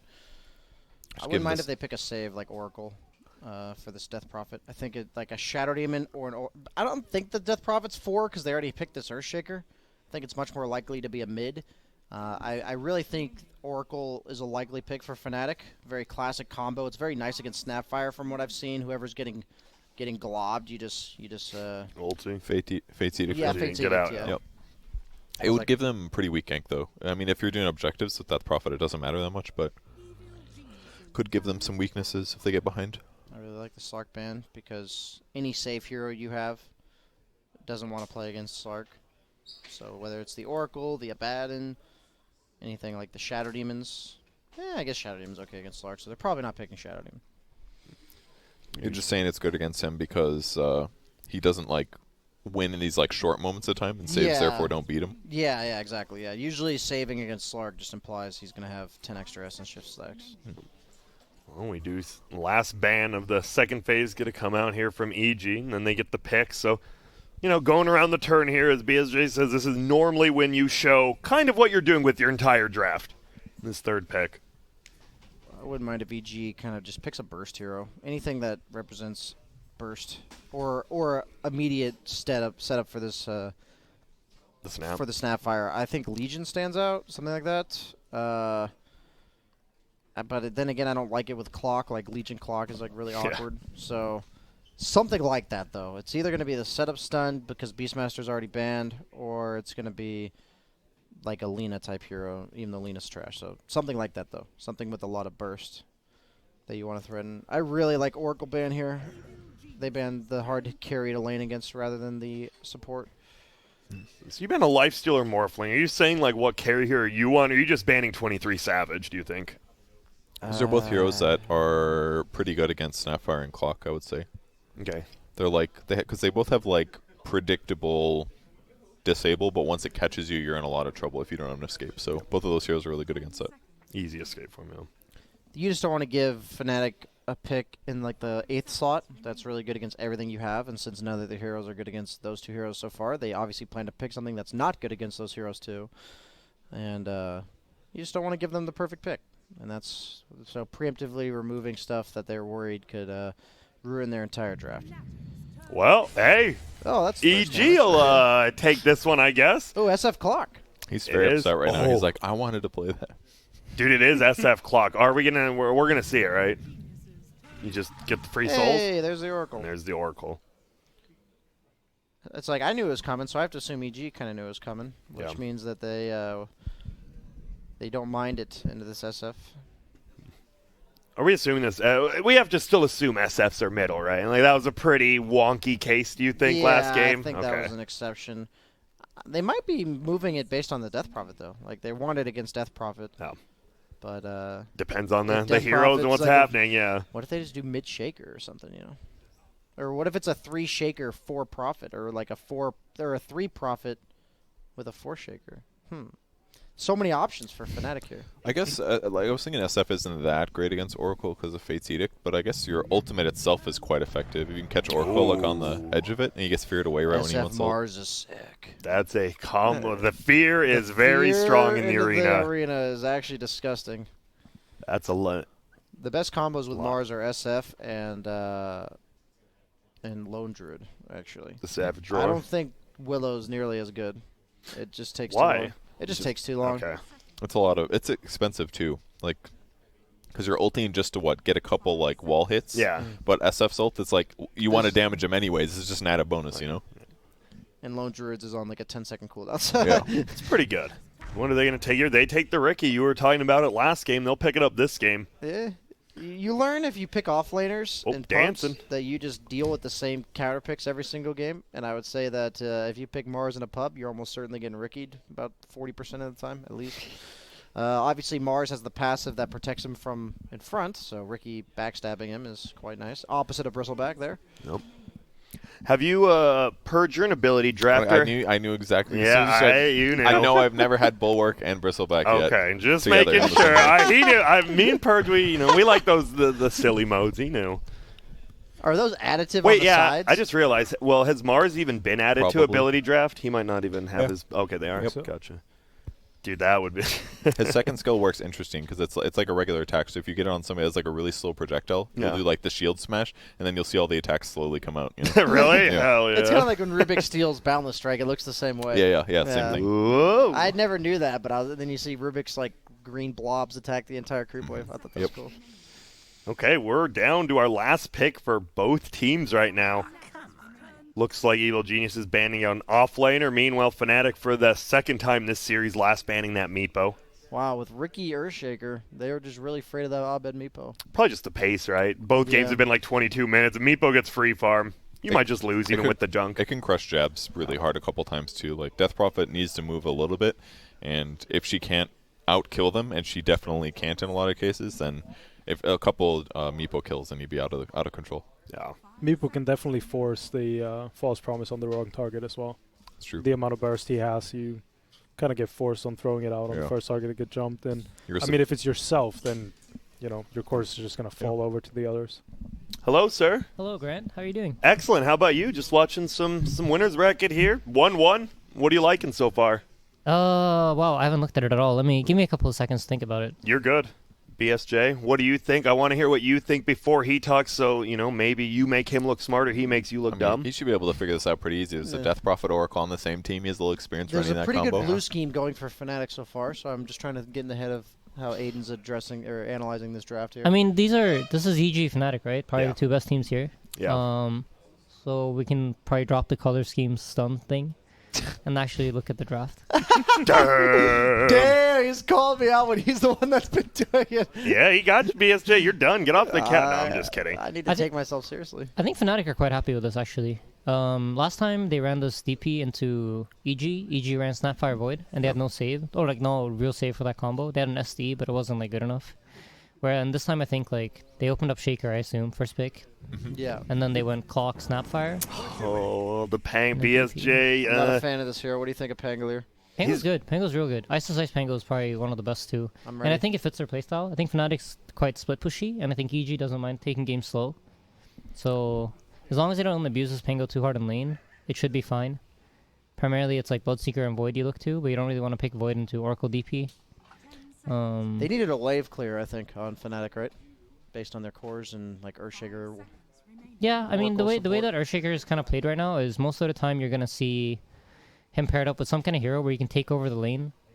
So once Pango hits 6, he's probably gonna start rotating around, and then DJ is gonna get to lane, and that's kind of how Fnatic has been approaching every single game. We noticed in our series against them that if you leave Rubik and Shaker in the draft, they'll first pick Rubik. They think it's good against Shaker, for obvious reasons. You steal the Fissure and stuff.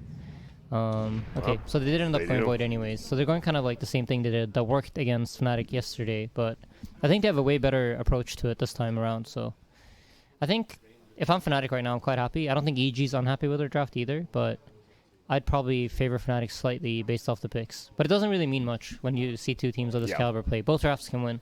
Exactly. And did you watch game 1 or 2? It was I two missed 20 them minute. Okay, both, they were both 20-minute games, one for each team, so both are feeling confident. It is going to be a good one. You guys need to go out, get your monster. This is it. We're going to know a winner's.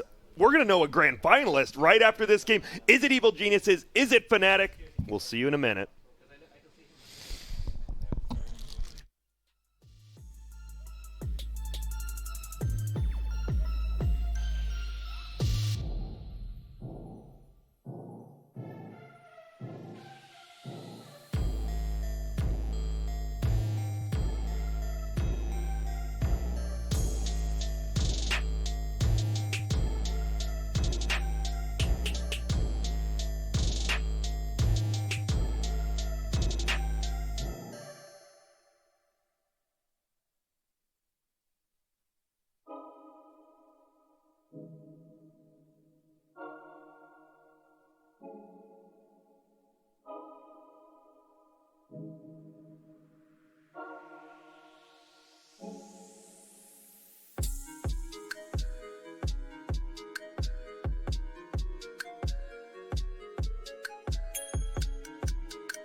here we are, already watching the good stuff. Abed, give me those souls, some free souls. Last game we saw tri-lane SF from Fnatic. We're just going to see the normal Shadow Fiend middle here, nothing crazy. With the cogs, so he's going to have that extra 20-something damage at the very start, 24 damage bonus. That's a 6. I think SF's one of the few heroes that does really well against DP as well. I think starting off with souls like this is probably going to give him an even bigger edge. Do you lose anything from doing this, or does it look like they're going to be able to get to the runes in time too? I don't think so. I think Clockworks nowadays mostly want to like double cog the wave anyways, so they're not too present on the runes. It looks like Crit's running down bottom though, so he's not really cogging any waves. They're going to try to fight for the runes instead. Interesting. So they're doing it again. They did this in game 1 where they put the Snapfire in the off lane as well. Is it for a similar reason, do you think, Wepis? Like just the nukes? Is it again like the Mars plus Snapfire is just too strong? I guess so. Lane?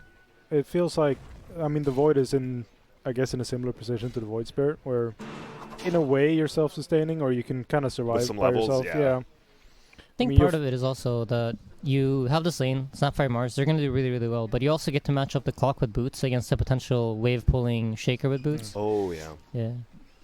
Plus, that might be a 2v1 lane, so clock is really strong at zoning out like any hero that's alone. Even though Pango's like pretty good at getting away from him, I think it's pretty smart, actually. And look at that. We have the blocked Earthshaker, and maybe this is why they did it. Crit just fully blocks their wave as well with the cogs. They seem to prioritize putting Snapfire in the lane with the core having a rougher matchup. Like Void usually does pretty well against Pangolier, so you don't need that extra lane bolster to make sure that does happen. While on the other hand, Riki is the counter pick to the Mars. And blocked in is Abed. He does do a lot of right-click damage. He's just going to have to TP over, but oh my goodness, he eats a lot of damage. Will hit DJ a few times. They both ping the range creep. Won't matter. Jabs actually gets the first blood. Up on Fly, he just gets run at right there. And no one's even really low here on Fnatic, so. Riki Oracle's a scary lane. People don't realize how much damage Riki does, man. That hero hits for 65 level 1 and can blink on you twice, so he's going to hit you a lot. And what is going on here? Crit traps him under the tower, but there's still a ton of creeps here. He will be level 2, so he's battery assaulting. Will he be able to make it away? Boots first. He'll be able to do some damage, but Crit, I'm not sure if you win this 1v1. Yeah, Moon, he's going to turn it around. This is something you had to do from Fnatic, because if you just let SF lane 1v1 with 12 souls for free, he's just going to win. So the Earthshaker rotated mid, and then on the other side, EG's like, well, we shouldn't just let our SF get bullied away by 2 heroes, so we need to help him. So suddenly you got a 2v2 mid. So how does Pango versus Void 1v1 go? Does it depend on procs and stuff? It really does, actually. Yeah. I think both heroes are pretty content, though. Pango's probably pretty happy with that, though. Mm-hmm. Yeah. Because usually you have a bad lane, right? Pretty if much, you yeah. aren't going to have a terrible lane, you're probably happy. You just play the dodge guy. I think what he's doing is really nice. Just avoid the Void for the most part, and he's even getting an extra small camp out of it. Ooh, and look at that. The old regen rune. I love it. He runs up so he can just keep it up. Crit. Gonna try to run at him, but nah. It's really Sorry, taunting him. Even turns around to get the extra. And so Fnatic with a pretty nice start. They got that first blood as well top, and they're not doing terrible middle, which, you know, with those extra damage on SF early, you definitely could have. So nice job by DJ with the Earthshaker. There's that first blood tax. Now your Oracle 5 has a magic stick and a headdress and extra regen. Now good luck killing him. And there is going to be a spear in. He's going to shoot out the scatter blast, and he pushes him over, so he blocks himself. Fly should go down here. He does with the blink strike forward. But they do end up killing DJ first. That was cool how you just utilized the fissure there. Yeah. Well, 2-1, but that must mean there's 3 heroes top. So where should DJ? He's going to spawn. Where does he go now as the Earthshaker? I think you walk somewhere and then have your TP ready for either top or mid. Okay. So you walk to one and then you TP to the other. He TP'd. He TP'd middle, and he's heading up top. Okay, well, I guess, you know, I think he should play around mid and top. I just thought he might hold a TP for one or the other. But in he's case just someone gonna, died. Yeah, but he's going to apparently just be content trying to set up a deep ward. Did he place it? Okay, he placed it now. Place it on down. Doesn't look like they have vision of it. You're done with bottom is basically what I was trying to say. Yeah. And so it's just going to be a straight-up 1v1 bottom with a couple of heroes roaming around. Fly could be in a little bit of trouble here. Will get locked down. Not into the tricks, Nice though. cue. Ooh, misses the spear. He jumps forward with the cookie. Now he might have jumped a little bit out of position and die. A nice use there from Ramses to push him back. Spear's a tough spell to hit, man. It is. I mean, you're an offlaner now, BSJ. Can you play this hero pretty well? I love Mars, man. You got to perfect the butt spears, though. That's the key. Is that, and how do you do that again? So when you hold your E, it walks your direction, and it makes it so you don't have to turn to throw your spear. Okay. Oh, really? So, Okay. yeah, it's really good once you blink. You blink arena and then hold E, so you can just make sure you spear the guy properly. Really good Mars players, it's actually really hard to hit dodge their spears when they do that. But this early on, he doesn't have a point in Bulwark, so he can't do that. I think Box usually tries to set it up with his Bulwark if he feels like it's going to be hard to land the spear. Because before you kind of really have to hold your angles, but now that you have the slow on the... Yeah, the slow from the W's. Really exactly. You can usually use that time to like reposition yourself and get an angle. Okay. Well, middle. Crit his invis. He saw that DJ was here, and these two have just been kind of chilling middle, making sure their mid lane doesn't get bullied too hard. Shadow Fiend still with a little bit of a lead. Ton of denies. Obviously, a lot of them were early cogs. Pango's absolutely free farming down here. Yeah, he is 28-1 versus the Void's 24-4. Oh, the good old Vlad's offlane Pango. Big fan here. There's the disarm, so he gets both creeps denied under that. Doesn't feel bad if you're a TZ. The bounty runes are going to be spawning. I think Fnatic's very happy with this early game. Yeah. I feel like Clockwork SF, you kind of want to do well in lanes, and the lanes are pretty even. So overall, I think like if you're Fnatic, you're quite happy without Soaking. Ooh, is he going to get the courier? Yeah, your draft also comes online a bit faster, I think. So slower laning phase is totally fine for them. Oof. And he's just a DJ. He's patient as all can be right here, waiting for Abed to maybe step up one little more inch so he can block. And there it is. Will he go for the block? He sure does. That 1 inch. He can block right on there as well. Get a Spirit Sight, and he just wants to block him in, but he does barely make it past, so he's going to be able to survive. But still, it commits a TP from Fly, so that means Ramses needs to be careful up top. Bracer as well as a wand or a full Wraith Band for the SF, so he's just going max stat items to make sure he doesn't die to exactly what's happening here. Whoa, and well, And guess what? Oh, no. He's dead. Ice just comes rolling on through. He's going to come hit the creeps too. Might as well push it. That feels bad, dude. You check the scoreboard and you're like, he's 6 already? What the hell? What just happened? 6 minutes in, yeah. And uh-oh, they're going to find another one. It's going to be crit. There is still 3 heroes here from Fnatic, and you just bleed another kill right at this middle lane. I mean, that was the perfect place to put that. If you gank Mars, he's got way more HP. He's not going to necessarily see your approach, and even if he does, he doesn't have boots yet because he went double stat on him with Wand. It's like the easiest kill ever. Yeah. Went on against an agility hero. So now you are up by less than 1,000 gold, but 4-1 in the kills. Arteezy did get some free farm, obviously, with Pango rotating middle, but top lane, they're initiating DJ. He wanted to get the stun off, but no, guess what? It's the cogs, the battery assault. They're going to try to heal him up. Looks like DJ will be okay. Maybe not. No, crit will bring him down. That W does a lot from Ramses. Yeah, it really does. And Fly's up here now. You got to watch out if you're 23 Savage. There's the Scatter Blast. There's going to be the cookie. He doesn't dodge it. Moves for it. There's the cogs back. Misses the spear maybe because of that. Now the nuke back. Ramses might be the one in trouble. Turns around. Ooh, hits him with the nuke, but it's not enough. There's the tip now. Double. Going to try to blink strike out, and he gets healed up. And it looks like, well, they didn't watch the post-game interview with EG where everyone said Ramses is the one who gets killed. They said he wasn't, but seems they determined that was a lie. With the 4 tips in a row. It's also, you know, got to get into his head. He's missed like 3 spears in a row. Yes. Oh, Chrono will happen. Middle, the Ghosts are committed. There's going to be 1 raise. There's going to be 2 raises, and that's a nice gank from Arteezy coming in. Ice here gets second hit bashed, but will run away. Both solo heroes from bottom lane utilizing their ultimates early to really sway the momentum of this mid lane. I think Arteezy's always very good about this. He really puts his ultimates to good use. I talked about it yesterday too, but really proves it here. I think he's really, really smart about how he rotates, and he always finds like the right kills with them. Ooh, crit. Uh-oh. Gonna pop the battery. So, whoa, is he gonna trap him and the courier? No, he's just gonna chase him down. Ice. Just trying to run away now. Runs into his team, blocks him out. Wait, I think it might have helped him there. Ice will cancel his ultimate, and he's back out. They are really pressuring this middle tower. They did just use the ulti of DP and died, though. Crit pushes them back. Here comes the roll. The cogs blocked it. Will he be able to go back? He's just running through. He might get right-clicked down. Never mind, 23 Savages here. Doesn't want to give it up. He might just get the courier. He does 2 clarities. Jumps forward, then jumps back. All right. A lot of heroes rotating in this middle lane. This is not a game you want to be playing Shadow Fiend. Like, it's so annoying this many heroes are mid, but he's been doing a really good job considering. Arteezy's reaping the benefits of this, though. Number 1 on the net worth charts. A bit fearful for a Void to be able to carry the game with how long of a cooldown Chrono is against this very low cooldown based enemy lineup that really only cares about Death Prophet ult, but I think they can still fight without it. Why'd they change the faceless void ags? Because the broken part about the hero was how strong he was early, combined with the fact that you can get Chrono, one of the most broken spells in the game, For 1 on a minute 60-second cooldown. Fair enough. Yeah.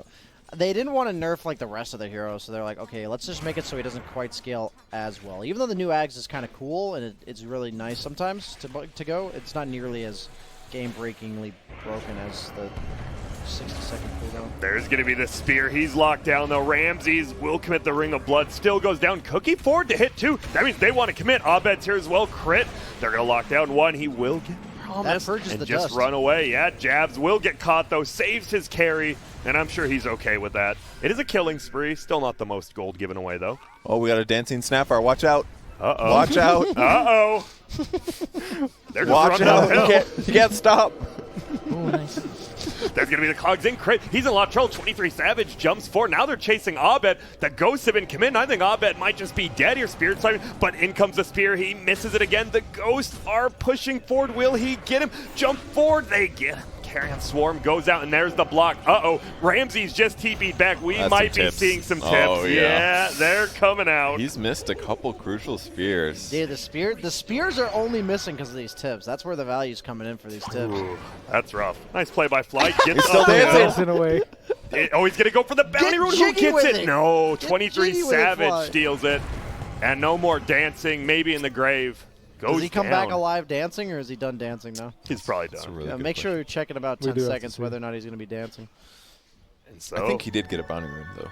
I'm pretty sure. He got who? one of them. Savage Oh, got the okay. one before it, I think. Yeah. I believe. They Yeah, got he the did. one in the river, but the Savage stole the one that he was going Oh, for. Fly last. got the first one. Okay, Yeah. it was unrelated. You're right. So now it is Arteezy still having some pretty good farm, but you just lost pretty much 4 heroes in Okay, that wait, we top gotta lane. wait till he finishes the TP. Aww, Nope, just walking. No! Why'd they have to that's kill still pretty him, man? wacky. What level is DJ? Oh, no, there's Shay, level 5. Yeah. Decent farm, 500 gold. Tome's with still Strangles. available. Exactly. He It's still has a Got ton it, as yeah. well. I wonder if he's gonna echo this camp. The Tommy loves doing tome's that. at base, so he can't use it yet. Yeah. And his chicken's dead, yeah. Ouch. How do you feel about it when Tommy echo slams I creep feel camps? so good. Oh, Feels yeah. so good. I know he's like that much closer to his blink. Yeah, Is that you because go. you stacked him though? You're like, oh, I got Oh, 25%. give me the gold! Nah, when I stack, usually Max or Mick is really on top of farming it. They feel like it's theirs. That's so nice of them. Yeah. They're doing it for their captain, you It know? really is the best feeling though. Like that sound it makes Yeah. when somebody clears like when you're Caudle and you're Bristle and you stack like 4 camps, like you get like 2 4 stacks and then they clear all of it.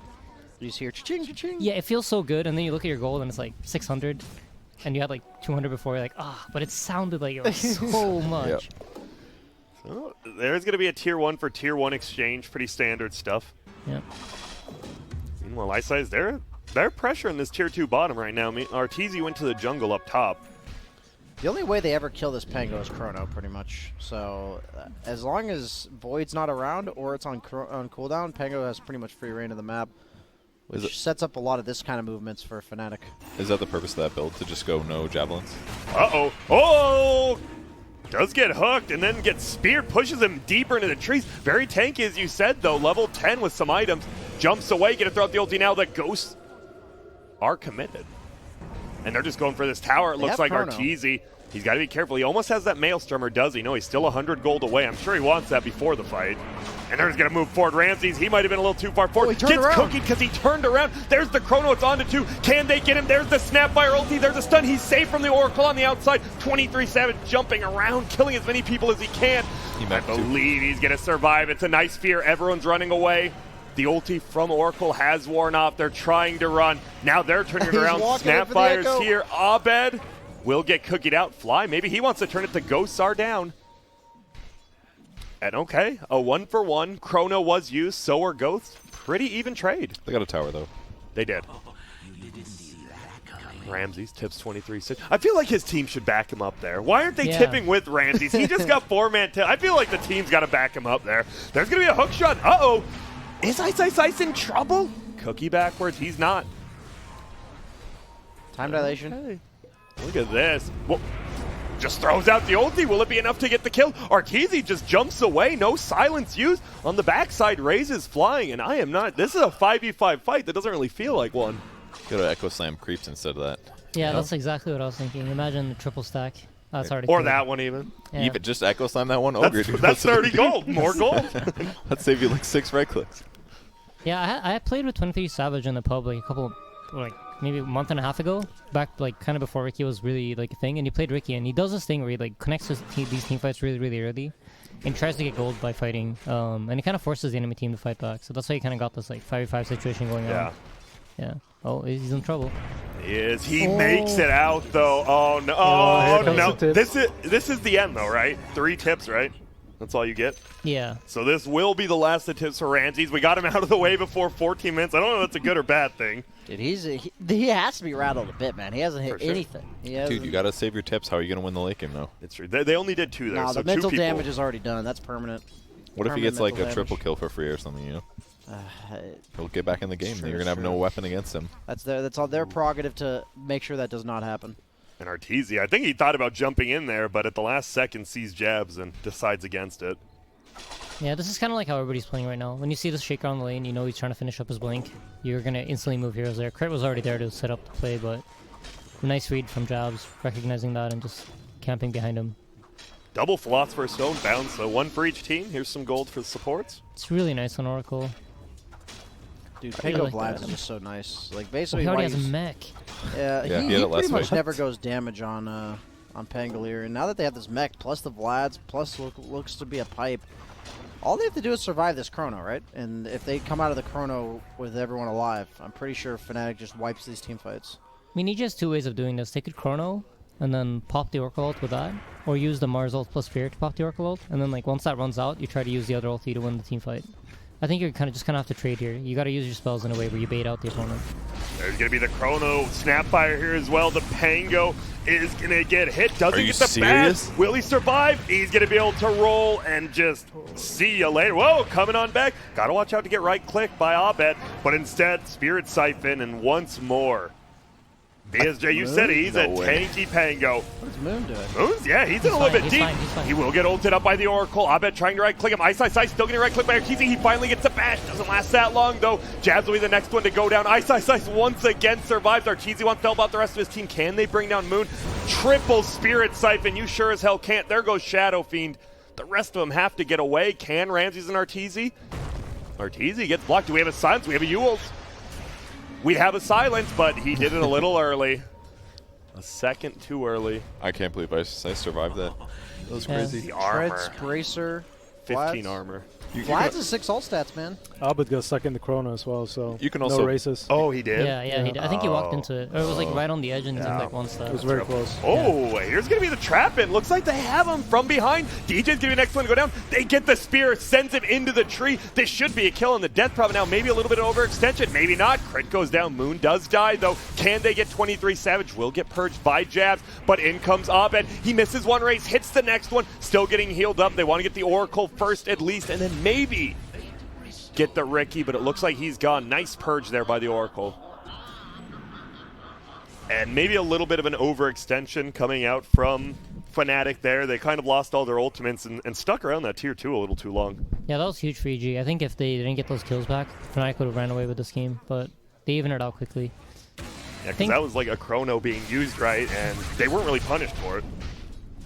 I think EG, though, in every single game I've watched them play, they have this ability to find this one team fight that brings them the game back. And it hasn't really happened yet, so I'm kind of still waiting for that opportunity to arise. It's probably going to come with like some item on SF where they look to make some kind of move. They're really, really good about reading the map and finding the right opportunity to set themselves up for a favorable fight.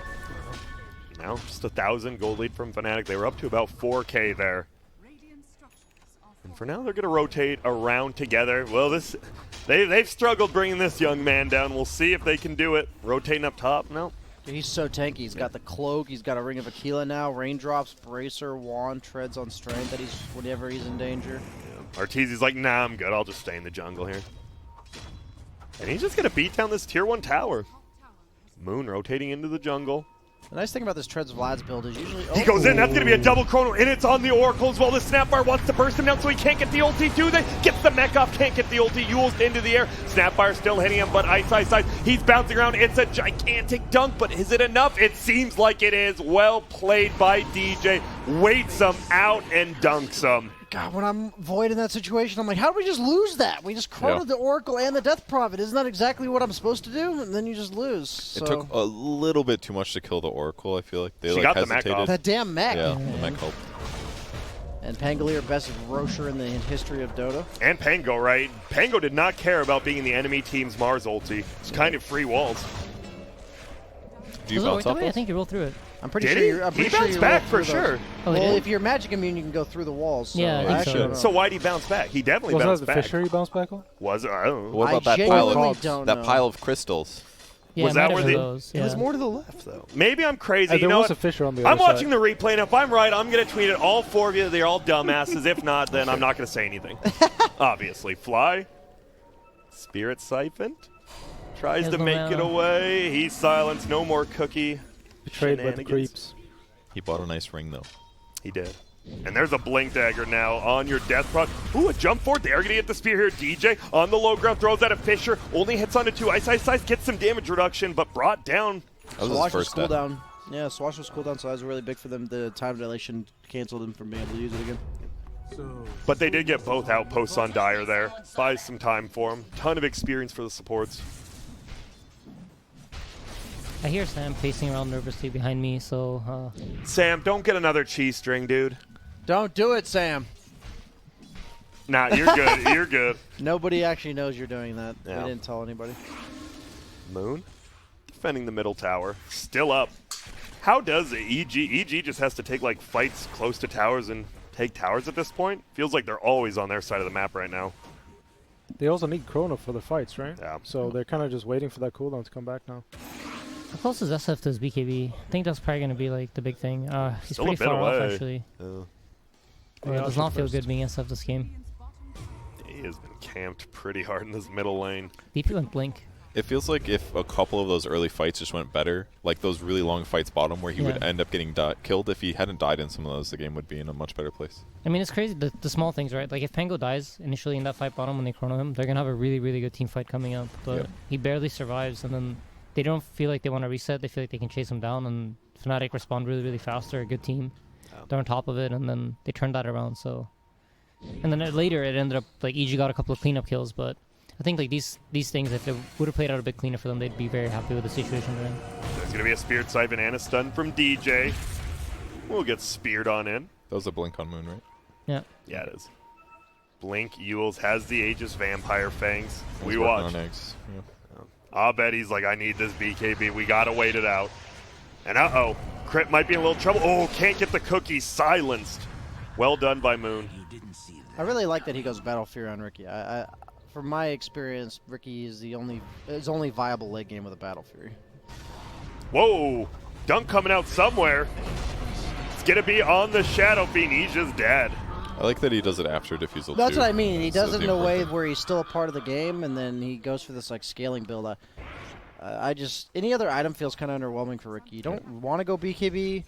Like at this point, Manta doesn't help. Like Manta's nice. It's obviously good for damage as well as you can purge dust and stuff. But Battle Fury, I just love this Battle Fury BKB nullify. Like I saw him go Battle Fury BKB Butterfly yesterday. I like that a lot too. Plenty of that. Like the BKB's fine third item. You don't want to go second item is what I meant by you don't want to go BKB. Well, they are just going to try to push down this tier 2. Plenty of ghosts to help. Rolling Thunder duration taken as well. She's a little vulnerable to physical damage. The tower alone is shredding her, so she might have to be a little bit careful later with SF. Is she wanting to lose the Aegis? No, I guess not. She had the Blink. Confident she could dodge the last tower hit. So, it's tough, that 2 seconds it's traveling. And okay, going for the Ags next on the DP. He has the Oracle, right? So he doesn't really feel the need to buy like BKB or anything like that. He just wants to tank up, get stats. Plus, if you look at their draft, they don't really have like a clear hero that wants to initiate. Both Pango and Shaker kind of want to wait out for the right opportunity. You can start fights with Fissure, but ideally you want to just be able to sit out and go in when the timing's right. So getting this Blink on DP allows him to start fights in a more natural way. And the smoke bottom by Fnatic. 4K lead right now. They have no Echo or DPL, and they're still looking to take a fight, it looks like.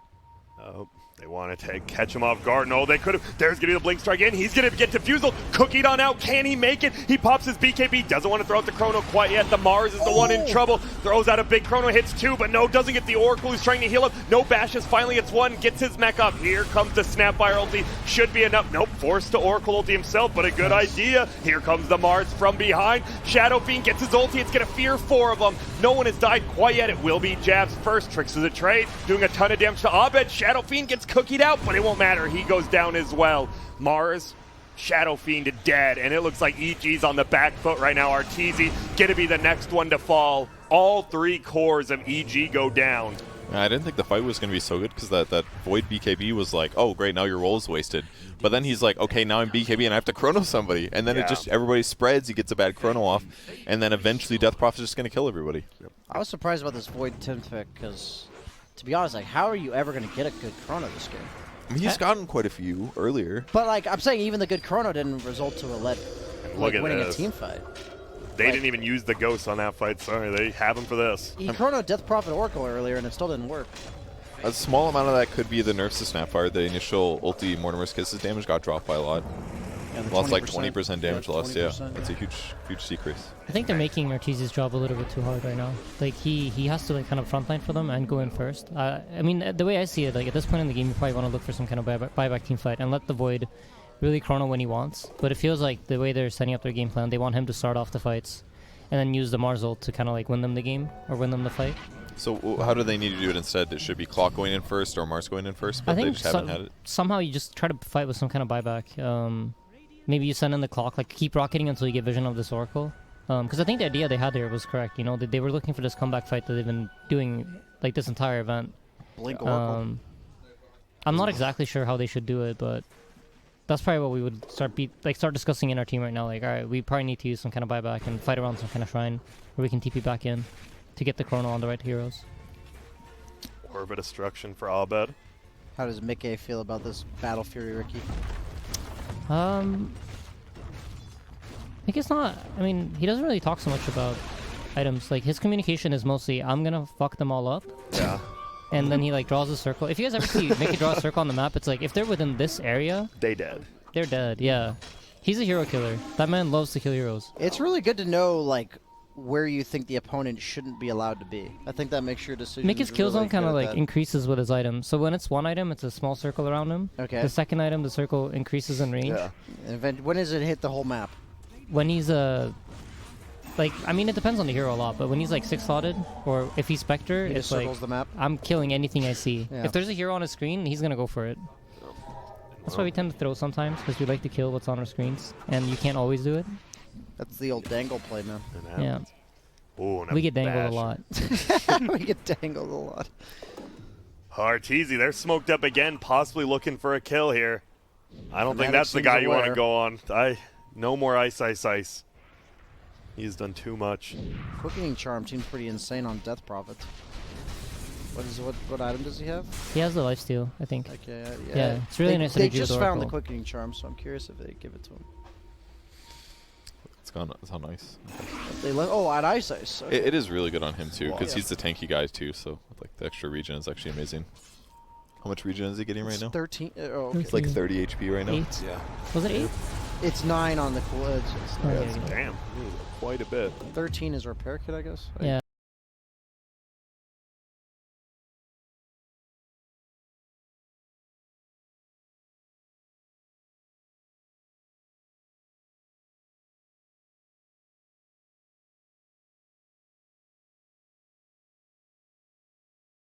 Yeah. Okay. Makes sense. Moon chilling up here. DJ, he's spider legs on up. Still his blink force. Spider legs is so good here because it gets you out of cogs. So now he no longer gets. You still get pushed though. You get pushed, but like the fact that you get out of cogs is Yeah. pretty stupid. Is it stupid, or I mean, it seems pretty bad. I personally think that if you have a hero whose entire ability to lock you down is countered by a neutral item, I think is kind of BS. But you can't spider legs through the Mars ulti, but you can spider legs through cogs. So it's just another consistent interaction of Dota. I feel like it kind of makes sense though, in my head. Yeah, I mean, conceptually, he has gigantic legs. Where's he gonna go, BSJ? There's like people with like shields bashing you backwards every time you run into them. That's true. And the walls are much taller than the cogs. Cogs That's are true. like, I feel like I could jump over a cogs maybe. Ooh, runs uphill, does get speared, but Jabs is here, hasn't committed the ulti. I love how safe he's being. Will finally get it up, and here comes Ice Ice in the backline. We have Arteezy, he hasn't used his chrono quite yet. There's the Mortimer's kiss him. Tries Ice Ice, hasn't tried to stop him. They get feared in, he is 2. Moon has killed Ramses though, but 23 Savage drops, and they've got Ice in there as well. See you later, Moon. And a nice play by Fly. He cookies Fort, gets the stun on Ice will jump over. He can't TP out quite yet. He's gonna try. Do we have a bash? 1, 2, no. Never lucky. It was a 50-50. Do they go into Roche here? It looks like you might have to. Buyback is on Moon. No ulti, no buyback. 23 Savage. I felt like the Oracle ulti was just a little too early there. Does anybody else feel like that? I think he had to use it there. He held it pretty long. Yeah, he had to use it there. This is, I think, what I was talking about earlier, where they allowed the Void to sit out and wait for the right opportunity to get Force into the chrono. Oracle ulti first, right? Yeah. They each played that team fight extremely well. Yeah, they did. And the chrono, and especially that rolling thunder duration is your level 15 talent. He held him in for those extra 5 seconds. Ooh, Ice. Gotta watch out. The nice blink away by Jabs after the save. DJ as well blinking away. 2 blinks on the supports and a swashbuckler. Roshan has been saved.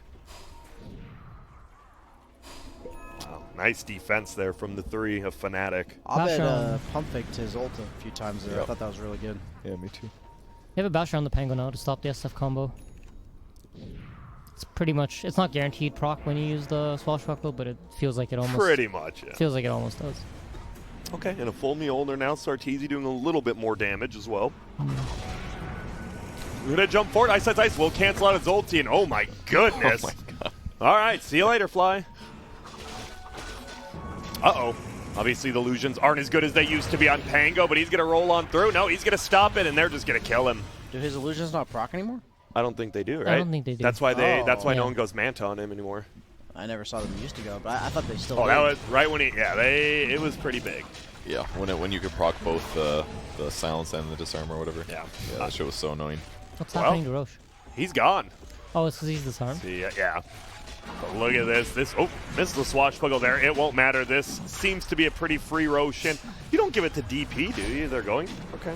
I think they should, because it saves you an Oracle ulti, potentially, and buys you more window, yeah. I'd rather be a Ricky just sitting in the back anyway. Okay. Just don't let them go on you. I just feel like they can't even Chrono Ricky if they want to, because if they do that and Death Prophet is separated, Death Prophet's just going to blow everybody up. Or at least force BKBs really, really early. Oh, Ricky with that Paladin sword, tons of healing the as well. telescope on Oracle that's huge. The blink range, all of Oracle's spells rely on cast range. So you can like really sit in his nice. fountain and then when the fight starts, just cast his ulti. She has really, Oracle has really long cast ranges as well normally. So like you reach this point where suddenly, because normally when you play Oracle, you can't really use your Fortune's End in team fights early game because you have to like position yourself around fogging and not giving your position away. But once you get like this cast range and at 15, if he decides to take the cast range talent, which I think most people do, suddenly your Fortune's End is like a spell that you can use offensively. You just channel it while you're waiting for your ulti to like be necessary. Yeah, exactly. And it has like a 6-second cooldown and a 2-second channel time. So by the time it hits, you will have it up again. Like you can kind of like permanently keep someone channeled. It's really good here for. Are there any vessels in the Radiant team? I'm not sure, but I don't think there's an Urn or a vessel on either team. Yeah, I haven't seen one. It just kind of becomes like an offensive ability. Ooh, nice 4-step away. And now the pressure, you see it, EG, they're not stuck in their base, but they pretty much are barely being able to leave to get a few last hits. Uh-oh, Moon does have the Aegis, and you see a Spirit Siphon. Silence comes off, there's a disarm as well, the 4-step down the hill. Oh, Yule's the cookie off, but the roll will miss. He's going to bounce back, and this might just be a dead Arteezy. It is. Sammy is BKB for next game. No buyback? That was a really good Yule's on the cookie. There's going to be a silence.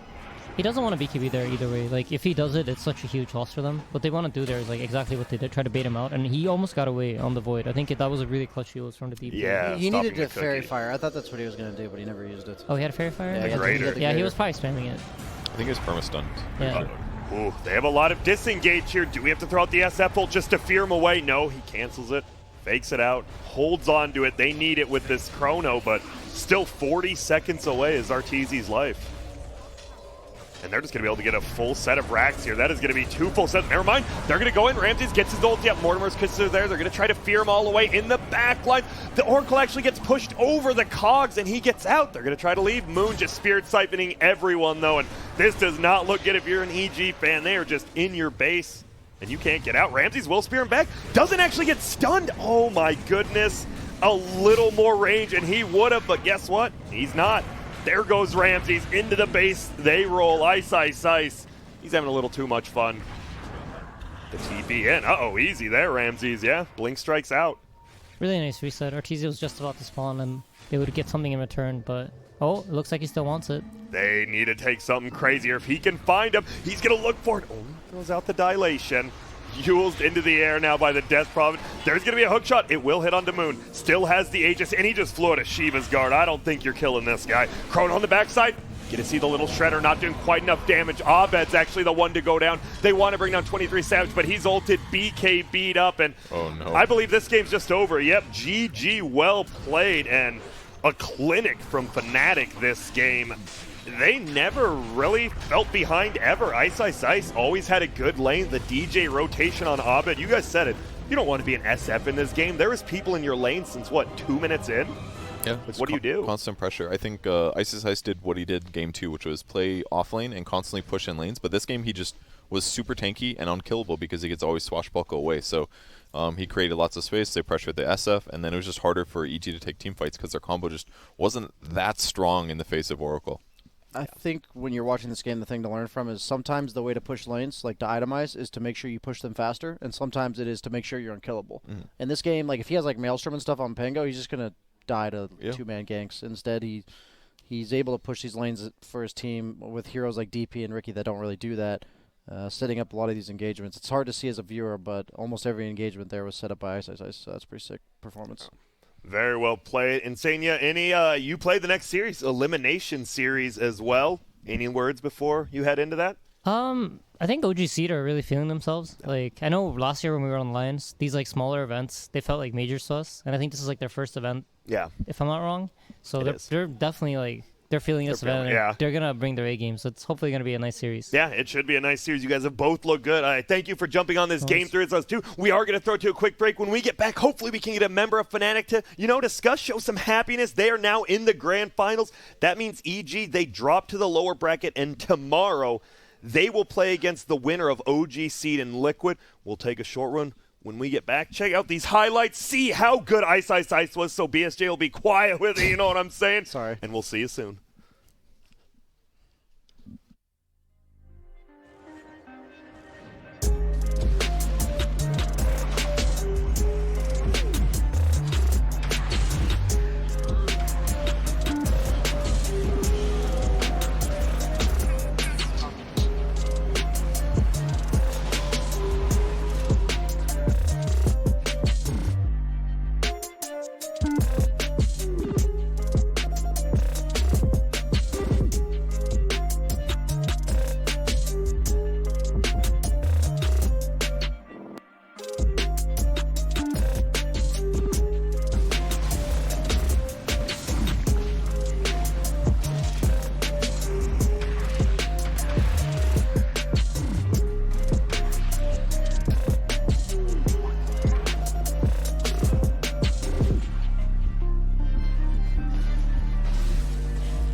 Yeah, and you see it there. A ton of good highlights in that game, whether it was some great escapes from 23 Savage jumping out of that Mars ulti, or you saw those like Mars ulti, Shadowfiend ulti, you're like, the fight's over. Look at all this AoE, and then boom, DJ in your face in the Arena of Blood. And they take it. They're into the grand finals, which is a BO5 tomorrow. They just going to sit around and watch a couple of BO3s now, relax it up in a little bit of rainy California, but I'm sure they like the cool weather. It feels good here right now. So. It is. Yeah, it's nice. How are you guys feeling about that game? Is Fnatic looking a tier above EG, or do you think it could switch up any time in that if they play again? What happens if they play a fourth game? Maybe they'd be even. Maybe they would be. We're going to have to wait till the grand finals to find out, maybe. Yeah, I feel like they're very close still. Yeah. It really just came down to the draft. Mainly, I feel like during both these games, or all three of these games. Like, game 1 was EG favored. Game 2 was definitely Fnatic favored. And then this one probably could have gone both ways, but it felt like Fnatic had more of a better grasp on what they wanted to accomplish in the game and with their movements and item builds. So you can definitely criticize Ramsey's laning stage as well. Like he did okay for a while, but he missed a couple crucial stuns that would have saved somebody or prevented a double kill, something like that. So, and they're small mistakes, and it's very easy to miss spears. But you know, for a top level team, maybe their lineup would have fit together better if he's slightly ahead on farm and doesn't have to play from behind. Yeah, and as you saw the net worth there, Ortizi, he was doing a great job staying ahead. As you said, or Insania said, he rotated middle, got that early with his level 6, but eventually he just kind of got run over, and the silences from DP, that's an ability you shouldn't forget, but it's kind of hard to remember. There's just someone throwing a 7-second silence on you. I don't know. Death Prophet Oracle as a concept is just really good against Void. So I was kind of confused why they 10th picked the Void. Maybe there's just never, or not a better pick that they can come up with. But when they won the TA game, that felt like a game-changing pick. Like, oh, this is a free game for TA. That's their win condition. Their win condition is the Void, who's going to get a chrono in team fights. And there was one team fight that went really well for them, and I feel like they had to play it perfectly. Discipline, patience, and that's just hard to do. And if the other team has freaking Earthshaker, you slip up for 1 second, you're just Echo Slam, man. Yeah, I feel like this Earthshaker might be getting first picked by other teams. Well, you heard Insania time out. He's like, yeah, Rubik's banned. It's going to be Earthshaker first every single time. We might see him doing it themselves. So Fnatic into the grand finals of possibly, the last LAN of this season. Who really knows? Ever, maybe? Ever. Dun, dun, dun. Nah, it won't be ever. Come on, guys. We need positivity at a time like this. We have so many negative people. Sure, there is a bad thing going around, but it doesn't mean we have to be negative about it. I already have my 20,000 rolls of toilet paper. Not my fault. You guys didn't prepare. Grant, if everyone dies but us, I'll still play you in 1v1s, okay? Dota will never die. I will appreciate that very much. Thank you, Purge. No problem.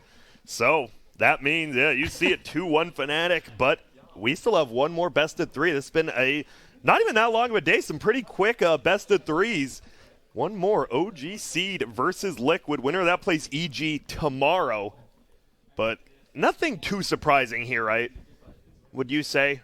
Fnatic's looked pretty good, so you could be like, well, EG was a favorite coming in. But after the first 2 days, Fnatic looked pretty damn good. Hey, I'm a little surprised that Seed didn't take a game off EG, I guess, considering how well they did in the group stage. But yeah.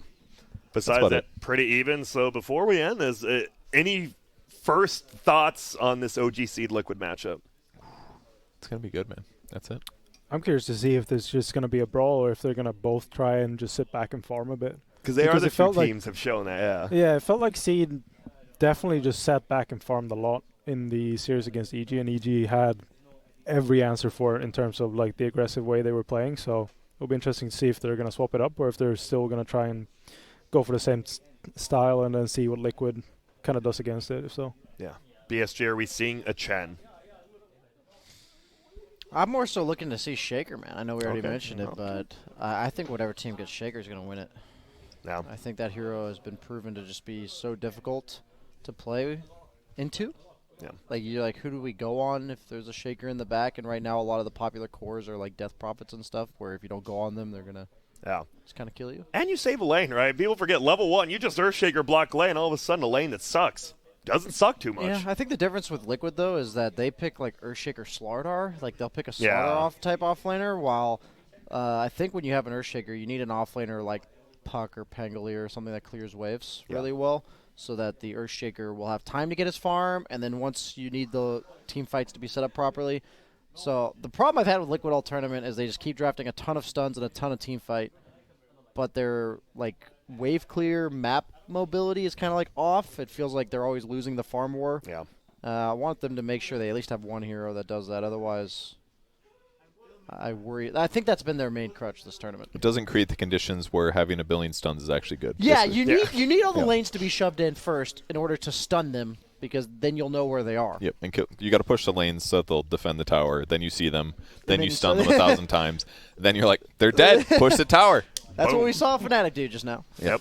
Simple as that. So well done by Fnatic, moving into the grand finals, which will be tomorrow. So as we said, they're going to sit back. You already see them relaxing, getting ready to get some food and watch this last series, because it is going to be a fun one. Team Liquid versus OG Seed. It is right around the corner. The players that you see walking behind us, going upstairs, getting ready. So make sure to stick around. We're going to take a short break. When we get back, OG Seed versus Liquid. Loser going home.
The early versions of Dota 2 were rough and bare-boned. Gabe Newell was losing money rapidly from buying ice to prevent Ice Frog from melting in the sweltering heat of the computer room. Desperate to flesh out the game, he could only afford to hire a team of diseased old coders who programmed the game in binary code.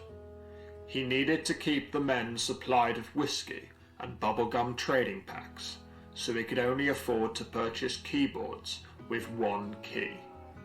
Half the coders had the ones, and the other half, the zeros. Old Man Grant remembers the first alpha build. These Zoomers these days don't know how good they got it. Back in Alpha, in my day, there were only 10 heroes, and all of them had polio. All the lanes were 30 miles long. I played carry, and I'd walk to the safe lane, which took all day. Last hit one creep on a good day, then you die of dysentery or something and start the whole freaking cycle over again.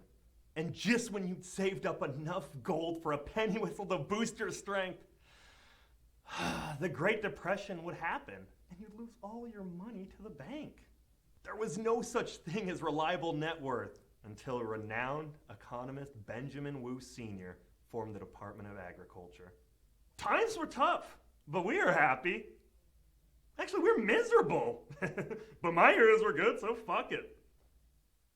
Though Old Man Grant's heroes would soon get nerfed, and he would lose his livelihood, the game continued to grow. Vaccines for preventable diseases in Dota heroes were developed, and a small minority of the bugs present in the game were fixed. The next episode will cover the first big tournament in Dota 2.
Hello and welcome back to the LOOT.BET Dota Summit 12. My name is Dan Offen, aka Mr. Big Jams, and I'm here with two of the cleverest boys in Dota, Purge and BSJ, as well as Dakota. Thank you so much. I just noticed we're pretty much like twins right now. Yeah, perfect twins. You've got a bit of a design on you, but I've kept it plain. Your hair's both flipped up, just different shade. Yep. He's Big Jams. I'm big medium jelly. Big jelly. Medium jams. Medium jams. Medium jams. Medium jams. Rarely I am around somebody who makes me feel like short. You know what I mean? I never have to like have my eye line look up to communicate with people. It feels really weird when you encounter as a tall person. Yeah. You're like, whoa, I have to stand up straight now. Yeah. Everyone else deals with this all the time when I'm around them, I guess. But yeah. Certainly, that's why I've been hired to this event, to make you all feel more humble. Yeah, we do need more. Yeah, we could all use a little bit of that.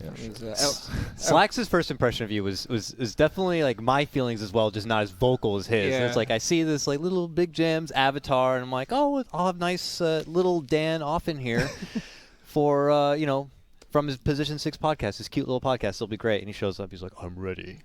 And I'm like, all right, man. Get on the couch. We'll let you do whatever. Just don't hurt me. Yeah. So just don't hurt me. When I met Slax, I felt it was the most my physicality has ever been scrutinized. And at the most volume as well, because usually people in Britain certainly don't like to comment on how people look. But he shouted it to an entire room. Which made me very, very uncomfortable. Yeah, but is it your family? Is everyone in your family pretty tall? My dad's tall. He's shrinking over the years. I'm the tallest of my family. My brother's slightly shorter than me, which is a very important distinction. Do you know how many feet and inches you are? I'm 6'6.5". Yeah. Oh, that tall. And a half. So you're like I always really make sure big. I mention that 3/4 on mine. Yeah.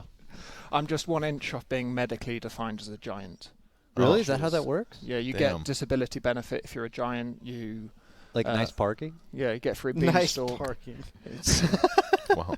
It's all incredible. All right. Well, it sounds like we didn't have to fill for too long. Our draft for this game 1 is already underway, so let's get into it.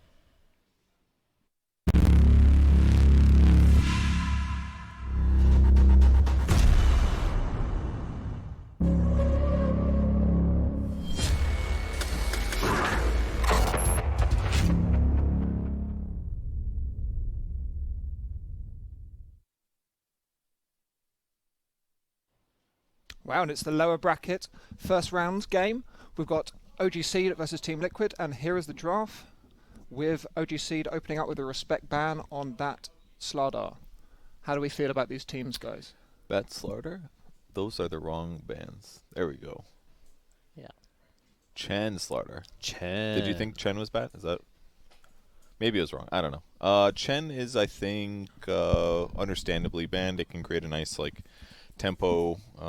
It's pretty decent laning stage. You get mech stupidly fast, and then it'll help you move around, take towers. So getting it out of the game is pretty reasonable. I think it's decently strong right now, especially with the right team. Slardar, very strong laning hero. It's a boxy specialty as well. He's been playing the hero even before it got kind of busted, so not too surprised about that as well. Timbersaw, a very strong laning hero. Puck is really annoying, takes a lot of mobility options out of the game. When I heard them making a comment, Insania, when he's walking upstairs, he asked Madar, he's like, so who do you want to lane against? And he started naming really annoying heroes, one of which was Viper. He ends up banning it instead. Just trying to get in his opponent's head right there.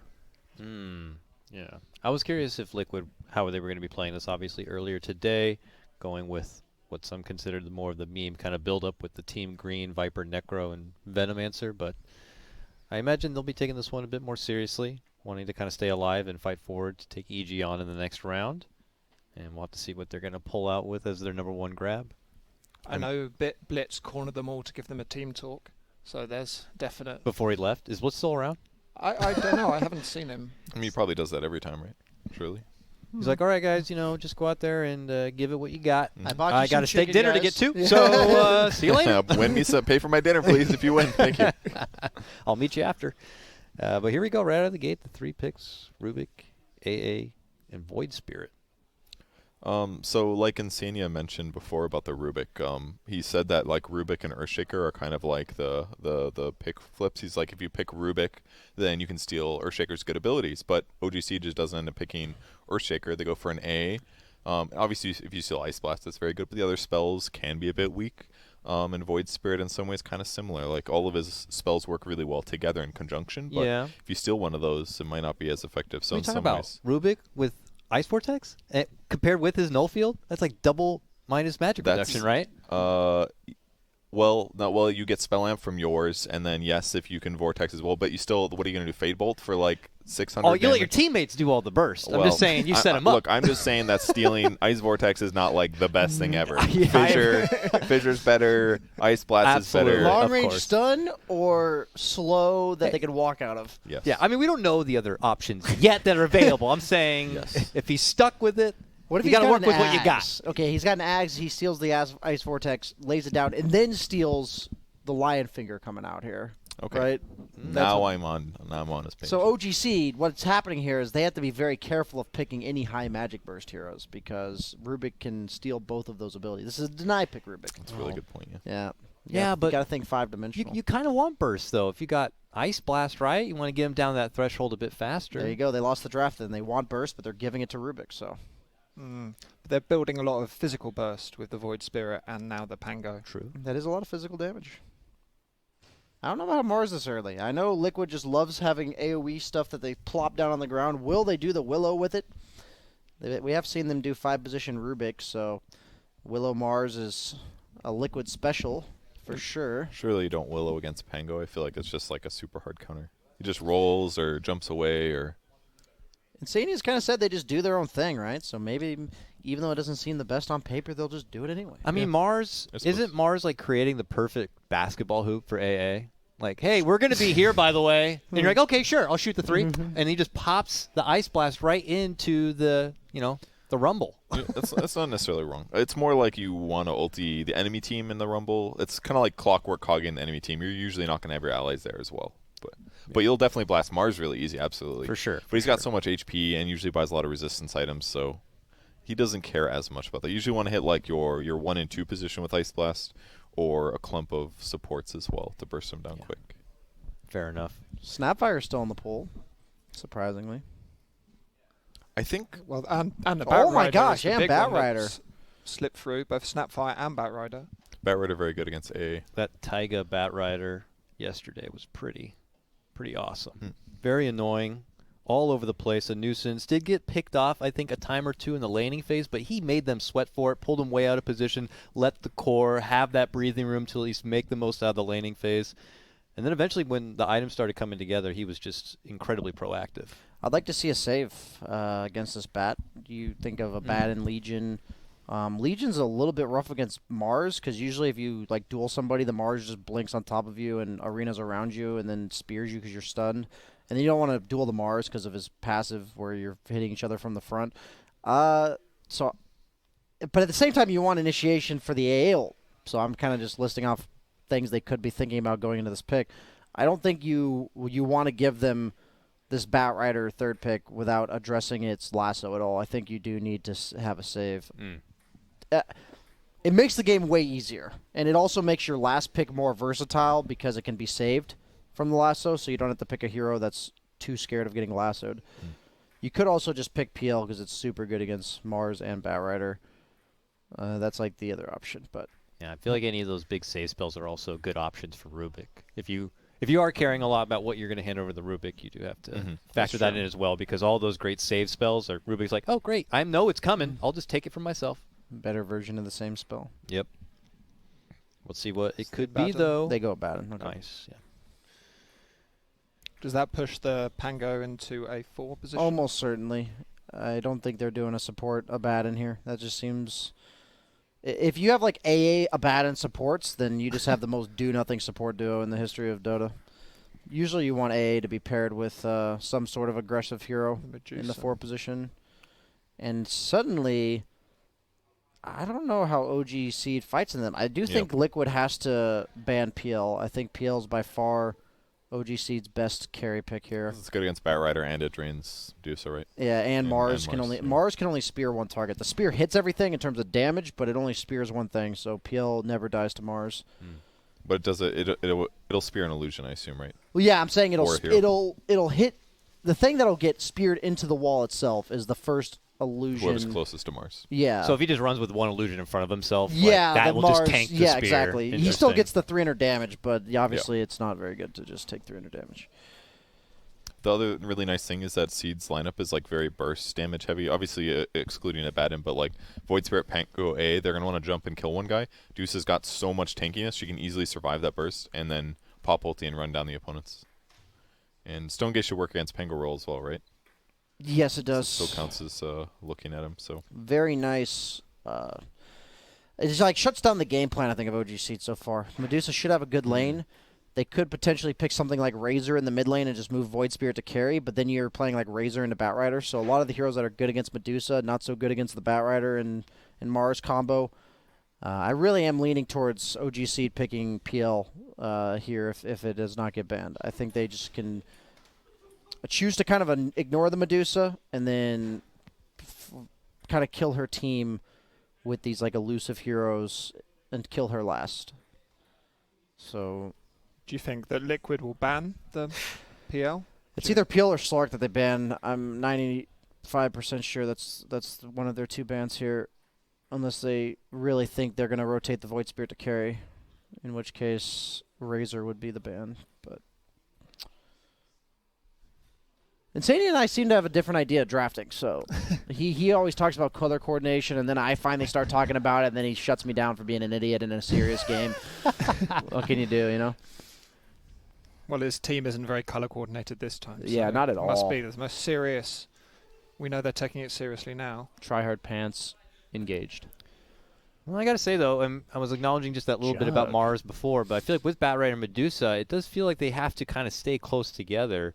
And that's where AA can really shine. This But is a nice Slark game, dude. So their initiation, other than like Batrider ulti or Rubik Lift, was pretty counterable by spin stuff. And if they wanted Ember Spirit, it would have been excellent against it. So this is a juicy Slark game. Why do you think they banned the Jug? That didn't come up for you at all. Jug's nice against Ember, but I actually thought that matchup was bad against Medusa. But maybe like this whole Mask of Madness Diffusal Jug that people have been doing, it would be good against Medusa. That's the only thing I can imagine. Jug has been itemized a bit different recently, and I also know Madara plays a lot of Jug, actually. I've seen them play more Jug than any other team here, I think. So are you still on the PL bandwagon for this one, or you were just saying Slark a I bit? thought Slark or PL were the 2 heroes that really stood out to me, and between the 2 of those, Slark is way better against Ember than PL. Is Troll garbage here? Oh, maybe. He could. He's a man. Troll he's against a fighter, Batrider seems it's rough against Bad, but since you have the Abaddon, you can make it work. That is the thing about Abaddon. Heroes like Troll that otherwise wouldn't be pickable are now pickable because you have the Abaddon. Doesn't Troll just get destroyed by Dusa too? Oh, Spectre. Oh. Yeah, that's what I was kind of thinking. Lady Spectre, she's made a couple appearances. Wow, really didn't want Slark. Is Slark just unpickable or something? He can buy a Diffusal on spec as well if they want to deal with Dusa. It's going to give them way better team fights, which is kind of something they're lacking a bit right now, outside of like Pango Roll and Void Spirit being obnoxious. That's about it. They kind of need somebody frontline as well. The color scheme is much better too. That's a really good point. It looks a lot prettier. Well, we're going to go to a quick 1-minute break. It's 2 of the hardest carries in Dota against each other. We'll be right back.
And we're straight back in.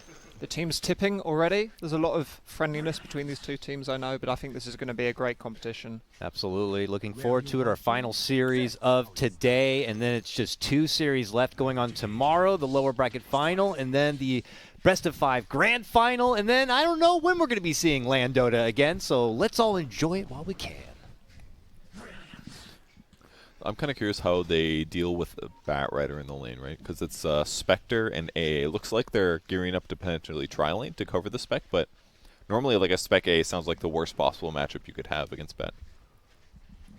Agreed. They are pretty scary with the slows, though. You have the AA who can either take the Cold Feet or the third spell. You have the Orb of Venom on the Swash. You have the Dagger. It all kind of adds up. So Bat Rider level 1, I don't think is potent enough to be a threat with just Sticky if you have 3 heroes. So like you said, I think that's going to be their approach. Medusa safe lane. I personally have heard the rumors of this like rapier at 25 minutes into the game, but I don't know too much about her lane matchups or anything like that. Is that a pub rumor? Is that like no? Teams are actually doing it. Yeah. Really now? Yeah, where you just get like first Roshan in a rapier with like Manta, and you just hit for 600 damage. And then is it try to close? Yeah, as pretty soon as much possible. Just end the game. Yeah, pretty much is what they're doing. Cool. Because Medusa's issue is eventually you just try to kite her around the map so that she never has to fight you, or that you never have to fight her. Excuse me. So like the way that they've been solving that problem on Medusa is just to force them to fight you so early in the game that they aren't strong enough to split push you yet. Yep. And her ulti got buffed a bunch. It gives her like 40% extra movement speed It's or 50 something. now. 50? Okay. Yeah, it went from like 20 to 30 to 40 to 50. Dang, that snake can slither. How do you feel about the matchup against the Spectre? I'm surprised that they picked Spectre. You want some chaos. That's like why I thought Slark was good too. But Spectre just comes online a bit slower than these other carries. They're going to have to go for this mid-game timing. It's a matter of whether or not the Spectre can keep up with the pace of Medusa, because Medusa will innately farm much faster, especially since both carries are kind of getting the babysitting treatment right now. Is this going to be a particularly important laning stage then, more than others? I think so. I think it's really going to come down to the mid lane, though, just because both side lanes for both teams, you have an Abaddon Spectre core, and you have Medusa Mars, which Mars is getting tri-laned, and Medusa is pretty much a do-nothing hero. So whatever spirit has more mid-game impact, I think will be super important. Ooh, bottom low, it is going to be Badara picking up the first blood, just the good old grabs 3 Boxing, heroes. and throws a coin at him. Like, yeah, you like that? Welcome to game 1. That's probably exactly what he sounded like, too. Yeah, I love the tipping. The mind games, right? How would you feel if you could record a voice message that went out with every tip that you did? Oh my god, that'd be funny. They just do a quick recording right there. I would need a lot of people to do that. It's bad enough when it's Dota Heroes. I do like this for OG Seed, though. They know that Boxy's a real momentum-based offlaner player, so just shutting him down early like this, I think you'd much rather have him be sacrificed as well as your own offlaner in a matchup versus Liquid specifically. Yeah, I agree. Especially when you have a Spectre. Right? It feels so justified. It's a hero that's like kind of weak laning, but if you get her on a good path, it can be incredibly good. So whatever. Let Abaddon have a kind of mediocre game. Worst case, he pushes out lanes later, or he sits around and waits to cover Spec and help keep her alive. He's still got 6 CS as opposed to the 1 of Mars on Abaddon, so that's... Look at this. He's been able to pull creeps, though. Like Boxy's against 2 supports, whereas the Abaddon's against a solo support, so it's not quite the same. That's usually how you judge whether or not it's a good idea to tri-lane. You have to be like, well, my guy do better against 2 heroes than theirs will do against 3. And if the answer is yes, you can tri-lane. And that's what OG Seed has come to here as the conclusion. I like their choice here. There's that Taiga Only nuisance I was talking Tango. about. They're going to pull all the attention towards him. Oh, if he was level 2, he probably would have killed him here. So maybe it just doesn't matter. And Boxy is going to be getting the That's a lot space of he damage. wants. Is he going to find a way out of this one? They have no stuns, so you can just TP out at any point if he has to. Yeah, he does. Stacks it up. It'll end up pushing a little bit better. We'll see if they can. It looks like small camp's blocked, so I don't think it'll be able to pull. So yeah, he'll be able to get this experience eventually. Is that a visual bug, or is that bounty rune in the dire bottom still there? Oh, what? Wow. That is money that's going to be wasted. Somebody might get that, 5-minute special where you walk to the rune 2 seconds earlier. You're like, oh my god, there's one heroes already. Thank goodness Blitz is at that steak dinner and can't see this. Otherwise, he'd probably have a bit of a problem. Yeah. But we see the Spectre trying to crawl back here. 20 and 14 Only pulls one creep right though, now. But yeah, that awkwardness on the side. AA's trying to make the most of what turned into that double push. Bad Good rotation by really Z-Freak now. Doing a lot of damage to Mika here. Yeah, I don't have too many memories of Z-Freak playing a lot of Pango, but he was always on these kind of flashy 4-position type of supports. I usually recall him being more so the Rubik, but his Pango game seems pretty nice early on. Very annoying. Yeah, he's doing good. There he goes again. How do you pronounce Zibei's name? Is it Zibei? Zibei? Is that it? That's what I hear. I don't know. Sounds good to me. Do your best. That's the caster. Your guess is as good as mine, sir. Oh, I hate having to go for those range creeps and you get slapped like 4 more times. I like how you acted like we might know more than you do about this. You might, We respect you on that one. He just kind of assumed. We He's appreciate you giving us more credit than we deserve. No, you guys have been in the scene for literally 6 years. You know what this guy's name? Nope. Nope. I don't talk to him. I just cast. He did get the double bounty on Quakefa. Oh, nice. The value. That's nice. Did he have a bottle though? Yeah, he did. He did have a shit. bottle, so he got effectively 6 bottles turned off that. downtown. We call that a Kobe. Snipes it. And Liquid will. Ooh, I like the quad Ironwood branch. This is very very inexpensive. He's 6-slotted. He is, but a lot of stats. Oh, Zibei. Zibei. Zibei. We got the official word. That's Official basically what word I said. Zibei. I think. Zababe. Am I right? Oh, babe. All right, snowballs out bottom lane. Boxy. A little bit of harassment, but it's proper, more so proper 2-on-2 this go around. Oh god, he has to put one of those value stats in his backpack. I know. Can't eat it. That's not worth it. Those things are valuable to hold. I do the same thing. Pretty early Blightstone picked up by Ember Spirit. Interesting. Just to make the Sleight of Fist go a little bit farther, I guess. Looks like he'll go for the solar build because he has Medusa on his team. Z-Freak there waiting for you, trying to go for the rune, and it's going to force the Remnant out in Quakefa. Doesn't mean he's got an empty bottle, though. He's going to be thirsty for the next couple of minutes. Poor guy can't cast his spells all the time. How will he survive? He's not particularly hurting. I think he'll be all right. Here we go. Z-Freak crosses from mid to bottom lane now to get on some action here. Wow, slows against Batrider. That's 2 straight takedowns of Taiga now. And Spectre gets it again. And in the meantime, we see Jibei get taken, takes down Asania. Nice rotation from Void Spirit. Like I said, they only do stuff heroes on both teams are the mid laners. And bottom lane, I think he just needs to be a bit more careful on Tiger because they have a lot of slows. And Quakefa is punishing Chessie for utilizing all of his mana top. Does dodge the Remnant from Quakefa. He does know. But he gets him. And Mars, meanwhile, getting the brutality that he's been receiving all game. He probably died because he had that branch in his backpack. What do you think, Purge? It looks like he ate it. Oh, he turned it into a wand. No, So smart. Oh my God! Got to open up those slots for those other branches. I mean, yeah, he needs another one now. So eat the tango. Throw that trash away. Oh, he's desperate. That's a bad sign. You TP'd a lane at 7 minutes. You got no teleports left. That's not good. Oh my God, that's only happened to me a few times. So whenever it happens, you're like, wait a minute, I'm so used to having TPs. How have I died 3 times already? It's like, oh, evidence that I'm playing terribly. Shit. I kept adding TPs just so this wouldn't be a problem. It happens so rarely that when it does happen, you're just mentally not thinking about Usually it. Usually, you're replenishing TPs in the mid game or something. You're like, I have to actually buy more, but Costco's out. Oh well. You're left behind, man. Quakefa looks like he's kind of dominating the lane now, but I guess this is one solution against Void Spirit. Is that who cares if you block physical damage? He can just stand near you and you'll die faster. And he pushes the lane in the same vein. And he's only got 2 points in the damn thing too. So it doesn't even have that much magic absorb, but I would assume, how much does Resonant Pulse do? it's 220 at max level actually. So he could actually he could shred it. Yeah, it does the exact amount of damage. He doesn't know. Maybe he thinks it's a waste. Chessie doesn't know, I believe is the name of the song. Chessie doesn't know. Oh, that is a very dead courier. It's a content piece for the next summit. Noted.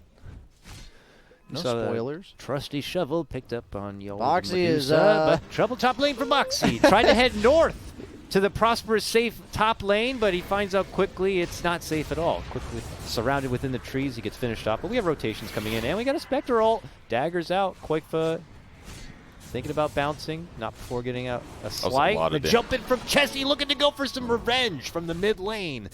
But the remnant's there. It's moving away slowly, but it gets its distance. Quakefa will be fine. But they'll take the tower. And now Madara, if he wanted to, he could TP bottom. But he's a little bit low. I think if they can salve up Maybe Zid somehow. Give him an Iron Lord branch, and then take. Oh wait, it's other team. They're going to take the outpost. I think it should be the Abaddon that goes bottom. Spectre can start taking the safe farm top, and you can put the Abaddon against the support Batrider in the dangerous lane. Yeah, all he needs is to salve up or something. Yeah, he's going to TP. Okay. Madara seems to be going Manta first. How do you feel about that? Is it a Radiance game at all? You kind of need it against Slight. Chains is a big thing. It's decent against Bat. If somebody does get disabled and you can like haunt Manta on them, it's a ton of damage depending on if you're good enough Desolate. Ooh, Insania turns the corner, but not going to make it away from old Chessie. I think he has to go Diffusal against Medusa. I don't know if they have any other way to deal with it. Maybe Pango's going to go to Diffusal eventually, but he's a support. He's got nothing. The old Abaddon Diffusal. Oh, here we go. Lasso, pull up, and quick execution. Manta there. on Abaddon is not bad because the illusions give you the curse. So you just go Manta Diffusal on Abaddon. Okay. There you go. On your off lane Abaddon. I'm not serious, guys. In case they, Don't worry, anyone that's in your MMR bracket would get your joke. No worries. The 2K bracket? Yeah. Your games will not be affected. Oh no, the boots get delivered, but the wrong My slot. games will not be affected. That's funny. Yules, I was wondering if they're going to do this actually, because if you look at their lineup, they have pretty crappy initiators, and you usually want to have like a stun setup so that A can get an easy ice blast. So if they go fast Yules on the Void Man, then you can do the Yules and a stun, easy combos. Void Man. I like that name better. That is better. I'm Void Man. Well, that's it. I'm changing my name to Storm Man. Earth guy. Ember Spirit seems like the sort of guy who'd be like, I'm sticking with Spirit. Yeah, we know, dude. That's what we had before. Smoke here. Looks like There's on just the a move. Batrider behind them, and they're like, oh, hi. Oh. Well, they make the They jump were in. smoked looking for somebody else, and they just immediately turn around. What the hell is this guy doing here? The old Taiga. He's been knocked down a couple times. I don't know when we're going to be seeing any sort of blinking Batriders here in the near future, but for now he's trying to create the space so that the rest of his team can flourish as best as possible. Medusa is hanging top net worth for now. Here we see some shenanigans in the mid lane. What's the Medusa building? Is she going Manta, Rapier? I believe. Yeah, Manta. Manta.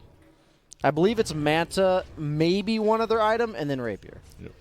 Like your illusions push really, really well on side lanes. Like God forbid you even get like an illusion escape or something, but so like your illusions aren't great against heroes, but like just push outside creep waves is just amazing. Yeah, because they get split shot, but they don't get your shield, so they just die really easily. But it's fine. I mean, they've got a lot of agility because you buy a lot, so it's like they attack 4 creeps and you just sit there behind a creep wave and you blast waves. What's Medusa's intelligence growth? Can we mouse over Medusa? I think it's her highest stat, actually. How smart is this girl? 4.0. yeah. That's insane. Yeah.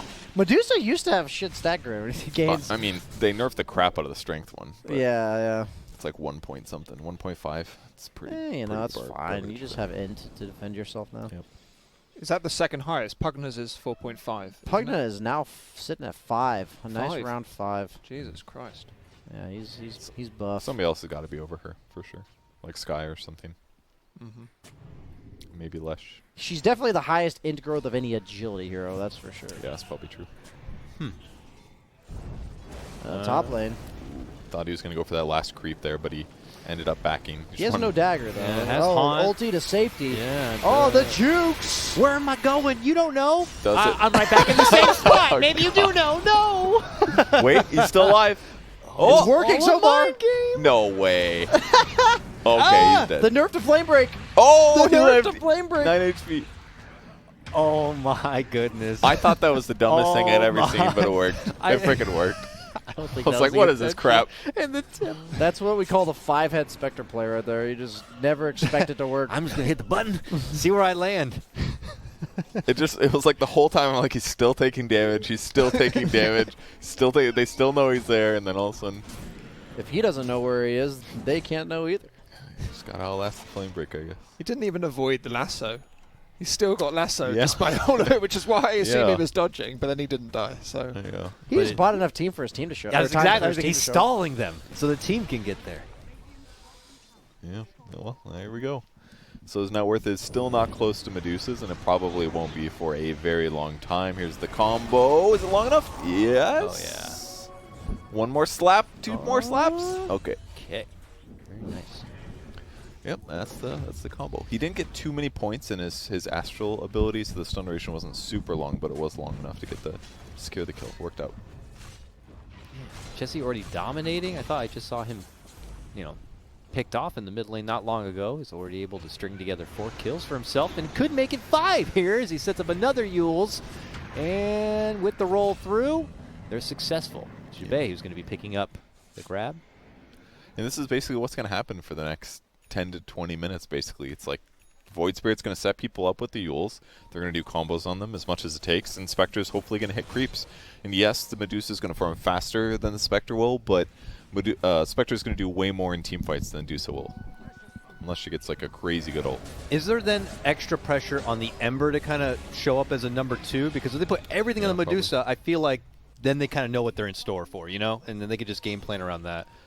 They potentially can, but they don't. Until they get like a diffusal blade, they don't necessarily have like really good solutions against her. I don't think Abaddon is particularly incredible against her. Like, even Pango is going to get right-clicked for a lot.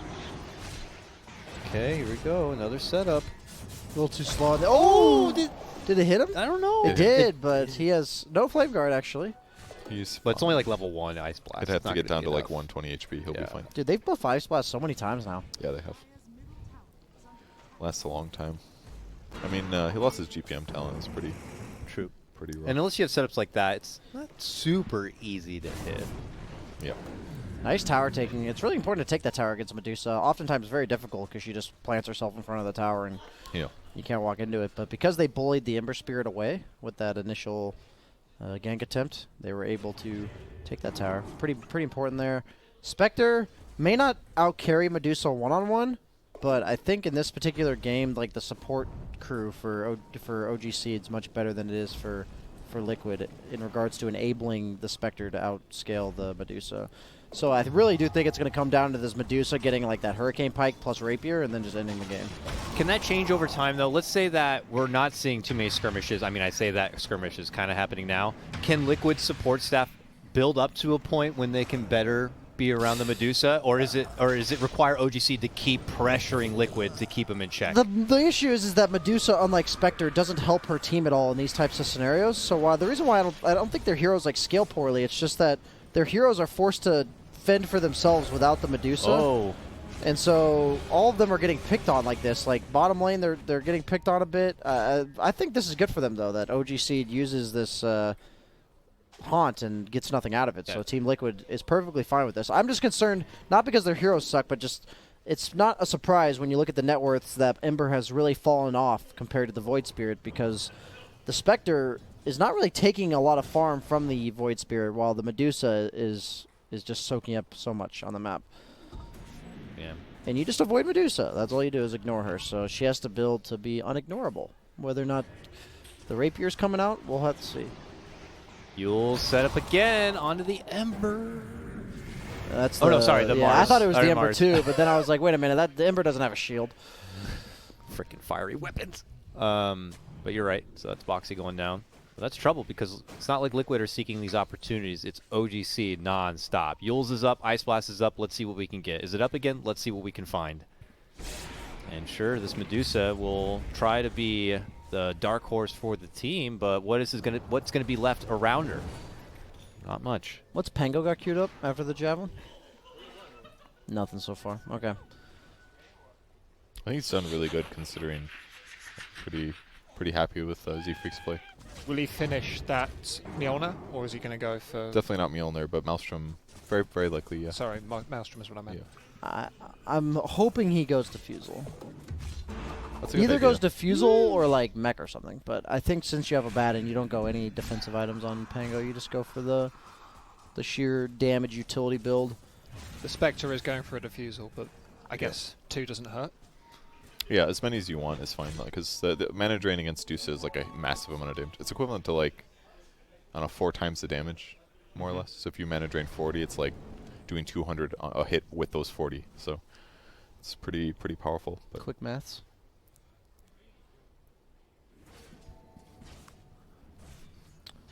Z-Freak has been hanging around with low life this whole time, just hoping to find setup, and here it is.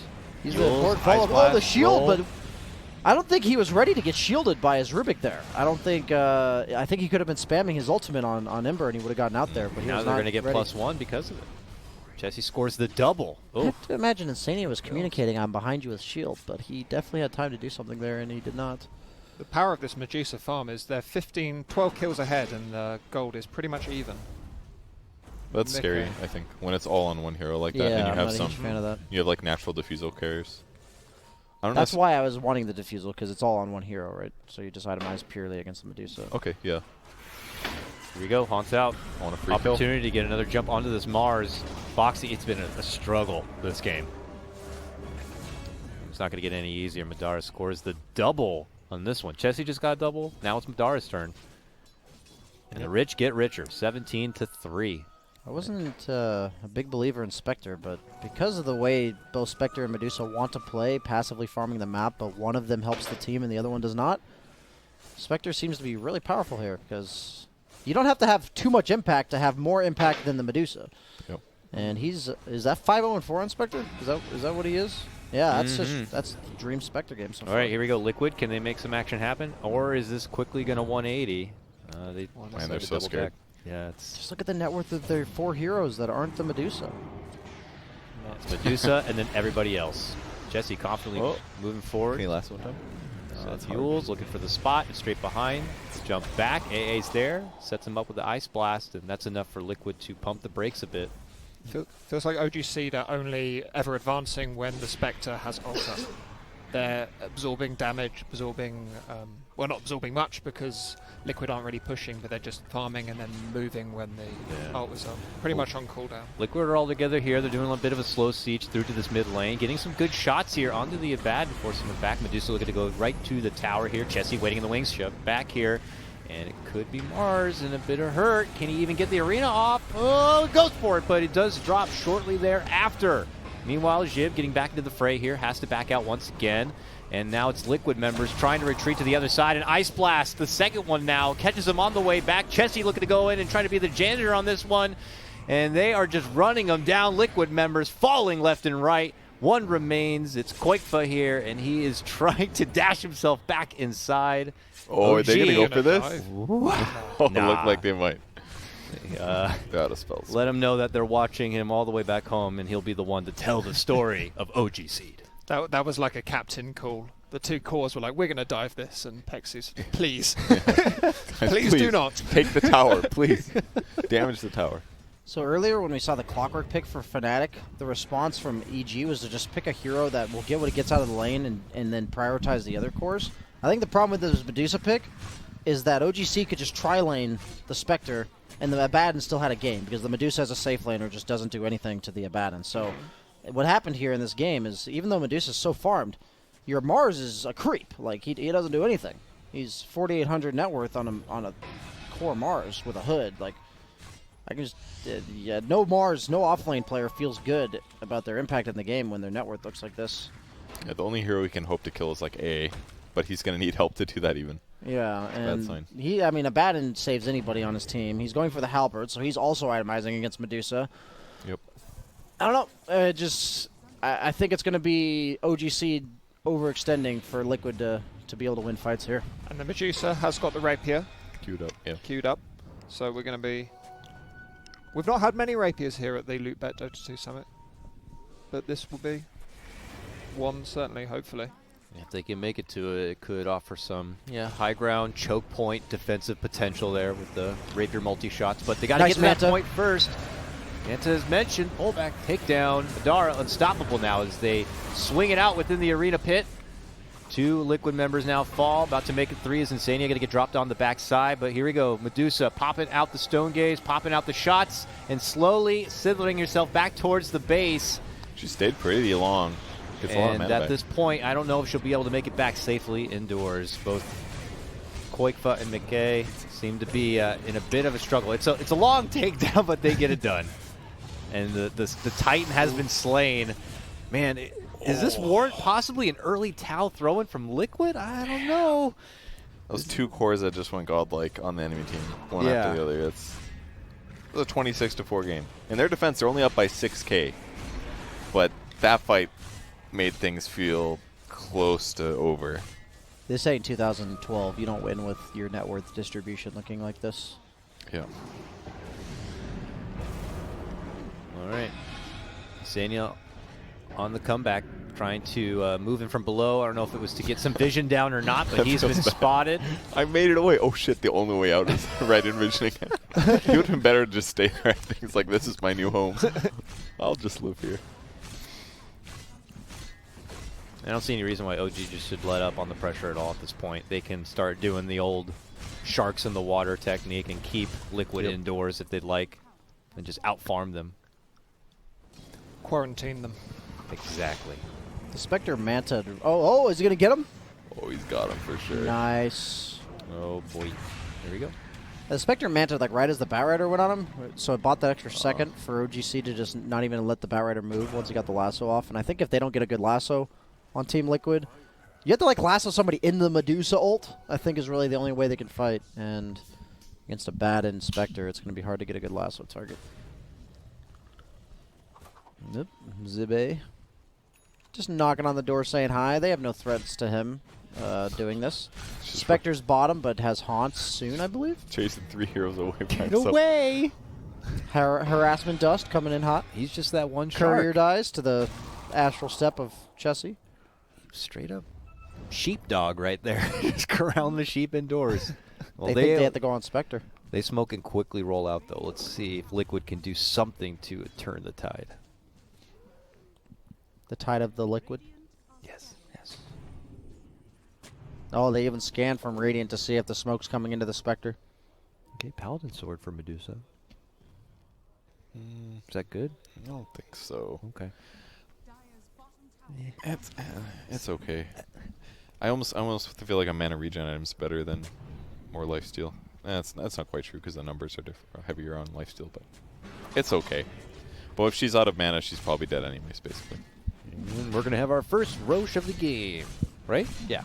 First Roche. Spectre, Abaddon, and Pango's just so good for Roche. I think that's the best part about the hero. Yeah. His disarm is OP. And minus armor too helps. Spectre's not a bad Rocher anymore now that Desolate works on Roche. All right, Roche down. And the ball's in the court of OGC. Let's see if they try to go get these lanes pushed back. Obviously, bottom has been pressured quite a bit now from Liquid. They can maintain order and try to breach for some high ground here. They might even straight line down mid. Not even acknowledge bottom lane. Let's just go for mid. Allow them that much less time to even get ready. Looks like they're ready to plant their seed in the base of Liquid. I like what you did there, Brian, with the seed. Very nice. Oop, Manta to dodge the setup. Oh, now they just need some of that fertilizer, right, Brian? Yeah, yeah. Soon there'll be OG tree. OG tree. I mean, the other G is pretty flower ready, right? Yeah. Well, I suppose, yes, there'll be a flower team. So. Snipe there of Taiga. He does not have a buyback, but, you know, he's been having a rough time, so his death timer's not even that long. He'll be back in about 25 seconds time. And, you know, could be that lasso initiator to grab someone from the outskirts. But for now, you know, it's OGC know they got time. They got time. They got a couple minutes still with this Aegis. Going Octarine Core on Void Spirit. That's a nice item, meaning that if you have the luxury to be able to build that, that feels good. Are they going to be worried about the Medusa rapier, or is it not? I don't think it matters anymore because they have the halberd on what's his name, Abaddon, and Abaddon basically can't die anyways. So the halberd, it lasts longer on rangers. I think it's like 4.5 seconds or something like that. Like, if you just put it on her at the right time, it just doesn't matter. Can't she manta off the halberd? No, you can't remove Oh, right, halberd. okay. You can't pop BKB, can't manta, can't do anything. All right, okay. You can just believe. Like, just wait. Yeah. AKA wait. Believe in time. To the high ground they go. Looking to go for one of the last blows if possible here. Attention now towards the base. No rapier yet. Forced out the Medusa ult. Good Not looking chains. to Ooh, go good grab. down. He's healing though. Nice. Oh, to the low ground.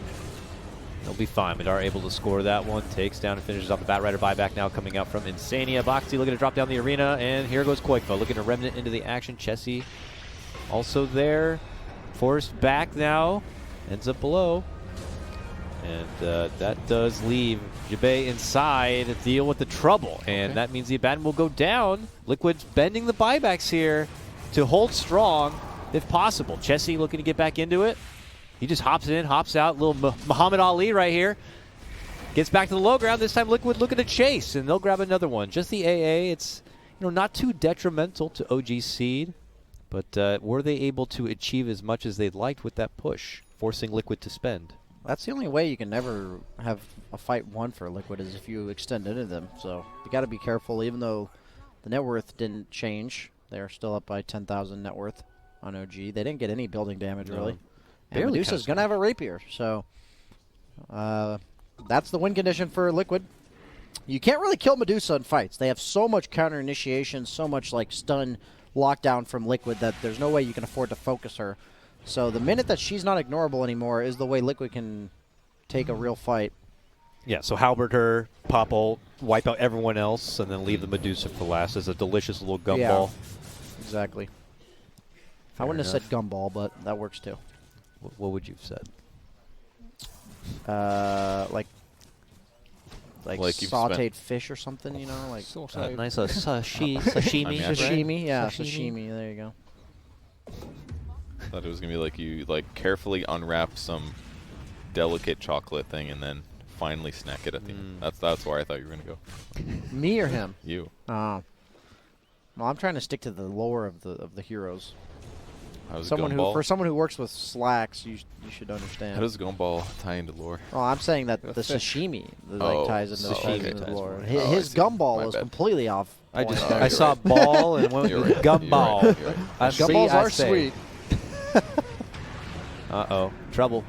Wow, the blink is very nice. I didn't think he was going to get chain stun. Oh, they want more. They haunt, they chase, they catch, they kill. I don't think Liquid's realized yet. They can't leave their base. And then top lane. Madara? Madara trying to siege on forward here with the haunted Rubik. This is a nice little setup. Is that the rapier done? Is that why he's dying? Oh my god. Okay. Madara with 850 gold. Ooh. Now Paladin Sword is good when you have hit for 600. Is he? What's the 25 talents on Medusa now? They've mixed him up a bit. 1,000 mana and split shot. Use the modifier. So if he gets the modifier talent, that's pretty sick. Oh, because then he could lifesteal for every hit. Yeah. Ooh, that is really good. But do you build around a tier 3? But they have an AA, gentlemen. They have to hit the Ice Blast. They do have the Ice I mean, Blast. the mana talent's really good too. But if you're if you have Paladin Sword and you buy like a rapier or like a Satanic or something as your other item, you'd be hitting for like 60% lifesteal and like 5 targets, or 4 targets, which is crazy. The BKB is really probably necessary though.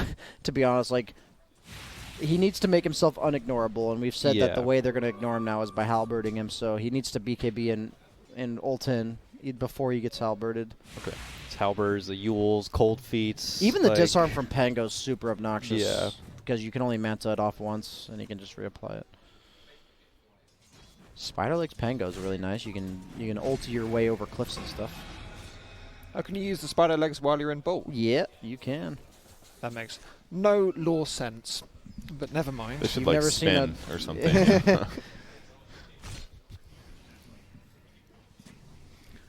Never you mind. And there's that BKB queued up, yeah. Wow, his net worth over Spectre is like massively higher all of a sudden. Yeah. I think part of the reason why this rapier build's viable is because you can't just like buy 3 blade mails anymore and just kill the guy because you can just buy a BKB. Yeah. In the past, you'd see these gyros and stuff go rapier and then they just get blade mail and die. Liquid are getting more tentatively out of their base, feeling a little more confident. He's still at the 5-man, though. Still after 5-man. They're like a shy boy going to college for the first time, finally getting out their shell. Yeah, well, Medusa's there, and she's got a big 6-pack right now. She's This like, is I can true. hang. But it's really confidence that matters. It's not. For sure. Ooh, he heals himself accidentally? I can't tell what the hell's going on here. It's just absolute chaos within the arena. Someone's dying. Who's that? Let's a stone gaze That's action Susa. here. The rapier's on the ground. And it's going to get sniped up. Is it? Who grabbed it? It's picked Chessie's up by got it. Chessie. Oh, no. I don't think that is what you want. And that's a double kill for Jibbe. And that's it. GG. And, well, they dropped the 6-pack on the way to the party there and suddenly realized they have to go back home because they got nothing to offer. Swelling with confidence, and someone bullied them, and they had to go home They crying. walked to college and then got wedgied and shoved into the toilet. They And just that didn't was go it. to their classes, and their parents found out 6 months later, and they dropped out. Oh no! Man. I mean, gotta give respect. It felt like with the where the game was going and the conditions, you had Spectre and the Void Spirit really starting to get out of control. A Rapier felt like one of the only answers they could go for. It was an option, yeah, but in that last fight, it was really clear the Medusa needed BKB because, I mean, there was tons of stuff going on. That means everybody's taking damage, everyone's taking magic damage, and at the end of it, it's like she's out of mana, she's low HP, and she has no solutions. If she's BKB'd there, she's attacking constantly, and it's going to look very different. All right. Well, we'll be able to break down this game a little bit more in just a moment. We'll throw to a break. When we come back, we'll talk about it.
welcome back to the LOOT.BET Dota 2 Summit. I'm here with some very good friends who are going to talk through this game. Guys, that's the first Rapier of the day. Didn't end well for Team Liquid. Any thoughts following the break? Oh man, it was cool to see the Rapier, but there was a lot of bad things that happened in the 15 minutes before it, so I feel like we didn't even get to see the Rapier, unfortunately. Go ahead. Yeah, I mean, the laning phase, I didn't feel like it really got out of hand for really one side or the other, but what would you guys say was like really the tipping point, if there was one in the laning phase that kind of got things, going in the wrong direction, certainly for Liquid? Because, it felt pretty neck and neck early with the Spirits, and then suddenly I see Chessie string together a dominating streak, and just after picking up the Yules. Yeah, the Yules was the important thing. So I think the crucial thing was that they tri-laned against the Mars to give not only Spectre complete free farm, zero pressure against an expected tough lane of the Batrider, but so they basically made Batrider's game weaker instead of giving him a good lane. Mars got very little, almost no farm, and died multiple times. And then in the mid-game, Spectre participated in a couple of ganks, so everything was going okay. And then once Chessie hits that Yules, all of a sudden, all of their gank setups are easy. Yules into Aether Remnant or whatever the heck it is, and then with a follow-up or Z-Freak is there. Z-Freak did a great job roaming early game. It felt like he was really effective, even though he was only level 2, level 3. It's like he shows his face, people run to juke, and he swashbuckles behind them. Then they have to get past him to get in trees to gank or to juke. So it's like everybody did their job really effectively, but mostly the laning, I think, was a big deal. And at the same time, it felt like all of their eggs were in that Medusa basket, and as you say, you can just avoid the Medusa. Yeah. There's no need to engage with it at all. There's no way a Medusa can force you to fight. So all the momentum was with OGC who could control the game. When I see Alchemist Medusa heroes, I always concern myself with not the net worth of those heroes, but with the other 4. That's what I always look at. Pretty much any good team will give Medusa or Alchemist farm. They're going to get farm. So a lot of teams have gotten really good at just ignoring them and just crushing the rest of their team, because those heroes don't help the rest of their team do anything. And so while this Medusa is getting huge, Ember Spirit's busy contesting all the time, so he's not getting any farm. And eventually he got the Yules comboed once, then he dies. And suddenly his momentum's gone on the map. Because Mars had such a rough lane, Batrider, instead of taking a lane, has to take aggressive jungle farm, and instead he's dying. So by shutting down the Mars, you basically made him and Batrider a complete non-factor, and then you have to make so much space with an Ember, and you're effectively fighting all of OG Seed because you have a Spectre who can show up to all the fights. And I just like the way they game planned around this Medusa. Even though it was an 8th pick, they just said, we're going to outmaneuver you on the map. And the Void Spirit AA setup in the first round means that they have playmaking potential no matter what they pick with their last few heroes. And that was really cool to see as well. Yeah, so it goes two ways. Not just ignore the Medusa in the fights. It's get through the laning phase, and then if you're able to have a core who can kind of participate in the fights along with the team, your team as a collective will just kind of outsource anything the Medusa is able to accumulate. Plus, you're taking down Medusa's support staff around her. So is it as simple as just what if they didn't have the Spectre? What if they decided to go with the Slark in that game, let's say? Do you think it would have been very different? Because Slark can't participate in the fights as easily as Spectre. I agree. I think Slark would just participate differently. I think he would participate more frequently, but with slightly less impact every time he participated. So it just boils down to how they wanted to play the map, and Slark would have to play with the team, while Spectre doesn't. So by having Spectre play alone all game, it really enabled them to get much more out of the map, and I think that for them as a team seemed like clearly the better pick. And I love seeing heroes that I would have never picked and being like, what were they going for with this one? And it clearly showed. And it comes into fruition. Yeah, I mean, that's what I love. Whereas if they, let's say they lost, you could have been like, well, that was a bad pick the whole time, and I would have gone for Slark surely, and we just don't know. Yeah, and in this case, I get to act all humble, and I learned. In the other case, I get to act like a cocky know-it-all, so works out for everyone in the end. Awesome. Wonderful. Any final thoughts before we move on? No, I'm excited. I want to see Game 2 now. I think these are two great teams, and they're going to go very far. And we're going to head to a break, but before I do that, I'm going to shout out the wonderful merch that Beyond the Summit are offering. Oh, yeah. You can check out our exclusive new LOOT.BET Dota Summit 12 exclusive designs and all official Beyond the Summit merch at bts.gg/shop. And there's some brilliant merch up there. Which one is your favorite, Purge? I think this is the first time you've seen them.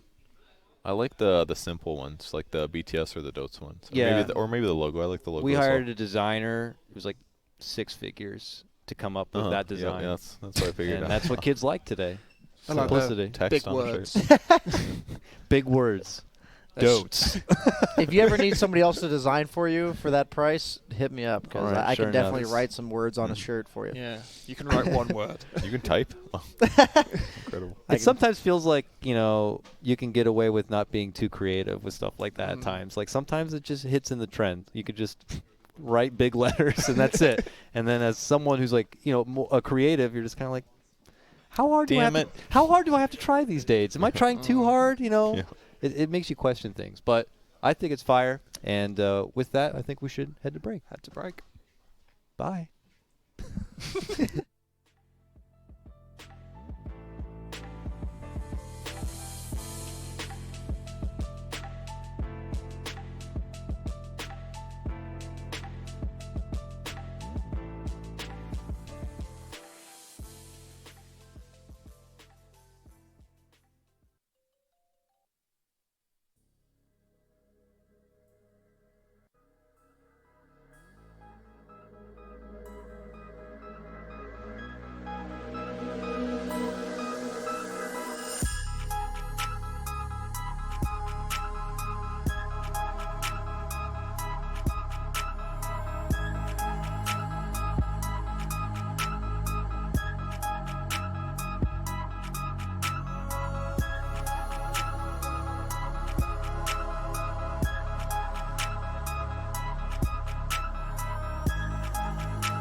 Well, welcome back to Game 2 of OG Seed versus Team Liquid. We've had a great Game 1 with Rapiers dropped, with Spectres bouncing all over the place. What do you guys want to see in Game 2? A closer game, I think. That one was... It was a little too one-sided, I thought. It was kind of cool, but I want to see a slightly more competitive game. If those Rapiers get picked up, I want to see them be used for like 10 minutes in a competitive... I want more like crucial... It was like the game was just over, I mean, the laning phase was fine, but like once they got the Euls, once they got the item they needed, it was pretty much OG Seed all the way. Yeah, and if we're able to kind of guide the game and see how it's going and be like, well, if this happens, it's going to happen like this, and we're calling it, then... I don't like that. I want more surprise. I want more jumping around, and I want to see what's going to happen in Game 2. Well, we're going to find out very soon because we're jumping straight into the draft. Oh, great. Here. You didn't have to wait long at all.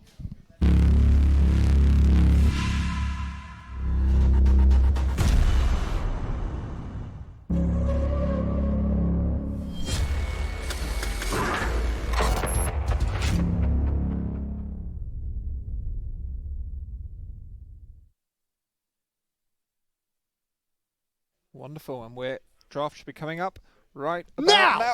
Boom! Dakota got it before me.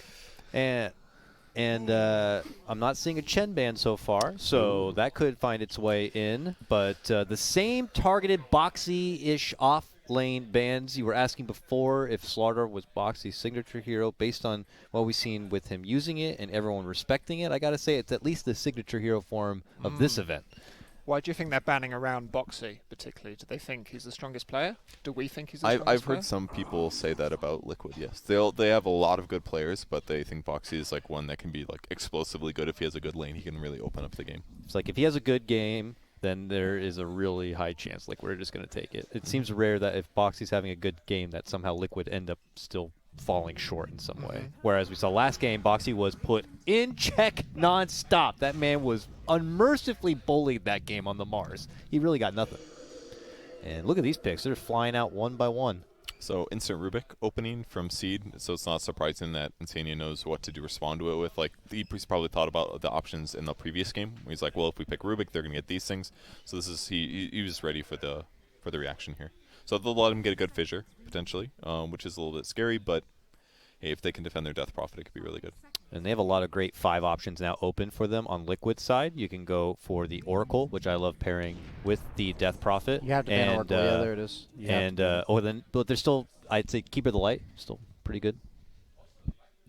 Faceless Void comes out. I like Keeper against Faceless Void too, just blinding light. I really hope they ban Wyvern. From the outside. Wyvern's the other one that stands out to me against Void with Death Prophet specifically.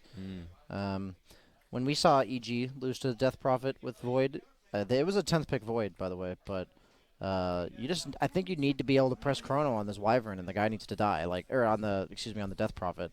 So Oracle's the first one, obviously, that comes to mind, and Wyvern's the other one for me. Yeah, Wyvern. Whatever hero this is, if it's not Wyvern, I would expect it to fit that description of like Shadow Demon or something. You know, something that saves the Death Prophet during Chrono.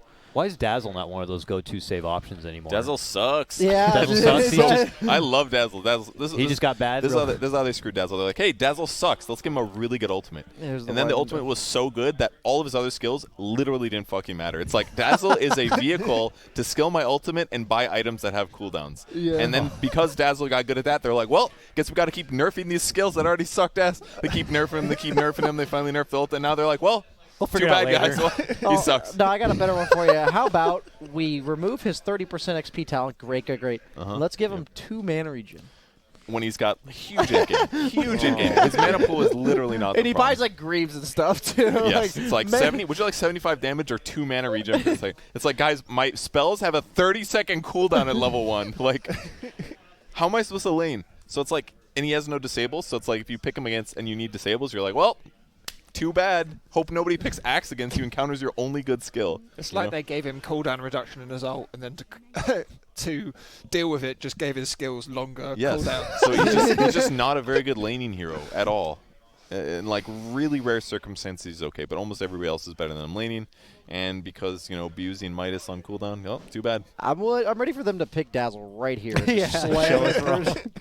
I feel like I touched a touchy subject, bringing him up. I love Dazzle. Every time I pick him, super fun, dude. Every time I play him, I'm like, man, this was bad. This did not work at all. Flicker on Dazzle is the funnest shit ever. I had it one time.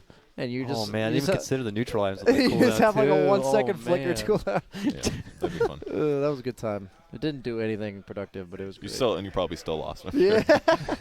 Wow. Well, they did ban that Wyvern you were talking about, so both of those critical saves are taken off the table. Still some saves out there. Let's see if they settle for one. Oh, they're going to go with the Disruptor on this. Offensive route. It's kind of doubling down like, we'll look for the bubble and drop Static What Storm about Naga Siren 4th pick? That seems quite likely. Very good against Void. They just alley-ooped it with the Disruptor pick here. So OG Seed has to be thinking that it's quite possible a Naga Siren's coming. And they go for Grimstroke, which doesn't exactly address this instant Naga pick that they're going to go for because BSJ predicted it. Boom! Boom! Any moment now. How long have we seen Naga? I'm going to boom so this loud event if they yet? pick Naga. I don't know. I don't think I mean, so. I agree Naga's fantastic against Faceless Void and those, as a great combo breaker and set up for the team with the Disruptor. I don't think you can pick Disruptor without like a very obvious combo that goes with it. So If it's not Naga, it would be something else that sets up this disruptor. Just in case it's not the Naga, maybe you should make some sort of prediction that makes you still look smart. Okay. Oh, yeah, that's good. Not looking good so far. Just pick Naga so we don't have to worry about this next level covering my own ass. Well, last game BSG warned against putting all your eggs in one basket, and he's done that with the Naga pick. Naga's a bit different because she applies a lot of pressure while she's farming. Medusa's always just taking the super safe farm. Would you want to pair a Naga with a Death Prophet? They feel a little bit mismatched to me. Like Death Prophet, I feel like obviously she can push towers and stuff and gets active, but she does go passive for a bit. They could just pick Morph. He's a very Mickey hero, and does Mickey play the Naga? I thought he did, but that's the only reason why they wouldn't listen to their replacement coach, because Blitz is too busy at steak dinners. Yeah. Blitz would know, but he's not here. Yeah. They got to figure it out on their own. I really can't think of because you're right. Disruptor just coming out now is very unique. What is it going to be with? Thanks Finally, for wasting there's your a minute answer. and a half of your They made you wait for it, but BSJ does it again. I can't remember what I was supposed to say. Boom. Wonderful. Boom. They were supposed to snap pick it. Chat wheel added. They're really hesitant, so I think as OG seed, you need to pick an offlaner that either naturally builds Crimson or something like a Sand King. I'm not saying Sand King's good, but some offlaner with like some AoE crap that he just throws on the ground Legion and buys Commander? Veil. Legion has the illusion clear. I don't love it against specifically Disruptor because you don't save your teammate from Disruptor. So I don't necessarily love the idea of a save. I'd rather this be... Man, I'm really thinking Sand King, actually. I'm feeling Sand King. That hero's not all that popular, but he's very good right now for this particular game. What else is there, though? Underlord? Underlord could be... Underlord has yeah. I like Underlord against Naga. It really helps a lot with the That's more of a illusions. defensive route, so that's fine if they want to do that, but... that would be more so mitigating damage rather than trying to kill the Naga Siren ever. And they wouldn't have enough single target damage if they picked Underlord, because right now they're pretty lacking. It's just, I mean, they'll have good AoE with Grimstroke and Underlord, but like, how do they kill people on Chrono right now is the problem. When it comes to mid, Puck seems good. You can dodge the face, you can dodge the glimpse. You scale pretty well against Naga, but you're not that great against Death Prophet Earthshaker actually. So I don't. What do you pick here? You're obviously saving for your mid as well as your offlaner, but they need something to combo this Grimstroke well as well, because at the moment they only have the Void. Is it OD? Like, do you go OD? Because I was told the only time OD is good is Disruptor Naga. They do go the Underlord. Good call. That was you, Kevin, that called that? No, that was me, Oh, brother. that was you? Okay, sorry. I've been tuning you out the whole time. Okay, I thought for sure I said it, so I'll just mentally take credit I'm as just- well. We'll check the tapes. Verbally, We'll check the tapes. Pull up the replay. maybe you just said it, and I was like, oh, it's good for this reason. Then I was like, your idea, my You definitely idea. bandwagoned on it, yeah, and took it. It was my idea. Let's compromise. It was both of your ideas. Well, I don't know. I'm pretty sure it was mine. That's not what I remember. I'm so checking the tape. I'm going to tweet at him right after you're right. this. I think you're right. So single target damage issues, relatively. I don't know what production just said. They're real fuzzy Production in my ear said right it was Kevin. It was Kevin. Yeah, That's what I think you're right. I think that's what they said. Yep.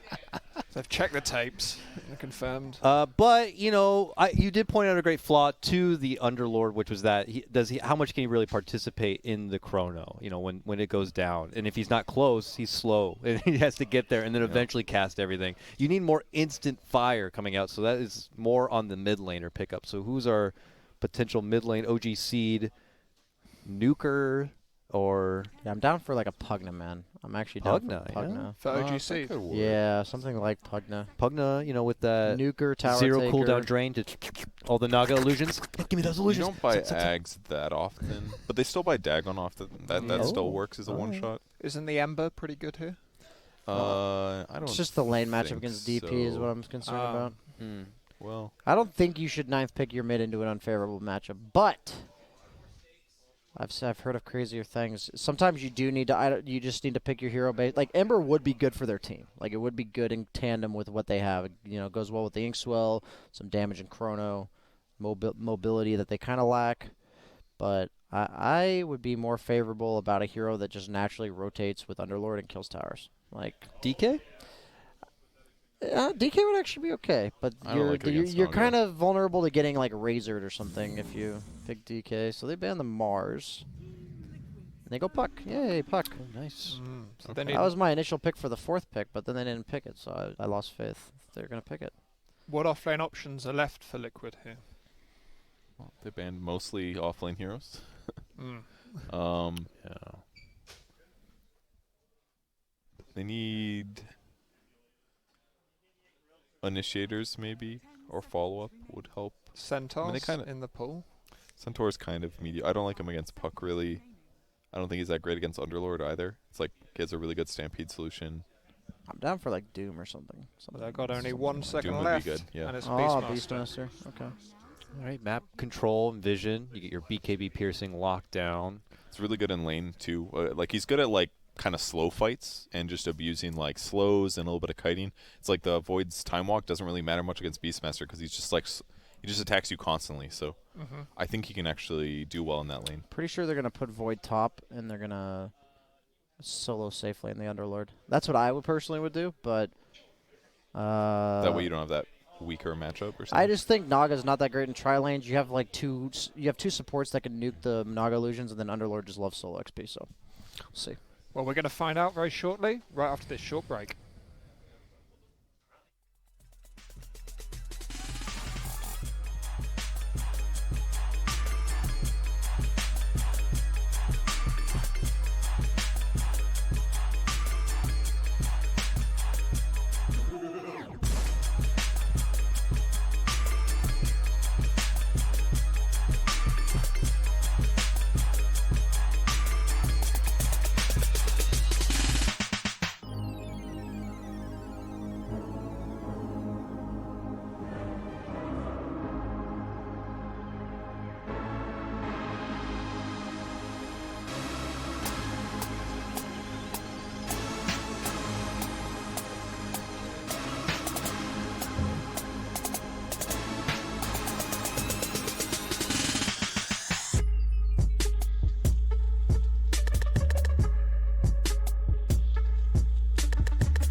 Welcome back into the game. We've got OG Seed versus Team Liquid. It's elimination time. Is elimination possible? If Liquid don't win this, they're done and gone, and we kick them out, and they don't get steak dinner. Damn. Only Blitz gets steak Only dinner. Blitz gets it. Dude, that's gonna feel real bad. Blitz comes out. He's like, "How'd you guys do? We lost." And he's like, "Well, I had a great steak." Let me tell you, I got some leftovers. Just Blitz eating 5 steaks, 6 steaks all by himself. He's ordered already for the team. It's the protein. So you guys took too long, so I ate it for you. And we'll have to see if Liquid can take this to a game 3 on That's the back 6 of this Naga mangoes, by the way, response. on Disruptor. Ooh. You're right. You That's know, a lot of mangoes. I gotta say, I would prefer it if he had 1 clarity. Just 1. Is that so wrong? Goes back and pulls, gets 200 mana. Like, if you get a quarter of a clarity potion used, it is equivalent in gold per mana as a mango right now. It's like something like that. So like you do not need the full duration to get the value. So they are putting Underlord solo safe lane. Good call on that, Kevin. Yep, thank you. you. Oh wait, I thought you were just going to claim something as your idea again. So. Yeah, that was damn! that was a great idea by me. Of course, Underlord loves those solo levels, guys. That's what I said before. Oh dear. They're actually putting side lane DP. Is that what's going on mid Naga? Oh, what was he freaking for a little surprise? Is that how? Oh, I guess Naga Siren would really struggle against Rubik Underlord. So mid lane Naga. It'd been a while. The old days of Artur mid Naga and such. You know what beats mid Naga? Mid Jakiro. Right? That's another original idea of mine. Don't steal that one, guys. I won't touch it. yeah, Okay. definitely guys on my team in my games do not steal that idea. It's great the first 15 minutes. After that, it's not so good. It's one of those heroes that a pub player will play against you, then flame you for the rest of the game because they beat you, but they will lose the game. Exactly. It's just not. But they were probably not the reason they won the game either. Yes, exactly. Ooh, D-word there by Taiga. Dude, Arteezy's taken over, man. That's exactly what he started building on Void every game was the Tango Ring of Health thing. Ring of Regen. Or its headdress. You can blame Arteezy for all these headdresses. Does he need to be blamed? Are they that bad? Are they a scourge? Well, it's when you go from seeing not a single carry buy a headdress, and then you see almost every carry at some point buy a headdress, and you're like, really, Artur? You just had to stream for 4 days before this event? I was talking to him about it a bit, and he said, I guess I did do that, huh? And I was like, yeah, you're just trying to convince everyone at the major to buy a headdress, and now his whole plan's falling apart because there's not a major. I suppose so. I mean, the look at the benefits. Z-Freak has boots really fast, and Pexu is able to get a fast spring of Basilius, so it's like they basically got everything they need in the lane. So it'll work out. And he'll get the headdress pretty quick while still not sacrificing himself too much, so it'll be fine. Stun, a little bit of a block from behind here. Can they take advantage of it? Looking to go for the grab, and they're successful. It's Taiga who picks up first blood, taking down Pexu. Very nice.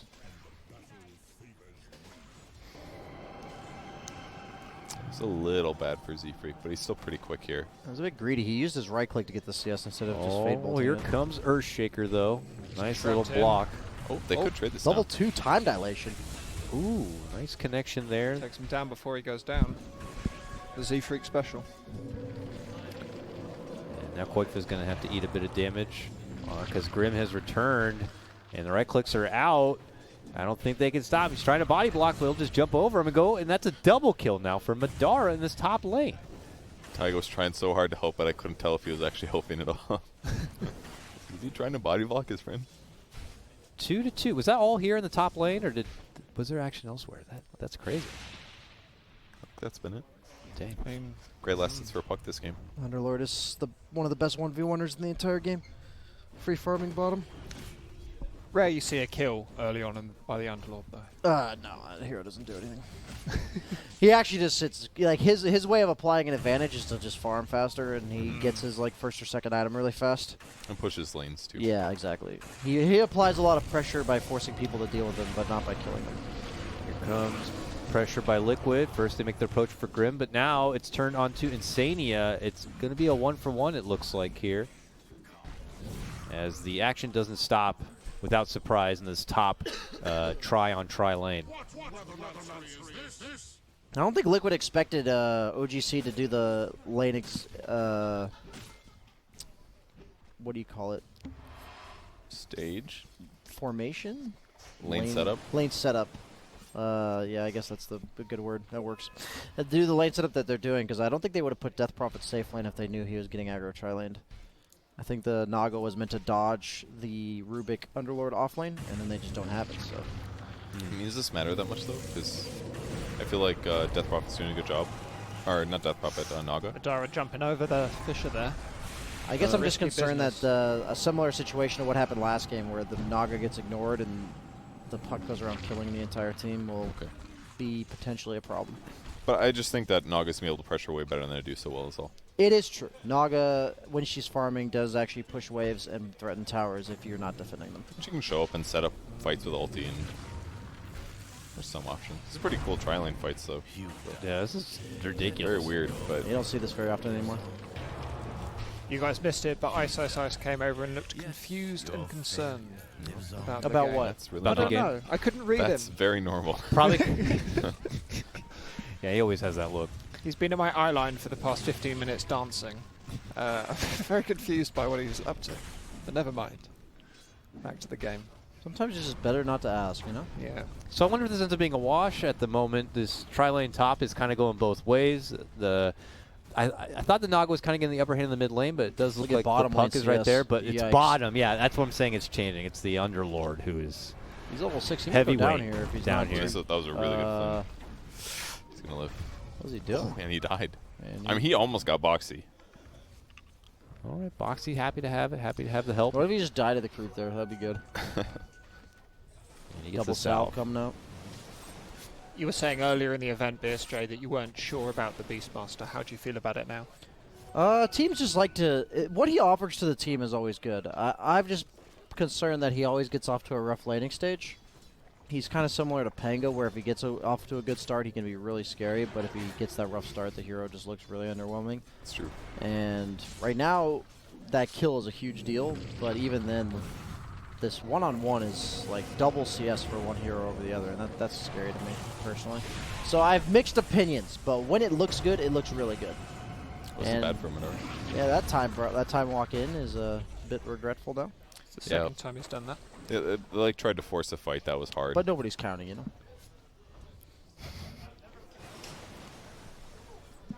Up here we go, the puck, first rotation. But the Hawk sees it.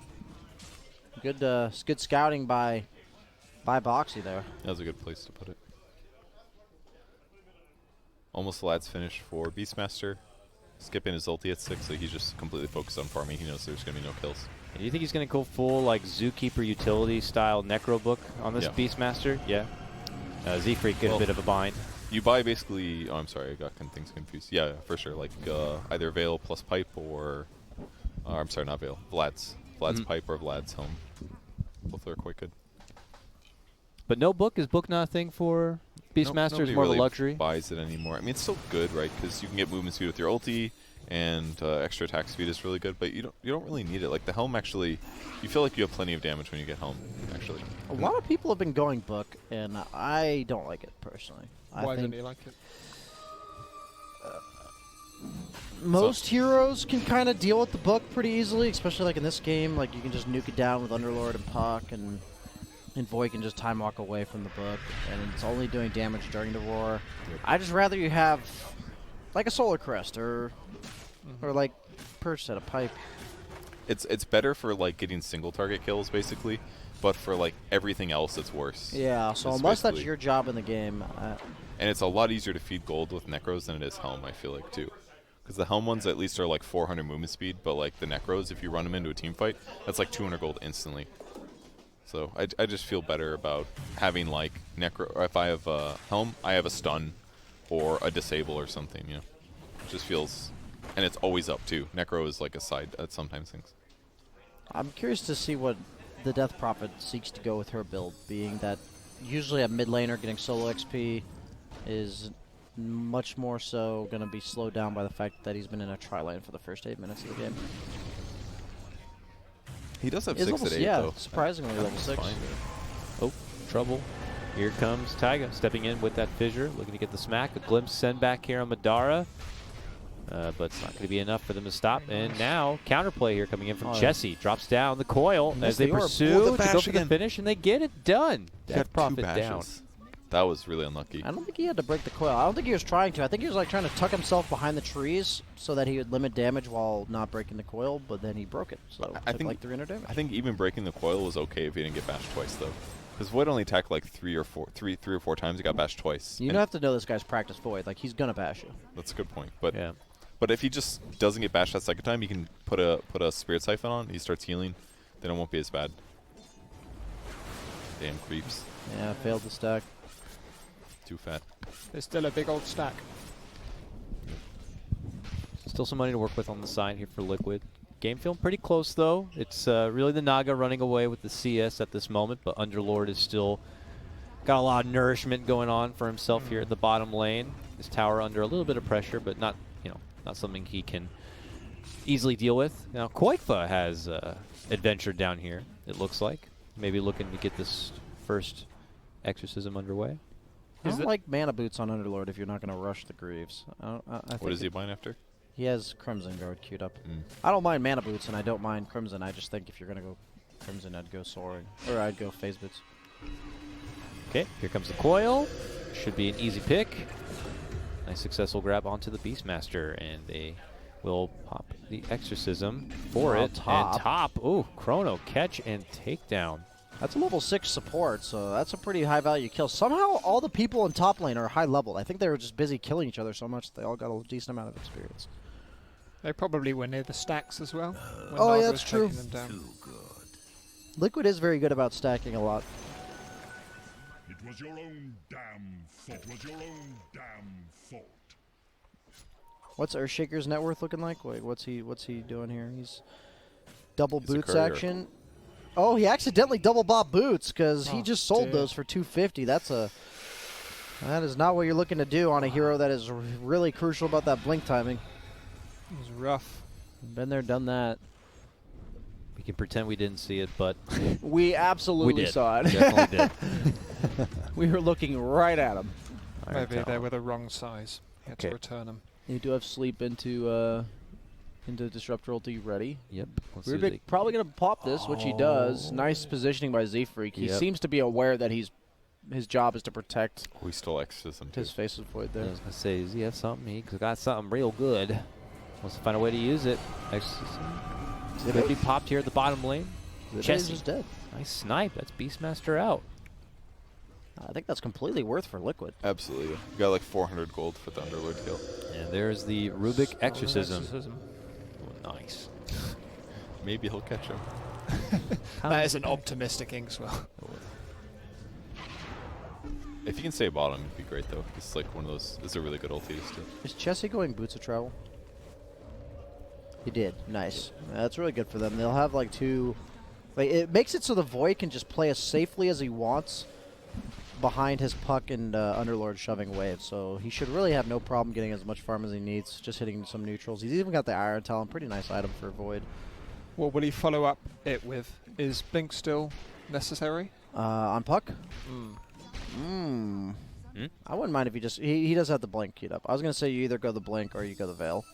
And I'm perfectly fine going Blink since you really have no other form of initiation. Your offlaners are more of a utility team fighter than a initiation hero. Blink will be really nice against catching people like Naga though, is the main thing. It's like if you see him from far away, you can actually gap close, get the silence, and ulti kind of stuff. So that he can't get away as easily. But you don't always have to do it, but it definitely helps a lot. I think Underlord dying twice this game is a pretty big deal. They're going to try to get the Naga sleep. Does get the Underlord only. Is he going to go down? Puck is here to counter initiate, but you don't want to go in on that Static Storm. That's a lot of heroes from Team Liquid. 3-man Coil War to finish him off, but hey, it gets him. And at the end of the day, nothing gained for Liquid in terms of objectives, but Underlord is starting to feed, and he's the type of hero that once he feeds, the more often he's probably going to feed. He's got another one of those Spirit Siphons, low mana on Z-Freak. Can he just TP? No Yules. Yes, he can. See you later. Suddenly I've become a play-by-play caster. You're doing fantastic, Thank you. Brian. Keep at it. Making my job easier. I'm chilling now. I was in the zone, though. Wow. It's that flow state they talk about. Yeah. You hear about it. All right. Here comes Faceless Void here.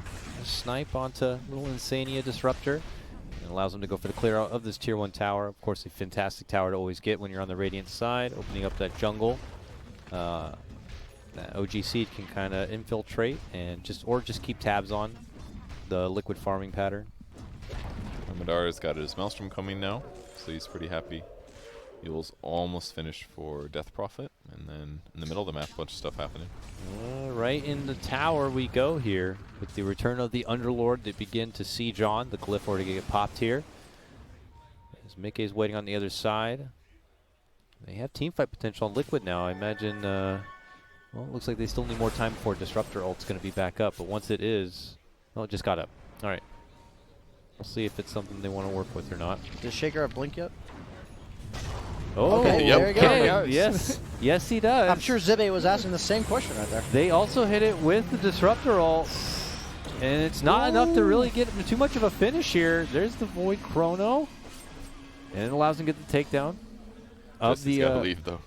He's so fast. Comes back. But, did he orb first? No, phase shift. Okay. Nice. Didn't used to be able to dodge it, but now you can. That's right. right. He sold orb.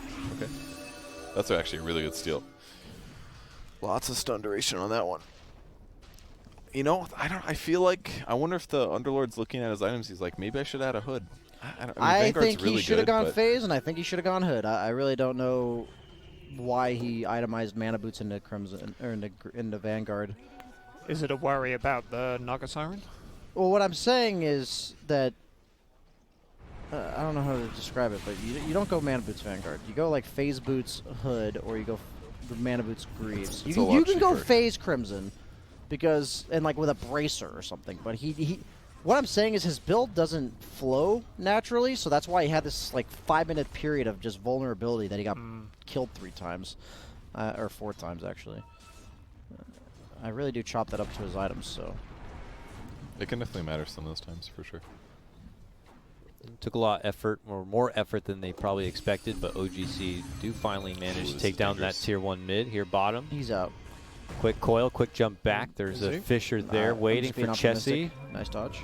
And the song, they're looking to get the finish if possible. The blink is there. He's got orb again And Very still going to be fine. Oh, the stolen roar. Meanwhile, on the other side, they find Quakepa. And they'll be happy to trade this one, but the Soul Siphons do come out. And Chessie's right back in the action. He's now mega kill streaked. That was so game-winning that he baited out the song and didn't die to it. Flips back. Trying to at least get a snipe of a support. Liquid want to get something from this. Roars out. And they put their full focus onto Chessie if possible. Here comes the Uber drive out, and they're gone. Nice. Very nice from OG Seed.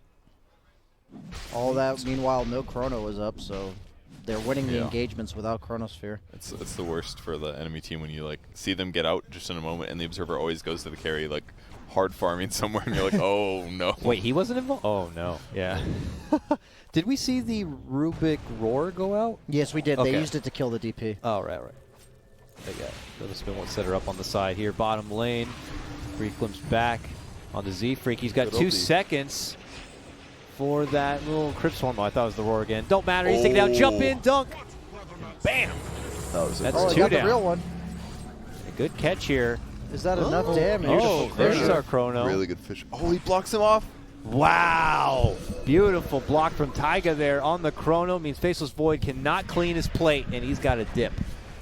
So this is the part of the game where things get actually pretty tough for OG Seed, is that the Naga illusions are just destroying these supports. They cannot defend themselves very easily at all. The only thing that'll save them is like Underlord spells and Puck AoE as well. A big push there for Liquid, taking many names and the tower now. If I'm an offlaner and I'm tell my team to give me solo safe lane, it's my job to carry your ass, and I believe Zibe has dropped the ball this game. He was solo safe lane, double the CS of the Beastmaster at 6 minutes into the game, and this is what he has to show for it. So it's a big tank. I mean, the first death was probably the most costly. That's one. what I mean. It's That always was the biggest first one. Like if he has like Phase Bracer Wand and he's topped out on regen, he doesn't die the way he did at like 5 minutes into the game. But because he went for these like regen sustain items with no health regen, because he went Mana Boot Soul Ring, so he's naturally going to have a lot of health issues, and then he just died. I'm not trying to flame, but it really does grind my gears from the carry player's perspective, where you're like, we tri-laned for this? We gave you the start for this? It feels like that's quite easy for that to happen on an Underlord, though. You like slip a little and you start to slip a lot. Yeah, it really comes down to 1 or 2 major mistakes that are easy to do in the sense that it doesn't seem like you're killable, and then suddenly you die once, and then you're very killable because you died the first time and you keep dying. But I think the way back in the game for OG here is to maybe be able to force out a song somehow and then take Roche off of it, something like that. But every time Liquid has song, because they also have Shaker, it's just so scary to teamfight them here. What a setup. That was so sick. That was very sick. Range fissure so that he can't phase shift react, and then you blink full up stun. That gives Insane enough time to get close enough to ulti combo. Very cool. Yeah, Chessie went for that They're big all streak coming. to being Mass picked off TP. now. He stole wild axes. Watch out. It's going to gank your trees. Roar out. Can you take that? Nope. Axes have been used. Telekinesis throw back, but the Throw the Fisher's axe. there. Yes. Get him. Oh, came a bit short. But he did look cool. Just He's makes done. axes out of nothing, dude. Axes is such a strange spell. You think so? It's just... It's a nuke, I guess. It doesn't really... It amplifies the damage that you and your units deal. That's where it's relevant. It's never something that feels very... I don't even know what I'm saying here, sorry. Well, it's you don't max it early anymore. Yeah. And nobody buys Ags, so it's like you don't get to see it shine like it used to. Back in the true. Sumail offlane days, those were the glory Beastmaster days, dude. Just throw axes every 8 seconds. It was so Yeah, fun. that was good. Casual tips coming out from Liquid's own team. And the defusal also complete for the Naga. It's going to be a nice little power spike. Well, he's mentioned before for OG Seed, for them it's more trying to catch Liquid's misplays, it sounds like at this point. or working around their timings. Exorcism has been concluded. I don't know if this is one of those rare opportunities for OGC to kind of make something happen, but it feels like where there's no Exorcism, there's still going to be plenty of other things to work with between the Disruptor ult and the Beastmaster Roar and the blinking Earthshaker. There's just a lot of problems. But let's see. OGC, they'd smoke, and let's see if they can get something out of this. Whether it's to scout and go for Roche, or to find a pick and go for Roche. Let's see if they can come up with anything. Oh, they see the Naga illusion. Don't freak out and accidentally cast anything. I'm really good at just seeing an illusion and just blowing everything away when I'm smoked. Get it! Oh shit, I'm still smoked. Sorry, guys. Hey, as long as you don't attack it and reveal your position, it's fine. No, usually the opponent's like, why the hell is my illusion gone? Oh, they got revealed, but I think that might have been the smoke expiring. But either way, it doesn't matter. OGC not going to find that opportunity they were looking for. Maybe Liquid 2 steps ahead, but Quake was almost at Ags too. Very close. Quite the farm death profit. It's all because of the fact that they won these mid-game engagements as opposed to last game, where even though you have this Naga farming a shit ton, you still have Death Prophet able to get the net worth that she needs to accrue to be useful in this game. Last game, the Ember Spear was really hurting. Blink. I mean, this game's going to get really scary soon because Insania's... how close is he to his Ags? I mean, he's only 2,000 gold away. Once he gets that, they're just going to do Song Ags combos. Then they just win fights if Seed gets a little too grouped. They have no way to counter that. They don't have like an OD or anything. Yeah. That saves the person getting... I mean, yeah, you have Uberlord, but usually someone's going to die in like the 4 or 5 second channel on his ult. Blink Dagger, Naga Siren. It's for the Disruptor. It has to be. Because it makes it so much easier, right? It's like once you see that exact moment that they're too close, pop the old blink forward, and it's like, seeing you just waddles on up, and he's like, let's go, guys! Because if they do the song out of range of the Underlord, he's just going to use his ult and get them out. That's yeah, or it's more important, like, good players are obviously not going to clump very often, so when you see the opportunity, you need to be within song range already. Exactly, you can't song and walk up. They'll be like, oh, fuck, spread out, you know? So if they group up, just song and go and do your cheese combo. I'm skeptical, but if it wins them one fight, it was worth it, so. That Blink Dagger. Yeah, it's something I imagine OGC are going to scout out and maybe anticipate a blinking Naga to come their way. So whether that means they need to just be on their toes for any quick blink retreat, because I don't think they have a BKB or anything of that matter yet. So it's a matter of just being ready for that potential Naga jump. Not too much tower work happening this game so far, considering we're 24 minutes in or so. That mid tier 1 still standing strong. The Void is keeping pace with the Naga almost as well, which is not terrible. The mana drain's the scary part, though. If I'm Faceless Void, you need mana so much to be functional, so you have to be a bit careful. And I don't think he has BKB yet either, so... He has BKB. Does he? Okay, my bad. Liquid does, I don't think, really need to force things too badly anyways. They just want to finish Ags on Insania. Little snipe of Insania. He does commit the Stack Storm. He was so close to the Ags as well. Only 2,000 away. Oh, he's miles away from the Ags. Sorry. I'm That's like kilometers, it's not miles. Yeah. Nice. He'll get there. Just trying to help out, Right, mechanism complete for the Underlord. And that's why he bought Arcanes. You hater. It's going there eventually. Yeah, obviously being much nicer if he could get to the Greaves and have it be free. If he just didn't die 4 times, I think that would have been nice. Or what he could have done was bought, rather than buy Arcanes, he just buys Chainmail. And he holds in his inventory for like 15 minutes till he buys Mech. And then he goes back. For the arcades. Or something like that, yeah. Titan Sliver. Well, I just don't think And soaring repair. mana boot is a thing. So if you're going to go soaring, it's a don't go little- mana boots. If you're going to go mana boots, don't go soaring, vice versa. But I'm done flaming it. The game, the decision's been made. I would like to flame him more. I don't know about you. I mean, I personally enjoy it. You can but get him to well done. Just go ahead and keep getting him. Yeah, he's definitely at least medium well right now. But once he has Greaves, it's really nice to have a set of Greaves against Naga Siren and any other mana burners, because it does help your team sustain through fights where a lot of times they can win by just making you have no mana left if the fight goes on long enough. And they're actually just going to walk in a rush. With all the abilities from Team Liquid, Off cooldown. Naga's here, and you got Blinking Song. If you don't kill this fast enough, I could see Liquid responding. Insania is bottom, but yeah. they don't know exactly where he is because he's not showing anymore. He's beelining because I think he TP'd here to try to finish his Zags bottom on Disruptor. Yeah, he has no TP. They don't have to kill him. They just need to steal the Aegis. Yeah, so look away, Roche. I'll take it out of your back pocket. Insania's almost done. Only 1,500 gold to go. That's like meters now. Okay, I don't think Liquid have a good approach, right? Just the illusion there. Naga's a bit too BKB far. To finish this off, possibly. No, they're close now. You might want a BKB to finish it. Oh, I'm going to finish it. Dude, Death Prophet with Craggy is so busted. That's so lucky, actually. That's like one of her issues. She's going to ulti for this. Oh, Koikpo wants to fight it. I mean, it's so low. They're going to keep the Naga back and behind. But Madara goes in. He pops BKB to go for that finish. Yep. So they can't just sleep and take it. He's going to commit in for it and walk out the other side while Pop Death Prophet. Yes! Lots of damage onto the Underlord. Will the mech save him? No. He's done. He has no BKB on Void, so like they can glimpse anybody here except for the puck. And that was a really good job by Chesney actually running into them to buy a few seconds for his team to be able to get out. That was a really nice play. But Knowing he's the only one not glimpsable. Spider legs for DP. Well, she already had that Craggy. So who could use maybe Earthshaker or no, she put him in her inventory. So apparently, Craggy's not that great. There's not that much physical damage on the enemy team, actually.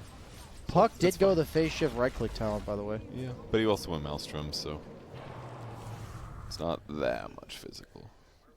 So does the Craggy go on Earthshaker, perhaps? That could work. Maybe they just don't use it, it looks like. God. Sell it That is to pretty, Goodwill. I would probably rather have 25 movement speed than a Craggy. Yeah. Dude, Faded Brooch is so broke. I hear that a lot, yeah.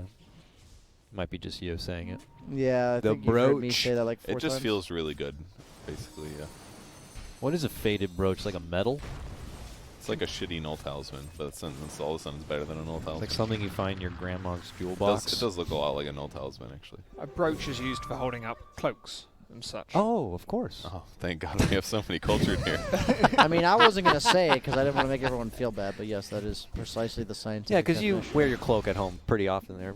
Yes, I do. BSJ, Yeah. for my stream, I cloak up with my brooch. That's how you Puts get on the his tips, wizard dude. cloak. Yeah, that's how you get tips, dude. I'm a wizard. Hit me. I think we got to break up.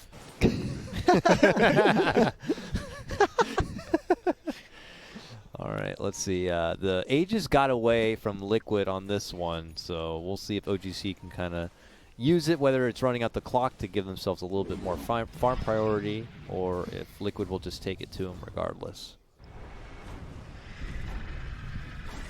Greaves are still almost done. A few feet till he gets those Greaves. Nobody likes the slowly but No, sure. I didn't think it was funny the Okay. first time. You can try the fourth again. Maybe it'll start being funny then. he is inches away from those Greaves. That was better. I like that one. Yeah. Okay. Yeah. I think the next time is the real big sell, though.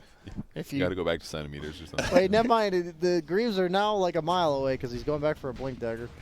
Really? Yeah, I think he's doing that so he can ulti and then blink into the Yeah, I mean, sleep. I'm sure they've seen Disruptor enough at this point. They're like, he's got a point booster, guys. It's obvious what they're doing. They're Naga cheesing us. He's even sold some items, I think. They're probably talking about how far away his Ags is in centimeters or Definitely are. millimeters. I'm sure they've been. They know what's Like, going on. is this a metric system calculation? 3 bananas away. How soon is he going to get it? Wait, let me do some calculations. They do still have the Aegis, so Void can not be too fearful of getting Naga comboed. But he does have to be careful of dying and then getting Naga comboed. Why is Team Liquid so favored here? I mean, I'm not saying they're not favored, but by that large of a margin. Would you guys take those odds for OGC? Dota Plus tells me I should. I mean, Faceless Void has looked pretty mediocre. It's true. So far today. Puck's damage output doesn't look incredible just yet, especially against like Naga late game. So I would argue that like their late game situation looks a bit iffy, and Liquid has cheese to win team fights easily if they do a good job. Yeah, this Naga's very farmed as well. Very, very farmed. What's his last item going to be, you think? Sheepstick, Abyssal, Butterfly? I like Butterfly. Okay. It's either mass damage or some disable, I think, is his option. But his team does do a lot of disables. It's kind of funny to see him with no disable item with a Blink Dagger, but I guess his song is effectively setting up all the disables. Abyssal? Is that crazy? Yeah, that's crazy. I've seen it. Abyssal, it's been done. I think he just needs something to survive the chrono just in case it happens. Yeah, Heart And or BKB. Heart or BKB or Butterfly. Butterfly is what I think. I'm down for that ideology there. He gets the Craggy on Underlord, so he's got 34 armor. It's even better once you get the 20 talent because you get 60 attack speed, which alleviates the negative side of the Why Craggy. not more regen? True. You know, in some ways, Underlord's kind of perfect for Death Prophet because he doesn't buy that many raw HP items. He just buys a lot of resistance. So it's like, so Spirit Siphon will be good against him, but not like incredible, and you can just out-regen it. There you go. And then he needs to buy a Holy Locket so he regens more. It doesn't do regen. Oh, it's just healing? Yep, just heal. Oh, that item's still trash. It's typical of someone not knowing what Holy Locket does. I was so excited when that item got announced. I thought it was going to be a big thing. Yeah. The stats were just way too bad. Yeah. Like raw mana. Raw mana is like very underwhelming in a lot of cases. Unless it's Faded Brooch. I don't even give a shit. I literally don't care about the raw mana of Faded Brooch. I actually don't. I'm like, 25 move speed? Sick, dude. Let me queue up 2 Wind Laces, buy a Tranquil. We had a couple of big item pickups in the meantime. I saw that Ags get into the pocket of the puck. Satanic, I believe, on the Faceless Void too. Really? So he's pretty yoked right got now. some status resist right there. Yeah, the Titan Sliver. Not going to do Oh. shit against the Disruptor, but against Roar, against Ensnare, all very good. And Earthshaker is the big one, actually. Yeah. So then he can pop BKB between spells or Time Walk. I don't know if he can Time Walk, but he can definitely BKB All right, between Liquid stones. inching past the river here in the mid lane. Are they going to go for a catch? Is it a blink song on this Void? Blink song? Underlord's behind, ready Blink to song. blink in. So Blink that song. Blink dunk. Or just fissure. Roar. Walk in. There's There the it is, there it yeah. is. I'm going to take you home. But the Yules? Oh, he lived. Oh, I thought he was dead for sure. I was like, Not- this is taking was way he too still, long. still in the air? You'll take the person on the ground Yeah, with yeah, you? Yep. Dude, yep. this is a Damn. disaster for Liquid, man, because That's they popped science. Death Prophet ulti too. I'm trying to force the fight now. Oh, He'll break it. Madara's here. Liquid just kind of inching from the outskirts, waiting to catch, or sorry, it is OGC waiting on the outskirts, trying to catch Liquid as they split apart and are fissure. low Time on walk skills. Move in, catch, right click, right click, right click. See you later. Madara on a killing spree. The seed is beginning to grow. Man, this is like the best Time Walk cooldown talent game I've seen in a long time. It's like actually super relevant with Glimpse and the fissures and stuff. Wow. Well, they get the 1 kill, and that's going to allow them to pressure across the map because the fight went so poorly for Liquid. Yeah, if nobody has spells, it's clearly in favor of OG here. And They're hoping to get a free pick. the down. combo's almost back up though. The sleep's already back up. Disruptor ulti should be back up any He didn't moment now. sleep, I don't think. Oh, well, that's why it's up. He didn't want to sleep because it was like just Void up there, so they just Oh, fissure you're right. comboed He it. did not sleep. I was Yeah. testing you. Good job. Thank you. That was my idea. If there were more heroes, I think they would have slept. It was my idea. So they've still not revealed the Blink Sleep. They've still got that going for them. Well, I'm sure he's seen the Blink Yeah, they've Dagger. seen the Blink seen the Dagger, Blink Dagger, but they haven't used it yet. They've not revealed their full combo. They're saving But it for they next know. game. Yeah, the viewers and us have yet to enjoy it. I'm ready to see it. But Liquid, they have to have the opportunity. That was honestly a pretty sick Blink purchase by Zibe, so I'll give him credit for that. That was something I probably would not have thought of, and that is really Cute. It's a full team kind of wisp action here. Yeah. But it's kind of weird at the same time. Like your big tank is just waiting in the back to bail everyone out, you know? That's true. It's like, Instead of who's the meat shield on this team now? You know, I guess the cores are just farmed enough at the point where they could survive, and the big meat shield just is your taxi cab out. But if he was the guy that gets gone on, he probably doesn't survive everything, despite his high resistances. So, Yeah. kind of has to play this way now, I guess. And then if there's a crazy fight, who knows? He'll be in front.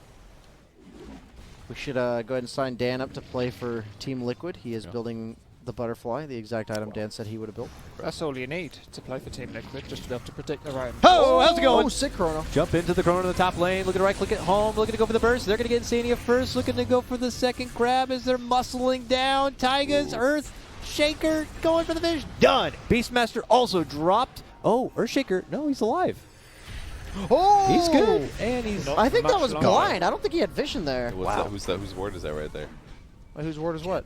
This ward right here. Whose ward is that? Is that That's a dire ward? Or that's a dire ward, yeah. That's a radiant ward. It's a dire I ward. can see it. It Okay, looks I believe like a you. good guy. Looks red to me. That's a dire See, ward. there's the red. That's There's the dire Oh, ward right yeah, there. you're see? so right. Beautiful. That's the one he was asking about. Call to You're action so there right. for OGC, though, to the top lane. Gotta get through the repair kit. Once Disruptor's alive, they have to be very scared again. Using the Satanic just to regen up. No chrono. Gotta be real careful here. You do have the Uber Lord out, but somebody can just get glimpsed. So is it time to go?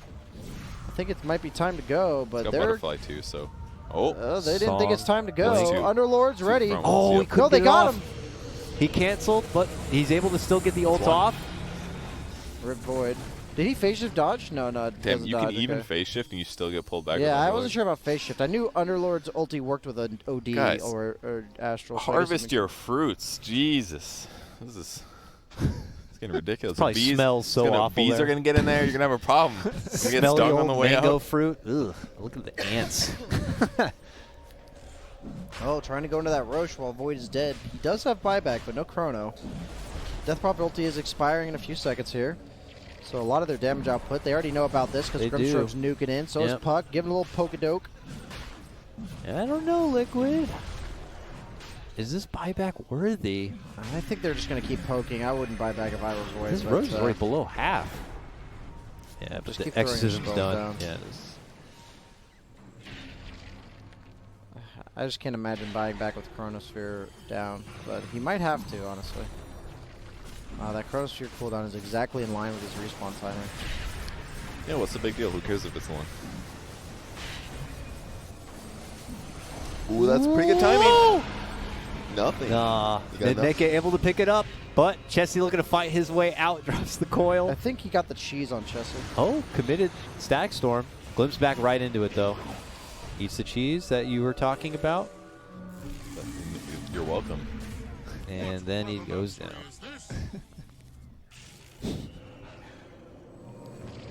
I just realized what you did there, man. Dude, Purge, it's hard to keep up with Purge sometimes, man. He was like insulting me for making the same dumb joke 3 times. He just, this is actually funny though, so. Yeah, that's right. Well, where does this put us now? Because we were looking at OGC kind of getting the upper hand. Liquid take that previous engagement, at least in the top lane, knocking out the Void. Now with the Aegis in tow, they certainly can control the map for a while, bring in some extra income, eliminating some of these excess towers. This mid-tier 2. What talent did the Underlord take for level 20? Purge and I have to duke this out. He got the attack speed. He did. He's chunking him now. Yeah, but he's waiting in the back to bail out his team. Who's he attacking? It's for when you win team fights and you're attacking base, you know? Yeah, he hit the base, of With course. like 200 damage. Chomp really bonus. hard. It's really good. I guess so. Outside of that, though, I like that talent. I think it's cool, but I never feel justified taking it myself. But I like to play like an idiot because I'm bad at predicting things. So I just generally regen really helps me. I just run in, shit happens, and hopefully I live. You know. I think this is a big thing that they're really missing though. Is that Void needs enough damage to kill the Naga. Uh-oh, round 5. Oh, bye-bye. Perfect. That was sick. I was like, here comes the static storm. Yeah, I And wonder if also they kind of boom. foresaw that and didn't even want to commit it. Silence out from Chessie, preventing Insania for going for the follow-up. The coil's there. He's able to drop the Static He Storm. missed now, the Static Storm. He missed it completely. Oh, he did miss it. Still has Puck able Chrono. to slide out. Oh, the roar and the Yules. But Naga Siren's going. Oh, no, that's not Naga. Oh, you missed yours, I'll miss mine. How about that? Oh. They jump in, looking The to get the Lotus chase for Sphere. Koikfa. These guys BKB pops, looking to make the other side. The stolen Fissure blocks the path, and they're going to have to head another direction. Madar, looking for a target to focus on, is forced to retreat to the high ground and away, and now it's going to be Liquid's turn to pressure on. Zibe is the sacrifice. Come for me. For He his had the carry regen sins. talent right now. He would be surviving for at least an extra 3 seconds if he had that regen right An now. extra quarter second. Maybe. Z-Freak as well, making them sweat forward a bit. And what a sick turnaround. That was a crazy fight. Yeah, but how much of it is because of that unfortunate chrono at the end there? You know, even if he chronos him, I don't think he kills him. He just now finished his MKB. Like, he was going to hit him 25% of the time with his Mjolnir, but... And he had a Javelin, so he had like the double... That doesn't give you True Strike, does it? Yeah, Javelin does too. Oh, okay.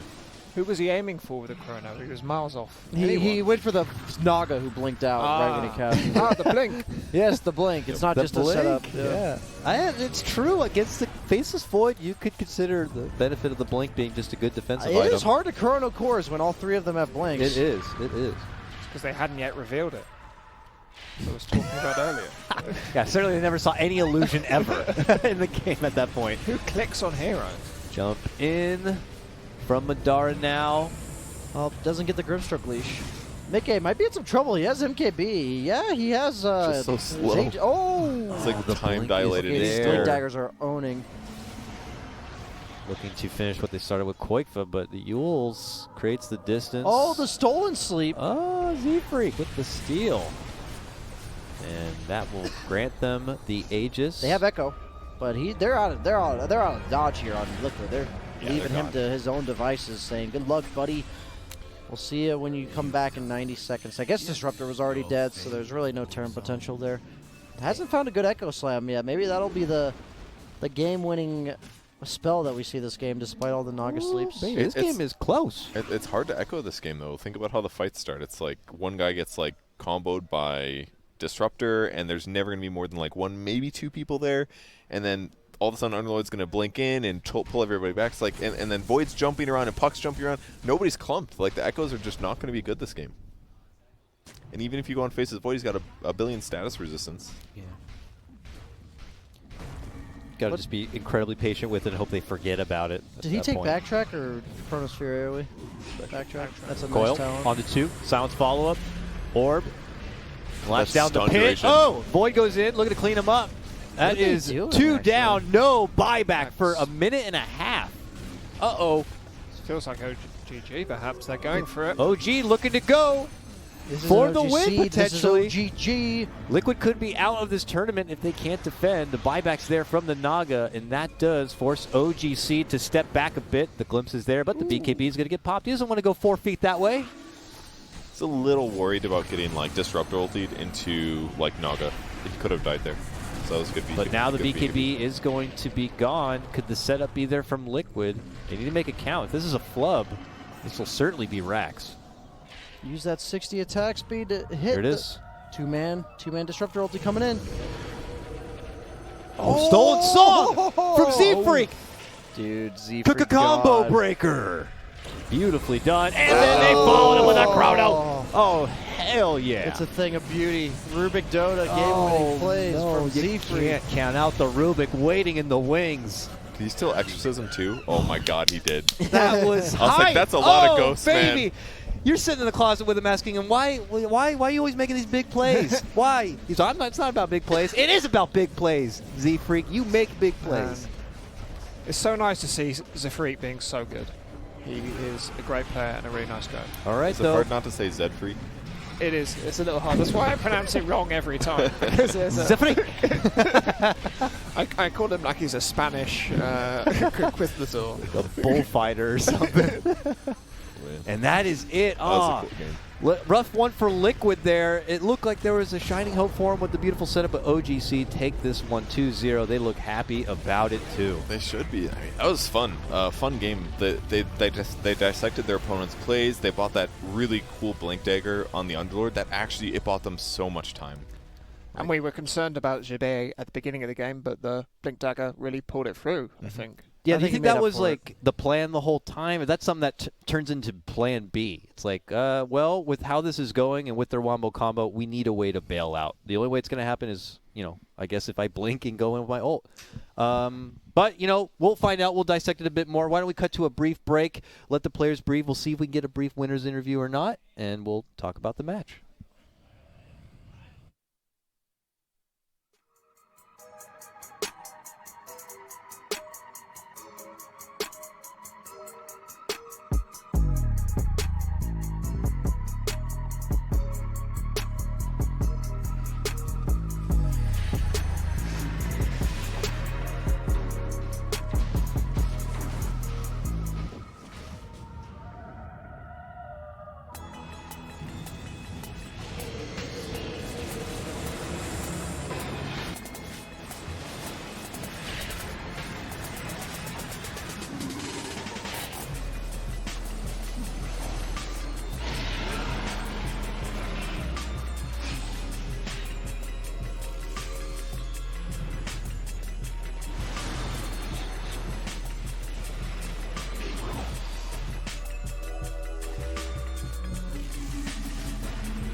Welcome back to the LOOT.BET Summit. We've got our first elimination of the playoffs, with OGC taking it 2-0 against Team Liquid and moving to the lower bracket finals. What do you guys think of the game, having had time to digest it? Oh, we've got a winner interview. Just wanted to come here. Ah, wonderful. All right, Feels good, man. Feels good, feels good. Congratulations. The power of friendship and flowers, right? Able to pull it off 2-0 against Liquid. Start us with the laning phase of that previous game. We're going to just talk about game 2, I guess, for a moment on that one.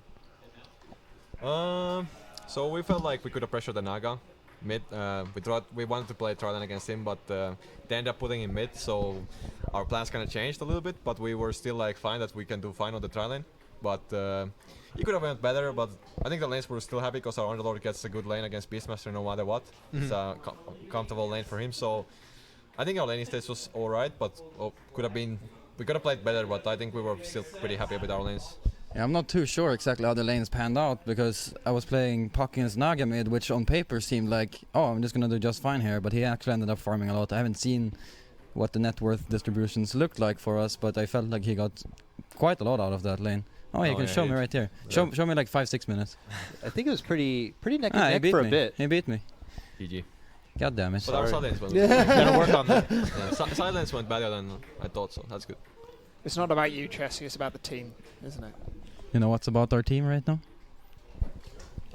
Our future is bright right now, so I need this. Damn. Shout out to Chris D'Elia. Amazing. Underlord Blink Dagger. Tell me about that. Is that a thing always? Is that a thing just this game? We did talk about it because we saw the Naga, and we wanted to have an answer to the song Disruptor combo. So it didn't work out. I think few times we didn't do it as planned, but it did work few fights for us. So yeah, it was something that we were thinking of for sure. The poor man's wisp that just yeah. I mean, you can save your whole team, so maybe it's not quite. Yeah, I think Saber's doing it really well as well. He's like so ready with this. There was only one time where Naga clipped him. It's so hard when Naga goes Blink Dagger, right? Like he's even counterplaying our play, and he's trying to get in the backlines with his song. But Siva here is a champ of the taxi. He should start riding for Uber, I think. Yeah. Yeah, we were talking a bit about how volatile an Underlord game could be. Like that matchup, certainly you're going to win, but one kill goes bad, and suddenly you're in this awkward state of how you're going to itemize. The Blink Dagger was amazing. It was a lot of fun to watch. You guys have any questions for OG Seed? Yeah, how do you feel about Arcane Boots and Soul Ring on Underlords? Is it like how do you choose which boots to go? Because I feel like they're both very good. Both Arcanes and Phase are good sometimes. Like, how do you decide? I only go Arcanes if I'm looking to build Greaves, basically. Okay. Do you think it was a mistake to get Arcanes that early rather than get like another tanky item to hold you over? Like you could have had enough mana without it. Yeah. Okay. Damn, just call him out. Got him perfect. We were talking about it. You still played great. But no, like just curious. Yeah, we were talking about the fact that you had such a good start and then you had a few deaths. So like as an off-lane player, what do you think when you do that? You just like right the ship with whatever items you can buy, or what's the deal there? Little hand interviewer here. I mean, as long as the enemy team uses enough stuff to kill you, I don't really care. Like, so you're just making it as hard to kill you one as of those possible. kills mid, I had the Vanguard done. You know, they brought 5 heroes. They used Song, Disruptor ulti. We didn't care. We went mid again, and we took a fight. We took the mid tower, and it's all great. Yeah, that one save on Void was sick in the mid lane. That was pretty game-changing stuff. You guys had some cool game-winning plays, so. A little bit lucky, a little bit unlucky. I don't know. was I pretty didn't close. use Crimson. I blinked in. And barely got him out because it was hitting the creeps, live stealing. I think if Omar didn't keep his head on his shoulders and hit those creeps, he would have probably died. Is a decision to go Blink Dagger and kind of pivot what you're doing slightly, is that a team decision, or do you decide that by yourself? No, Peter pointed out that the Naga had gone a blink, and then it was just natural from there. Then you're kind of forced to get like a blink BKB, so because the Naga Disruptor combo is just that good. It's also a strategy that we have done quite a few times before, so it also came like second nature to us as well, because we've seen this before, we've done this.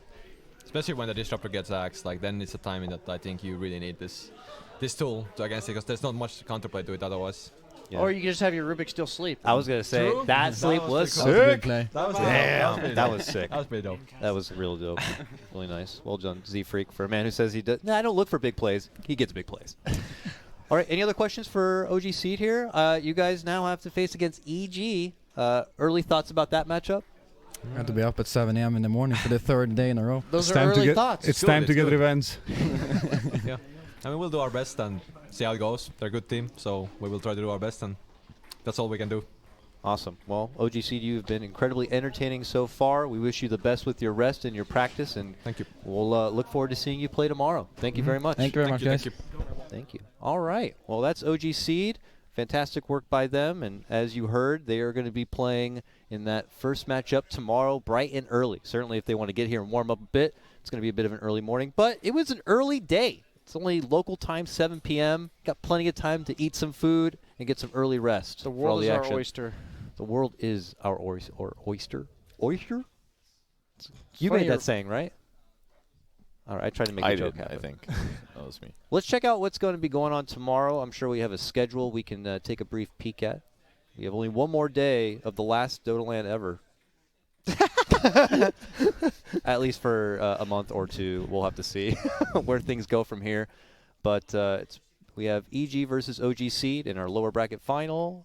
And then we're going to have a little bit of content, a little bit of live action, a little bit of fun between the series. And then we'll be moving into, of course, our grand final where we have Fnatic awaiting with a best of 5. Looking forward to it. Yeah? Any other thoughts about the day so far? Only one more to go. Oof, it's been a ride. What kind of ride? Just a normal one, like a car ride. Oh, nothing with a flip or anything? Just a straight flat ride. No bumps, straight road. Just we're here. Are we there yet?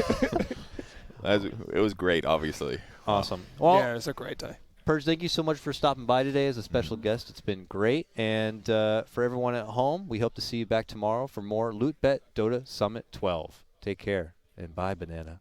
Be well.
thing. And ladies and gentlemen, you thought we were going to be beyond the schedule. We're not. It's going to be OG Seed versus Evil Geniuses, Game 1. Woo!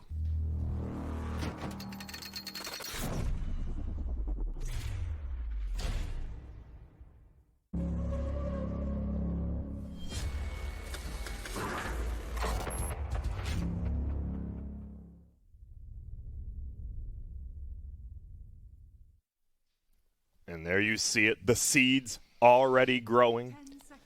What would happen if OG Seed won this land, won the next land? Like, you can't just replace the other OG, but you are a seed sprouting, so what do you become? OG Flower?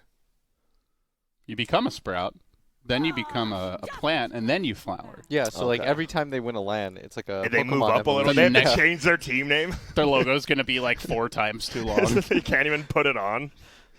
So it looks like it is going to Evil Geniuses with that first pick, OG Seed on Radiant. Does any team favor Dire, actually? Or does every single team favor Radiant? At least here, I believe. So as the noob in the Radiant. cast, why don't you guys explain to me why is everyone favoring Radiant so much? Is the map, is it just the jungle, or like what's the... Blitz, I think you what's probably the better advantage? explain this. I mean, Roche is unless always this going is to be top a big, secret. yeah, Roche is like Roche the one always word gonna be a answer. big Yeah, thing. that's Yeah, but it's also like mid laners. Anyways, when I play mid, I really like Radiant side. Just harder to like gank. It's not just that. It's if you think about like how the map looks or whatever, being able to like farm so close. If you have a Quelling Blade, you chop like 2 trees, and then all of a sudden And you you're can hit still that in, camp down and to the right. and you're still on XP range from the mid lane. So let's Okay. say like I'm playing Kunkka versus Huskar or something, which is a matchup we've seen. By the time like you soak level 3, you get 2 points of your W. You just go farm that. You're still getting XP, although you're not like getting as much gold. You're still getting a constant gold like income, and the XP disadvantage that you would naturally have is mitigated by the fact that like you're getting denied creeps plus you're getting like neutral creeps themselves. And you can't do that with the Dire camp to the right because it's too No, far it's away too far. from the lane. It's not nearly as easy too. Like it's super easy to stack this one as well, and also if you place one ward above, you can always see somebody come in to try to invade that area. Whereas it's a lot harder to keep that ward up on the Dire side, I think. Yeah. related to this discussion, I see this brought up a lot. Different forums, Reddit, Radiant advantage. It's easier to play from left to right. Do you guys believe this thing? This is continually upvoted when people mention it. It's like, oh, well, there's also the inherent Radiant advantage in MOBAs because, it's easier to play that direction. Do any of you guys believe in that? I do not personally. I do not personally. LD? I don't think it's. I mean, I think it's okay to say you do. Maybe it's like I do like a conspiracy. It's okay. No, at very high level Dota, yeah, of course. I don't think it The really makes a players. difference Yeah, for yeah. pros, but like for your average player, like I think it is a little more natural, and especially like little things like the mini map. Like it's in the bottom left. You're True. moving, up and to the right. Most people are right-handed, so like that outward up motion is a little more natural than bringing your arm back in. Yes.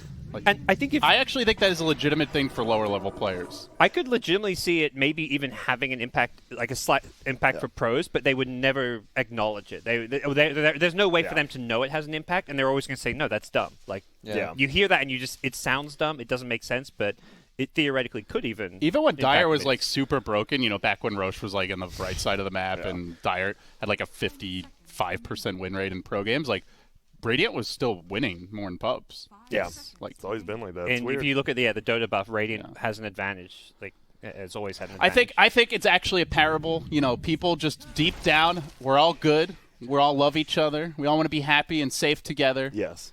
And live in a nice, wonderful universe where everyone's friends. I could see like maybe a really small percentage of it mattering, but I feel like if you have so many games in Dota and you have like a pretty equal split, like if you're Topson with 12,000 games in Dota, it probably like becomes pretty second nature for you to move like either side. But I can see the argument that like if you don't play a ton of Dota and you just play like 2 games, you play some Radiant and say, oh, this is much easier to do, and you just get used to it then.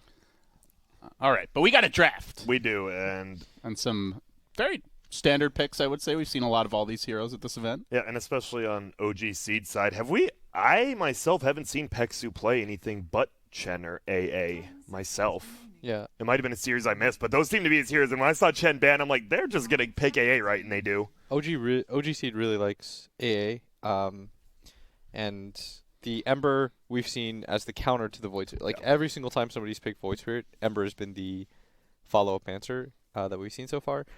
Abed obviously plays a very good Ember. Arteezy can play it in a pinch too. I think that OGC though is like they're sort of following in. I know people make a lot of it, but I think they follow in the footsteps or like the philosophy of OG as a team.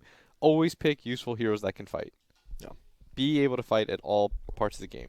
Don't pick these like TAs and these like lane winners. Like you don't really see them pick like these straight up lane winner mids or whatever. It's always like pick a hero that is useful at all times. That can get stuff done. That seemed to be Cloud9's undoing because they were picking TAs, Yes. they were picking Terrorblades, they were picking these heroes that don't like- want to go fight. Yeah, it's like you're just slowing down the overall pace of your game. Like everyone always talks about it. Like if you talk to Dota players right now, their great tragedy and like something that's actually like really funny is that they'll never be able to challenge like the real OG ever again. Even if they win this one, like the old lineup was the one that everybody still wants to play Can't beat against. 'em. Exactly. It's actually so brilliant. It's like they'll always go out on top and the legend just continues You to make a spread. new roster and you win back-to-back TIs yourself. And Yeah. then it's like, well, what essentially, I mean, I think it's harder to win TI every single year. So the next team to win back-to-back TIs, in my book, is overtakes better. OG. Yeah, but that's going to be They pretty may tough. not it's going to be pretty tough. A little bit tough. Yeah, you know, We'll you see. gotta wait at least 2 years. Yeah, as well. I mean, OG had Yeah. the best story and narrative behind it. You know, with all the roster changes, the dramas there, going through open qualifiers. But it is a big brain play, right? Because is. like no one can really criticize OG if they lose because like they have a new roster. You know, the old magic is gone. Like it doesn't say anything about Notel or Thompson. Yeah, for sure. But at it's least the like, 3 new guys' fault.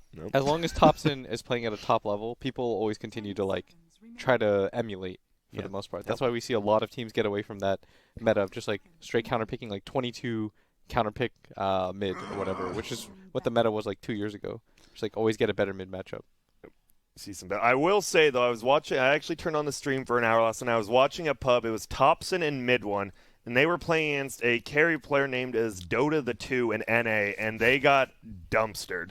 Was this the game? Was Thompson Ursa in this game? I believe so. Yes, that was. I was watching his team side, and I think the NA pubs are getting to Thompson. Yeah. Like he was like, he's like, do not attack the Wraith King, and then they just do. and then the team goes after the Wraith King, and he just Yeah. started like running down the lanes and dying. This is how you make Europe as a region work. This is you yeah. run Bring 'em in. North American events, you force them to play NA pubs, and then suddenly skill parity is going to exist because they're going to get worse at Well, Dota. and then to take it to the next level. You cancel all the flights. They're trapped here. done. They have to OG's play done. NA pubs, You're baby. done, son. You're going down, OG. NA Dota lives on. We got you right We where we got him. Dude, Chaos Yeah. and EG, they're used to this shit. They know that they're ready to just be miserable for 12 hours. We were a day. formed in the darkness. Yeah. Made stronger by it. And okay, a Pango. All right, I believe Zibe plays it 4 mostly, right? I don't think I've seen him play plays the a 4 lot role. of Pango. I thought so. But probably Zfreak Zfreak could play plays it. He definitely Okay. plays it too, yeah. What do you guys make of Void Spirit? This hero's been losing a lot. I was checking some numbers. 38% win rate. It's one of the most picked heroes. Really? In pro games? At this tournament. Oh, wow. I mean, in like 14 games, 15 games or something. This hero, I think, is still really, really strong in the right circumstances, because it has a mechanic that like can't really be replicated by anybody else. If you Yules and you Aether Remnant close enough, you can't be KB out of it, no matter what, which is pretty unique, right? Like for example, if you get Chronosphered, and just like for people that don't know, if you get Chronosphered and your teammate SD disrupts you, and then you rage or BKB, you'll always get it off. So you'll be chronoed like but BKB'd. So there's almost every mechanic exists where you can BKB out of something, whereas like you can't do anything about it. So you get an instant initiation. Does Jakiro also have the with the ice similar? path? It might be Jakiro's. I know it's like really limited in comparing Jakiro to Void Spirit's like. Yeah, we try like all these random interactions. Yeah. My teammates are nerds, so they'll just like fiddle around and they're like, Void Spirit is broken because you literally can't do anything against the remnant. Yeah. And he just does a lot of damage. Even in that EE game when he went the Blade Mill, he was still the highest damage on his team. Like, your skills just do a lot of friggin' damage without items even. It is a crazy hero. What do we got a Doom. Okay, So, pretty greedy. I assume, Pango Doom is probably the 3-4, but yeah, that's... Who knows which way. That's greedy. That was a lot greedier than they've been playing, I feel like.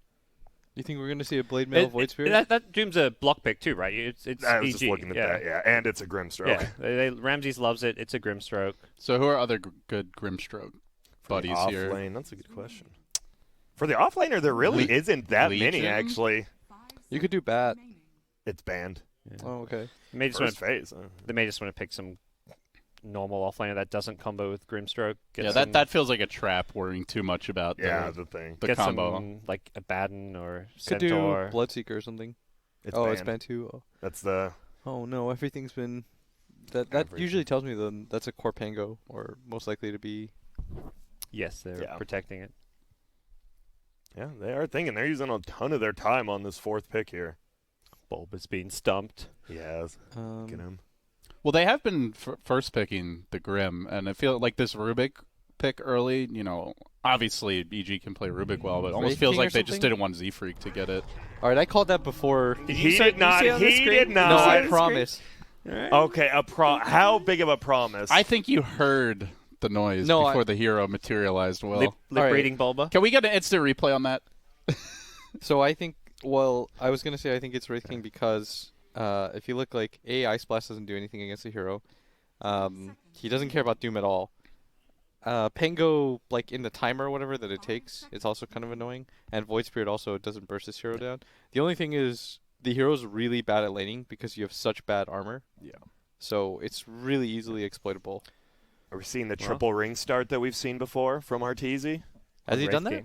He's done a double ring of protection, and then he flew another one out. I think Envy did it as well, and then it fell off literally after 2 Envy games. did like 4 gloves of haste or something, right? Yes. Has Arteezy been buying Headdress every game like he does in his pubs? I actually have not been paying attention, but that is his thing. That is the new carry thing. It's just buying Headdress. Nikkei does that every game. I don't think OG Seeds carry does it because they were asking us about it on the couch yesterday. Yeah. Madara? Yeah. I'm I not don't sure. think so. Remember Chessie seeing Envy buying like a mid-game Bassi and being like, what the hell? What's this Like Bassi 21 for? minutes? On Monkey King, yeah. It was what? less about the fact he bought it, but it was more he bought on a hero that didn't seem to Dude, make there were a sense lot of questions to Envy at this event. I saw Ice ask him why the hell he went Necro 1 on Spectre. What was the reply? Envy was like, that's just my thing, dude. That's how Apparently I farm. Sumail has been doing that Yeah, too. Sumail's in been doing pubs. I don't know, what the situations were. But. They were flabbergasted. Let me say, Ice was like, what was that? Yeah, it didn't work out, so I don't think we're going to be seeing that too much anymore. Ever. But I think Wraith King pairs pretty nicely with Grimstroke in lane. Like, you cover up for a lot. A double stun is never bad. And I think you need a tower hitter / Roach Taker when you have Ember Spirit on your team. Like, traditionally, this hero has, like, one weakness, and it's that you can't hit towers, and you can't really take objectives in general. Mm-hmm. Like, you are the fight starter. Like, this hero is broken when it's really good because you have a free way of initiating without ever committing. You're like Storm, but better. Last band's coming out. There goes the Centaur. So what are Real we silently for? lobbying for Storm, I saw these here guys on the couch. first 2 Storm, and they got dumpstered by Fnatic yesterday. Look at this. Oh, that's a good Meepo ban. EG banning the Meepo. Yeah, Chessie loves the hero as well, and it is great against Ember. Wraith King does nothing against Meepo. Blows up the supports. Yeah. And it is that 22 pick where you don't even get a chance to counter it at all. Oh, my. First one this tournament, right? Man, this is a pretty forgotten hero, I want to say. He was so popular back at the first major, yeah, with first the major. Ags rush. Like, he was like the premier safe lane carry at that event. It's a pretty sick Night Stalker game. The silence is really good against Pango, Void Spirit, who both have these escape spells. So if you get on top of them with the silence, it can be really nice. I could see OG Seed pick something like, I don't know, Sven or something, that you just run in and you don't really care about the tankiness. Yeah. Some beefy So BKB carry. This is a Ramsey's Night Stalker, right? Like, Yes. what's the Yeah. do you still go for the Ags, or is it just like more like utility items like Flads and Solar Crest type things? I think it depends on how good your laning phase goes. Like, if his laning phase is excellent, I could see him go like Medallion and Aghanims or something. Mhm. But if he needs to fight, I could also see like Vlad's and a Solar Crest. He also likes pipe a lot. Whoa! Okay. Well, Spectre. you saw this yesterday. Last overall Spectre, though.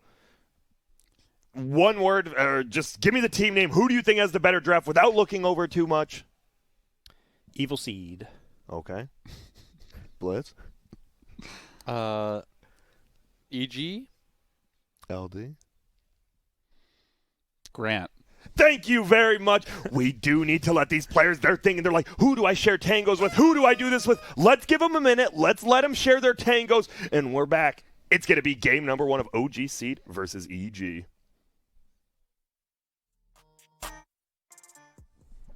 And look at that, right into the game we go. OG Seed get ahead to their lanes. Already some quick tips coming out. And yeah. I was going to say, you guys could, since OG's here, we could at least replicate some of the group stage. Chaos is in America, too. You guys should just fly them over, and we could have, like, that mini Group B or whatever. Yeah, just play out Group B. Oh, yeah, Geek Fam's here, too, right? Yeah, we could actually just play out that one group. Yeah, we have Geek Fam here. Oh, because Geek Fam was the final Group B team. Yeah, exactly. I saw Holy Cougar, shit. you made a message on Twitter, and Cougar responded to. He's like, "We come," and I was like, "All right, yeah, we got Group B here." Dude, we could. So OG is about 40 minutes away. Yeah, we could actually just call over the homies and run